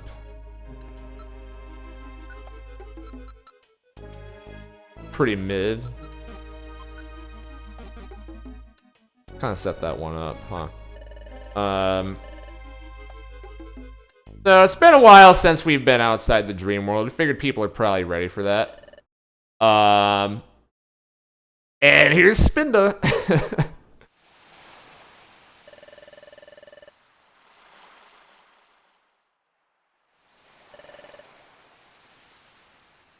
And, of course, the information we want to remind people of are, you know, not only that Breloom is here, but also remind everyone that Grovyle is here, right? That's literally what Chapter 13 ended on. It ended on Grovyle as the focal point, then it just cuts right back to the main character. So yeah, I think it's something that it might be easy to actually forget, especially because the density of how much new information has just been revealed. Of like, oh yeah, right, Grovyle. And you know, why do we place this here? Because Growile's coming up pretty soon. And also, because we need to give players enough time to forget about Breelu.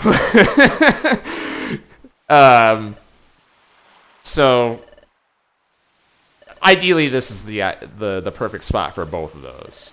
Recent enough to remember Grovyle, far away enough to forget Breelu before he's going to show up again.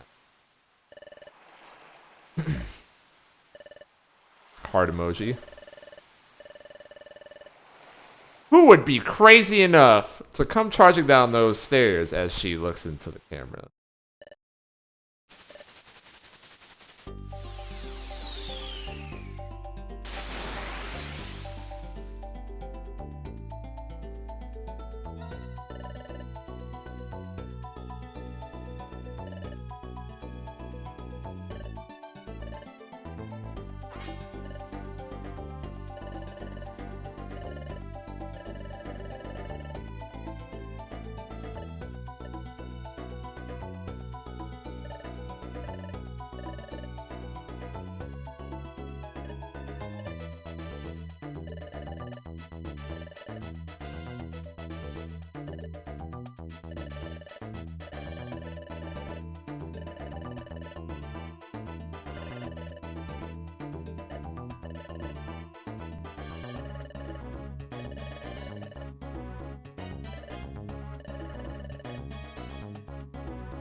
Remember, Spinda is not a fighter. Very important.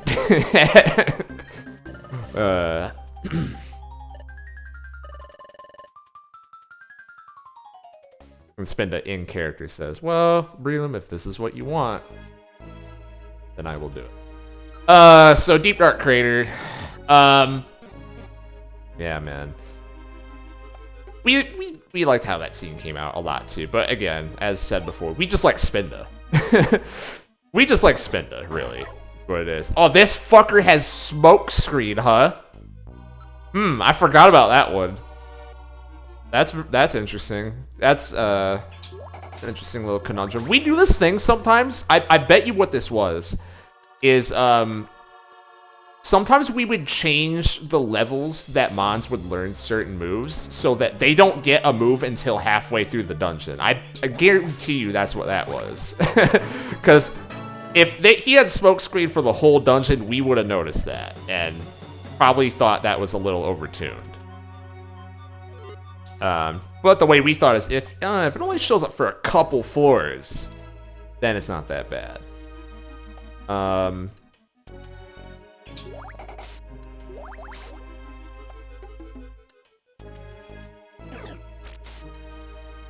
That's not a crit, okay. I was like, what the fuck?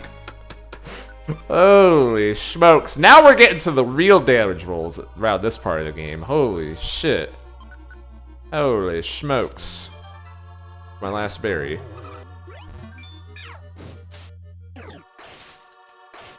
Man, he's not fucking around. He's not fucking around at all. Okay. Should die here, yeah.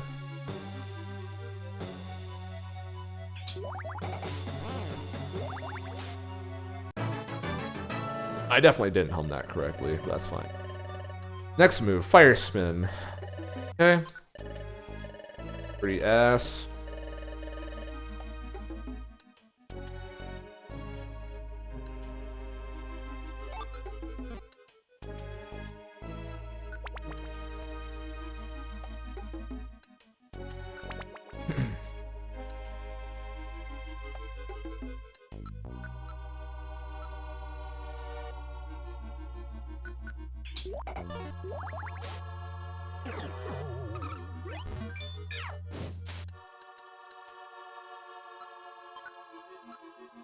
Have revivers, right? I don't. You'll see. You'll see. I mean, I'll take him. I'll take him.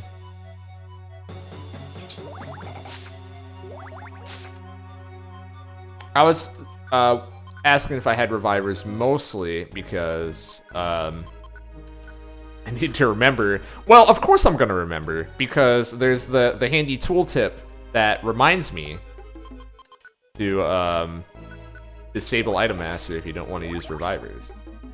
But I just in my head I was like, oh, that fight's coming.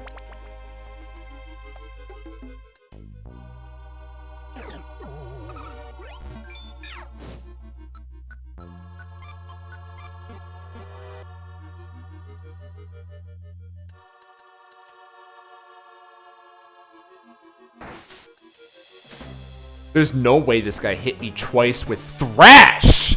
You fucking cheater! Are you fucking shitting me? God. There's a way. Apparently there is. This guy's a fucking cheater, literally. That's bullshit. That's like the worst move of all time. He hit me twice. Come on now.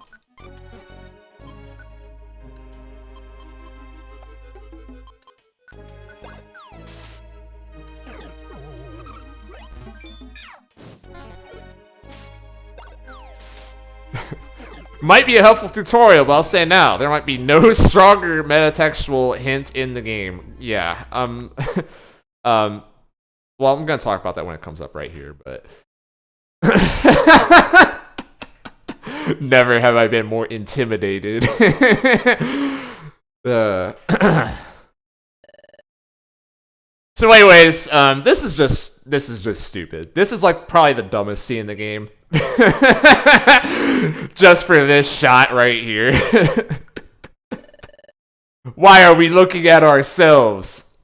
This is a true story. True story. I think I said before that you know, I'm a Kingdom Hearts guy, right? This is largely inspired by fucking Young Zane, or the iconic line, "This is when I realized I was looking at myself," or however that goes. Because that shit makes me die laughing every time. It's so fucking stupid. Anyways, just a refresher in case you don't remember the exact details of Explorers of Sky.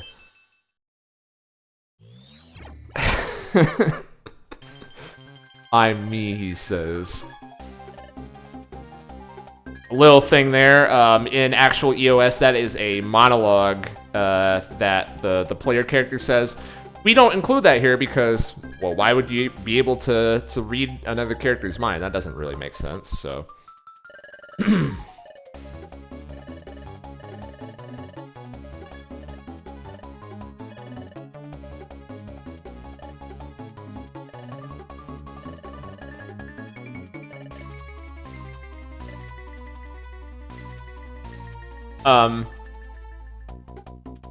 And the other point, besides just because it's dumb, of putting this scene here, and just for the, like, literally, if you don't have the knowledge, we thought this scene would be real interesting right after the Xatu scene, right? Because hopefully that's still fresh enough in your head to where you see this scene and you know, oh, this is the original text from Sky. And having this in mind, hopefully you're starting to think like, wait a minute, hold on. This fan-made backstory actually kind of fits for what actually happens in the game. That's what we were thinking, that's for sure. So hopefully other people thought that, and not the opposite, which is that Xatu scene doesn't fit at all compared to how they're actually written. Because, you know, this... You know, if you buy into what we're saying in the Xatu scene, the scene gets a lot more interesting, right?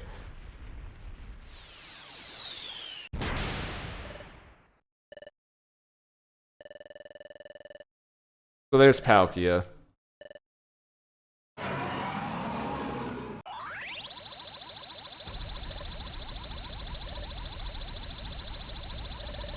There is no escape.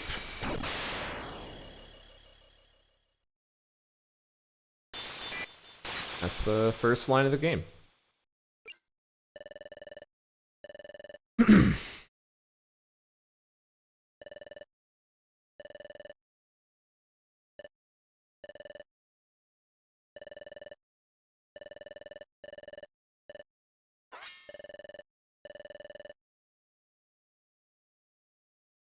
I started laughing at that line when, you know, rewatching it because, like, oh my god, why does everything accidentally just fit in so perfect with the story we're making? It's ridiculous. It's ridiculous. It's just everything happens to work perfectly. Um, which, you know, part of it is kind of like the game is building on a lot of the ideas of Explorers of Sky as well, of course. So obviously there's going to be some overlap there. But man, lines like that are just I just shake my head at it with how well it happens to fit with the direction we take.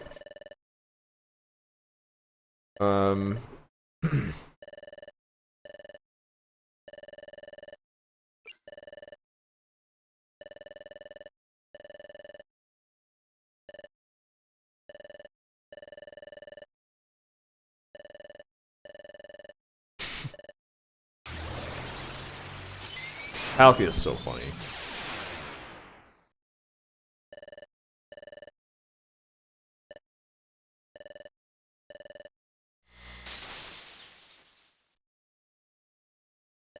The main character does not want to look at it.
This is so good.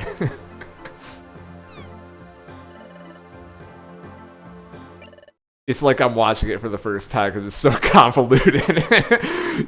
But it makes perfect sense.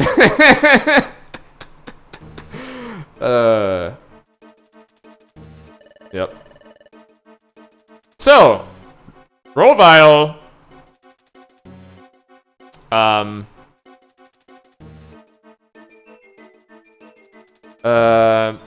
Gonna have a lot to say about Grovyle pretty soon. But anyways, Grovyle's been going through the bad future from Sky, and you know, he has some opinions on that.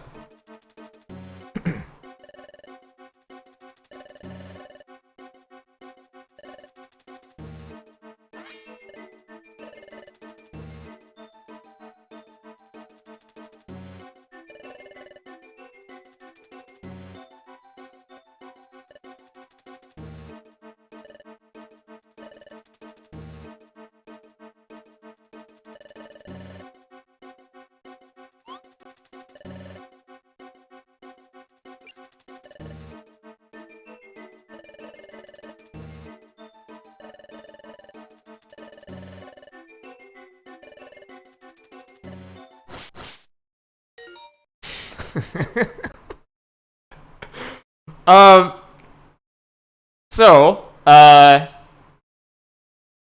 this fight went through a couple changes. First version of this fight, we had a lot of people complain that this fight was too easy. So you remember how I said I was starting to like feel a little bit stressed at this point and stuff like that. People said that this fight was too easy. So my response was to be extremely passive aggressive about it and give him 999 health and like stupidly high stats, and then just say, "Is this hard enough for you, motherfuckers? Leave me alone." Basically, yeah. Which in hindsight pretty cringy, but you know, that's also part of the reason why I kind of don't want to make another hack. You know, at least at this point in time, I'm not interested in that because I know how it got to be for me eventually.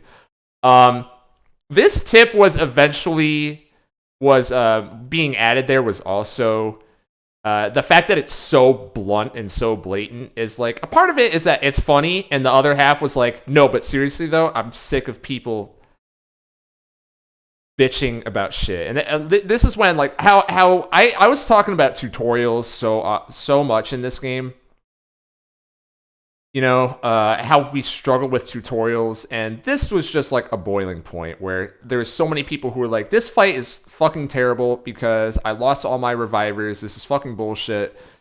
And I got sick of saying to people like, literally turn item master off, turn item master off, turn item master off. And I'm like, you know what? Let's make this as fucking clear as day that you can turn item master off. So was it accidentally a good decision? That's the question, right? Because like I said earlier, my philosophy has been that this is bad. Like, this is bad design. And that's been the thought process all throughout. Doing this means you failed. That you couldn't convey this in any other way. This is the only way you can get the information across.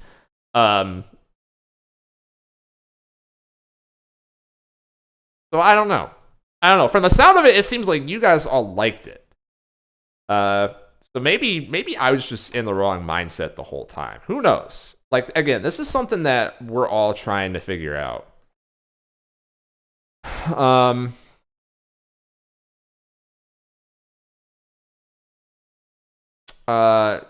So another thing is internally, we thought about, all right, here's our Grovile boss fight.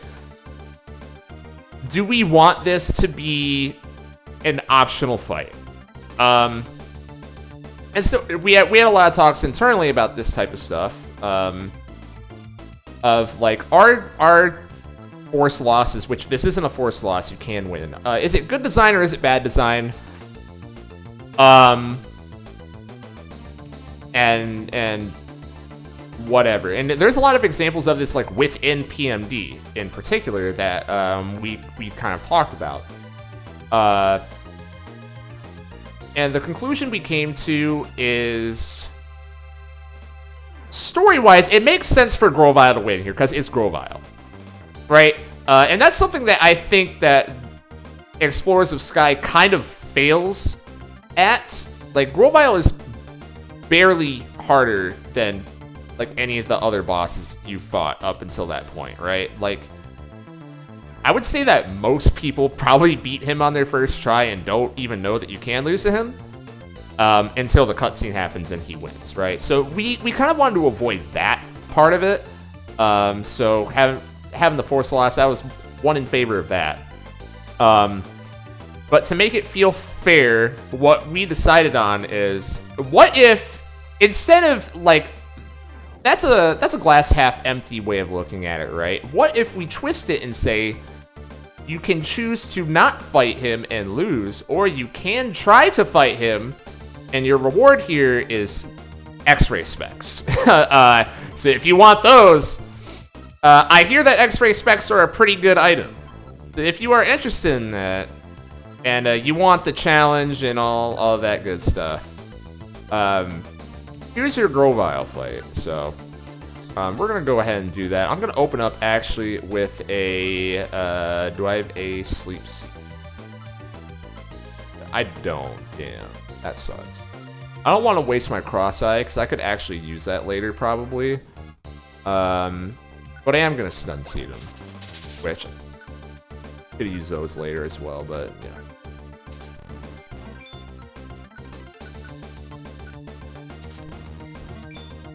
And just gonna back it up. Why? Because I'm trying to fish for some speed downs. A couple speed downs with Bubble Beam.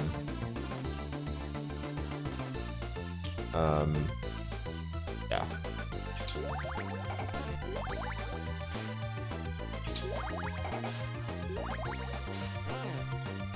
There it is. That's what we like to see right there.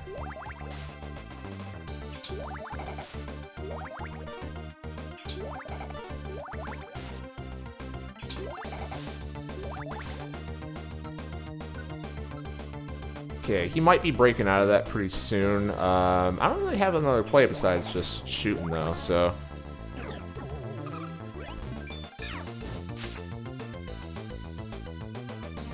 So menacing.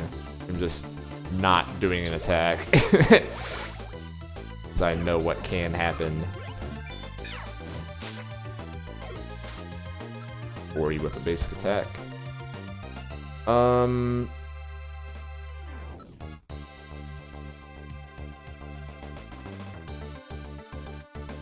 have a couple options. I kind of want to back up.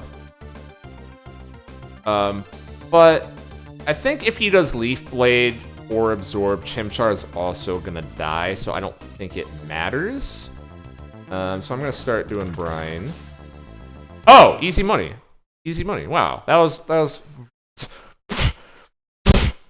That's it? That's it? Fucking easy fight. Anyways, I may have forgotten who I'm dealing with here.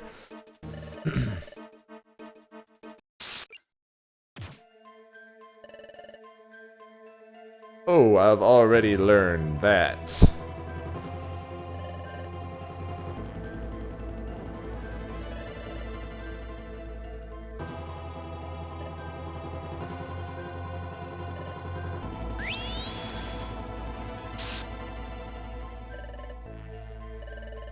That's probably the funniest part of the game, even though I didn't laugh. Now I'm laughing.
I forgot that we threw in Temporal Spiral right here, or Spiral Spire. I forgot we did that, but that makes sense. Like doing it there before the tower is name dropped, you know, because we're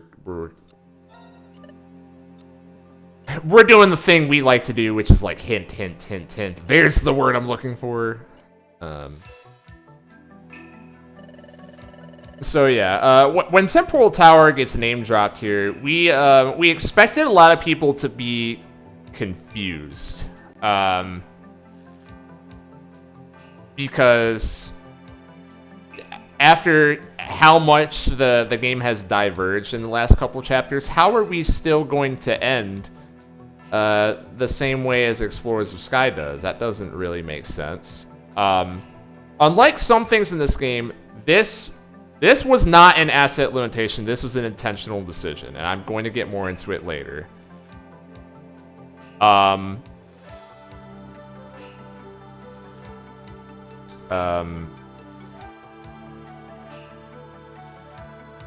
Something else I've written. With the Sharpedo Bluff scene and the Shaman sequence coming up pretty soon. We wanted to come out of that redefinition of the main character and the story in general, right? And jump right out of the crazy shit and return to the grounded pretty much right away. And you know, the intent of that part, and again, I'll elaborate on this when we get there, was to use that downtime to force players to think and, you know, contrast their feelings about what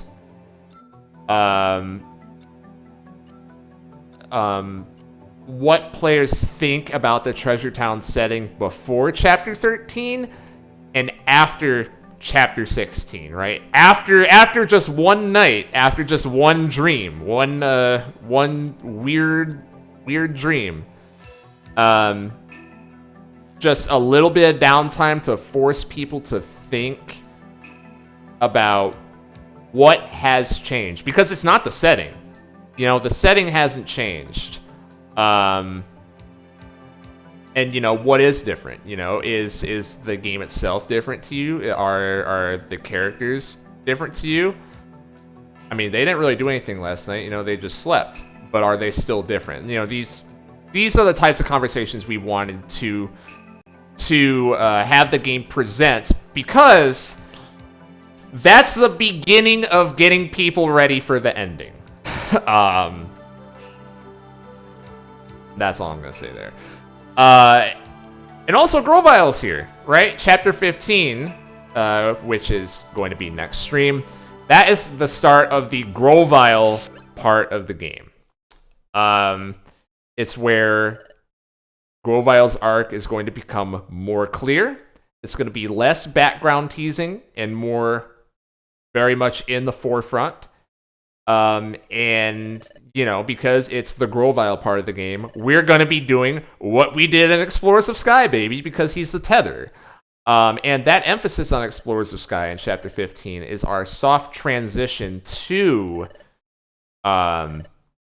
just going back to normal old Treasure Town after the dream is totally over. Kind of soften the blow a little bit, but not too much, right? Not too much.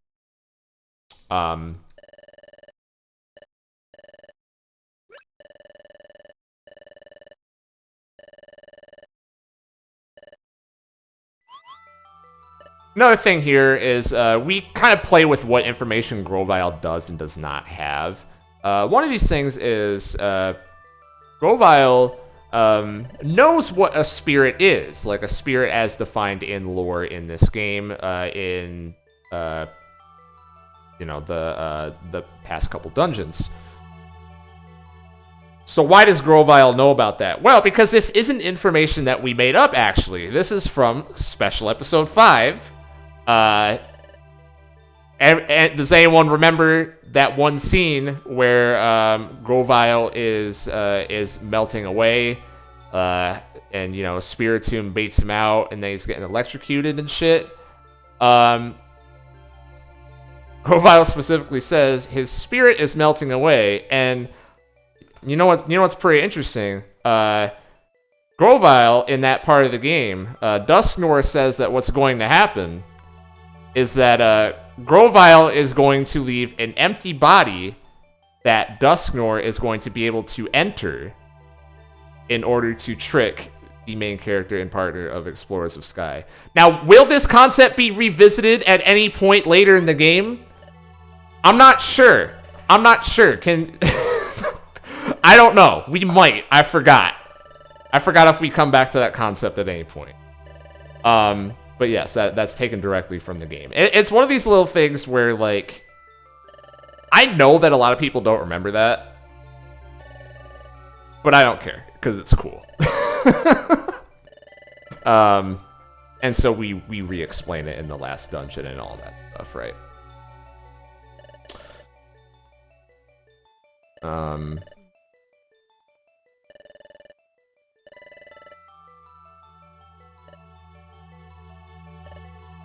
Grovile. There's also a line there that I kind of skipped over of the partner not trusting Grovile and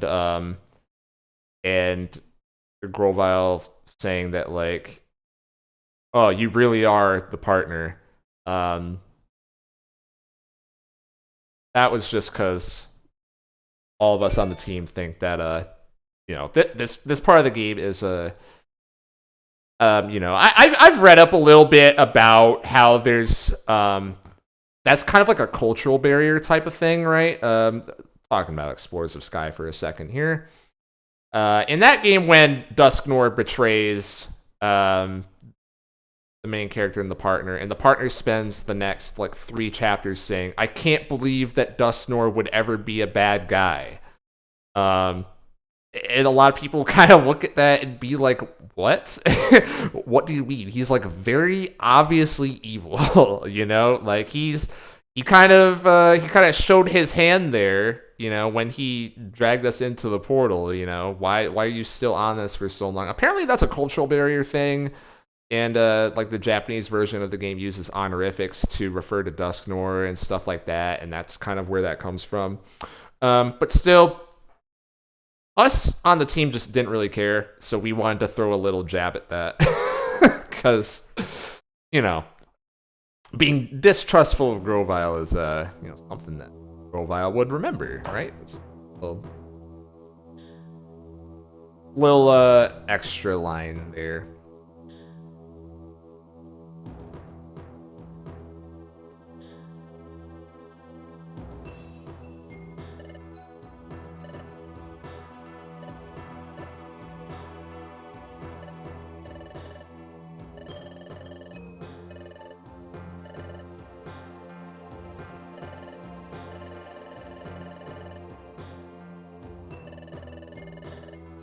The planet's paralysis.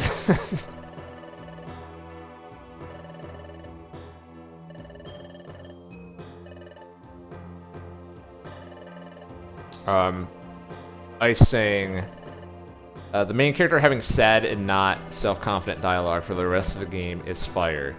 Yeah, another one of those things where we want to be very, very, very careful with the details during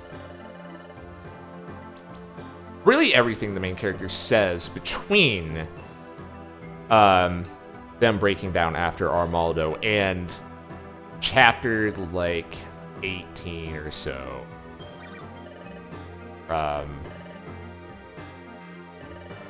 The portrait's always sad now. Yeah, it kind of is.